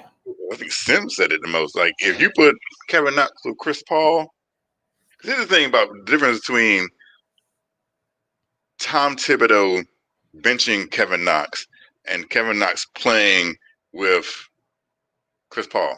Chris Paul will get on you on the court to raise your game to where you have no choice but to play because Chris Paul is going to demand that you play this way. He's going to show you in the game. I've seen him yell at Blake Griffin. And Blake Griffin was at the all-star peak of his career. Okay, but I'm pretty sure he can yell at or get on Kevin Knox. But that's assuming that Kevin Knox responds correctly to it. Like, I'm not saying that it can't happen. I'm just saying that it's an assumption. You're not speaking in definites. Like, I've seen Mitchell Robinson scream at Kevin Knox, and he still gets defense wrong. And that was a defensive play that I'm speaking of. But, like, I've seen him still get defense wrong. Is it just because you're getting yelled at from Chris Paul specifically that makes you better? I don't think so. But the offensive upside that Kevin Knox presents, I would take all day for a few defensive mishaps that you're getting anyways with Bullock and Burks. That's the thing that gets me. Kevin Knox's offensive potential is better That's still than Alec potential, though. Burks. That's Oh, still let me, that's not potential. even, It's let me not use a different definite, word. though. Kevin Knox's offensive abilities are better than Alec Burks and Reggie Bullock, probably combined. So I'm going to get the same defensive mishaps I'm getting from Bullocks and Burks. I It's might as well not just the play same. Kevin That is Knox. not true. It's not the same because Yeah, Bullock is let still. me give you a late breaking news. Alec Burks is a bad defensive player. That's fine. I understand that, but Bullock is the one I was going to point to, and he is a very good defensive player. No, he's not. Those numbers. Look at his numbers because I actually put them up on. Okay, but when has Kevin Knox ever played that kind of defense? Ever? Tell me crashing the when he boards. has ever played that kind of Actually, defense. looking at the numbers on crashing the boards, and the funny thing is, all the numbers say that Reggie Bullock's actually a bad defensive player. He's actually regressing on defense. But you in your mind, and not just you, I'm saying Knicks fans in general, have the assumption that Reggie Bullock is a good defender. And the numbers, as y'all like to go to these numbers, actually say otherwise. And so regardless of whether you think Kevin Knox is a bad defender or not, Reggie Bullock's not a defender that y'all are making him out to be. But again, to get on the court, he has to play good defense. It just still boils down to that. You know, you can't prove to me that Kevin Knox could ever play to the level of those other guys. And that's what kills me. This is 2021, and we have the worst offense in the league. But that's okay because we play good defense. And let's see how that works out in the long run. Okay. And after that, I don't understand anything else. We play good defense, but we got the worst offense in the league. Congratulations. Okay. And we'll see what Kevin Knox. We played two players who combined for 12 points, and they averaged 30 minutes a game. We'll see where Kevin Knox's career goes. As I said, people are going to be so upset, and their hostilities. If Kevin Knox goes somewhere and becomes Jeremy Grant somewhere else, the first thing that come out of their mouth is, why he ain't do that with us? It's because we didn't give him the opportunity here. But, whatever. Anyway, so I'm about to get off. Freezy, it's been a good show. Thank you guys. Thank you, Kev. I'm going to talk to you guys later on. All right? Peace. Freezy, I don't know why I keep finding myself in this position every night. I'm about to text Freezy, figure out what's going on. Because I don't want to be leaving the chat and it's wide open. So I'm probably just going to text him and be like, where are you at? I'm not about to be on here by myself. Hold on, everybody, while I text the host of the show and be like, you can, this light is horrible. I'm going to move it this way. That might be better. I'm sorry for the lighting issue, guys.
I'm sorry, guys. I don't know what's going on.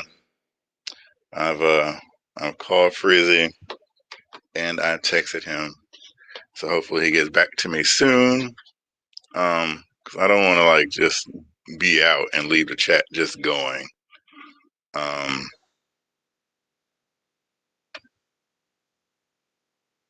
So that's probably my biggest thing right now.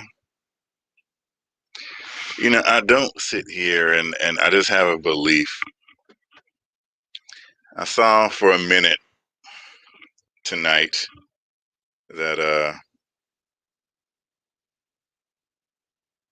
for a minute tonight I saw Obi, RJ, and quickly on the court. Obi, RJ, and Knox on the court tonight.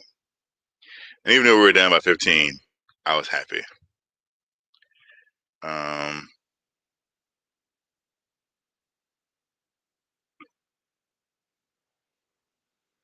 I said from the beginning, I'm not upset at where we are as a team. I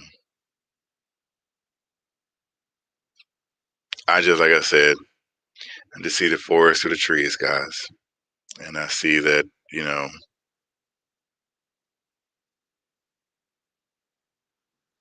as long as Alec Burks is playing, Reggie Bullock is playing, they're giving you nothing. I'm going to advocate for Kevin Knox. Point blank and simple. So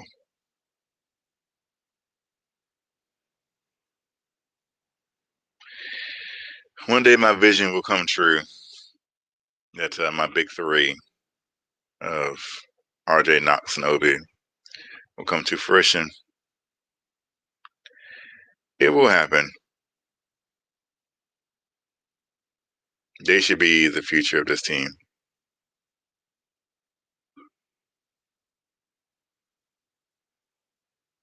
But as long as we have this coach trying to coach like it's 1995, we're not going to go anywhere. So,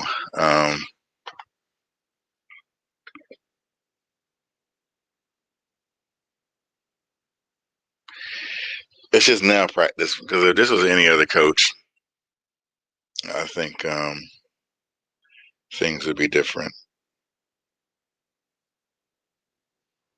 Let me try Freezy one more time and see if I get something.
I don't know how to pronounce it. Yovis Intenza.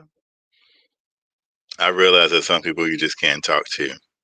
Some people are stuck in their ways and don't want to see what they don't want to see. I mean, everyone's entitled to their opinions. 19 con man, NYC 84. Knox is a wing. He's not a power forward. He needs to be on the wing. Personally, I think Kevin Knox is the best shooter on this team. And he has the best shooter on the bench. The thing with Kevin Knox, and this is why I believe that Kevin Knox should start, because when you are a shooter, I feel like it's harder for you to come in and get going to whether you just get going from the get-go. That's my only issue, I think.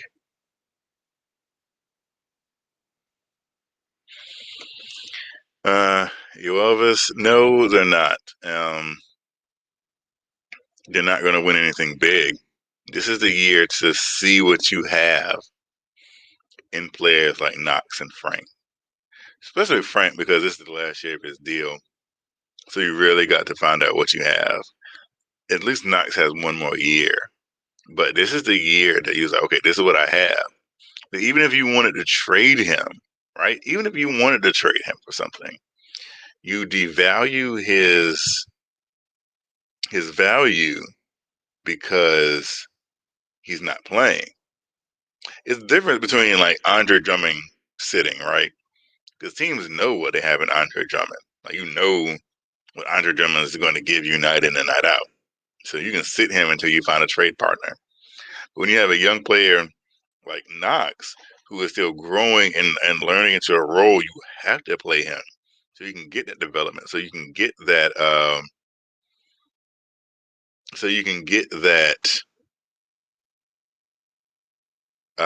value up.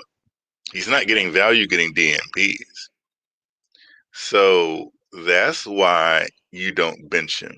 So you can, other teams can be like, okay, this is the thing. But the thing about what Thibodeau's system is, Thibodeau doesn't incorporate what Kevin Knox does best. And I said this from the beginning that I don't think that he has that much of an offensive system. It's very vanilla. And you can get some people who say, well, that's because of the players who he has. He has to run a vanilla system, right? But I don't believe that's true because you're playing these veterans, right? The veterans who's been around, the Burks and the Bullocks and the Randalls and the Noels and the Rivers. Those players have been around, so they know the different offensive scheme complexities. So there's no reason to water it down because those are the players that are getting the bulk of the minutes, right? But if you're not getting it, if you're saying the team doesn't get it, so you got to water it down. That says something about the players that you have, the veteran players that you brought in. I could be wrong, but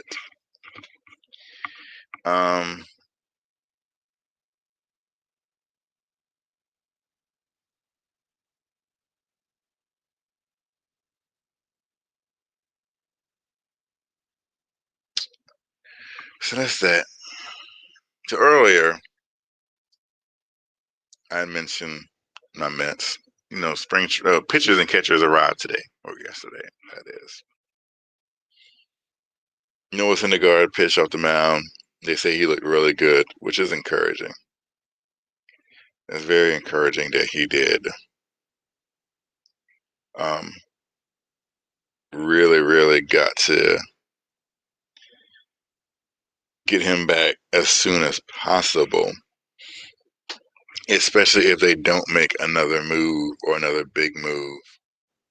Then it's paramount that you get as much as you can out of Noah. It was a big blow that they didn't get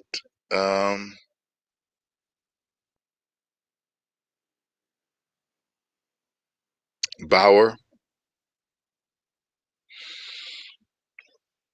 because I really, really feel like he would have just brought a different element to us that we just don't have.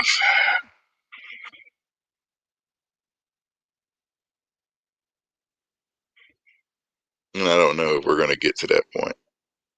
I really don't. Everyone says that we're going to be the best team in the NL East, but I'm kind of skeptic. I don't know what to make of this team. It's because it's incomplete.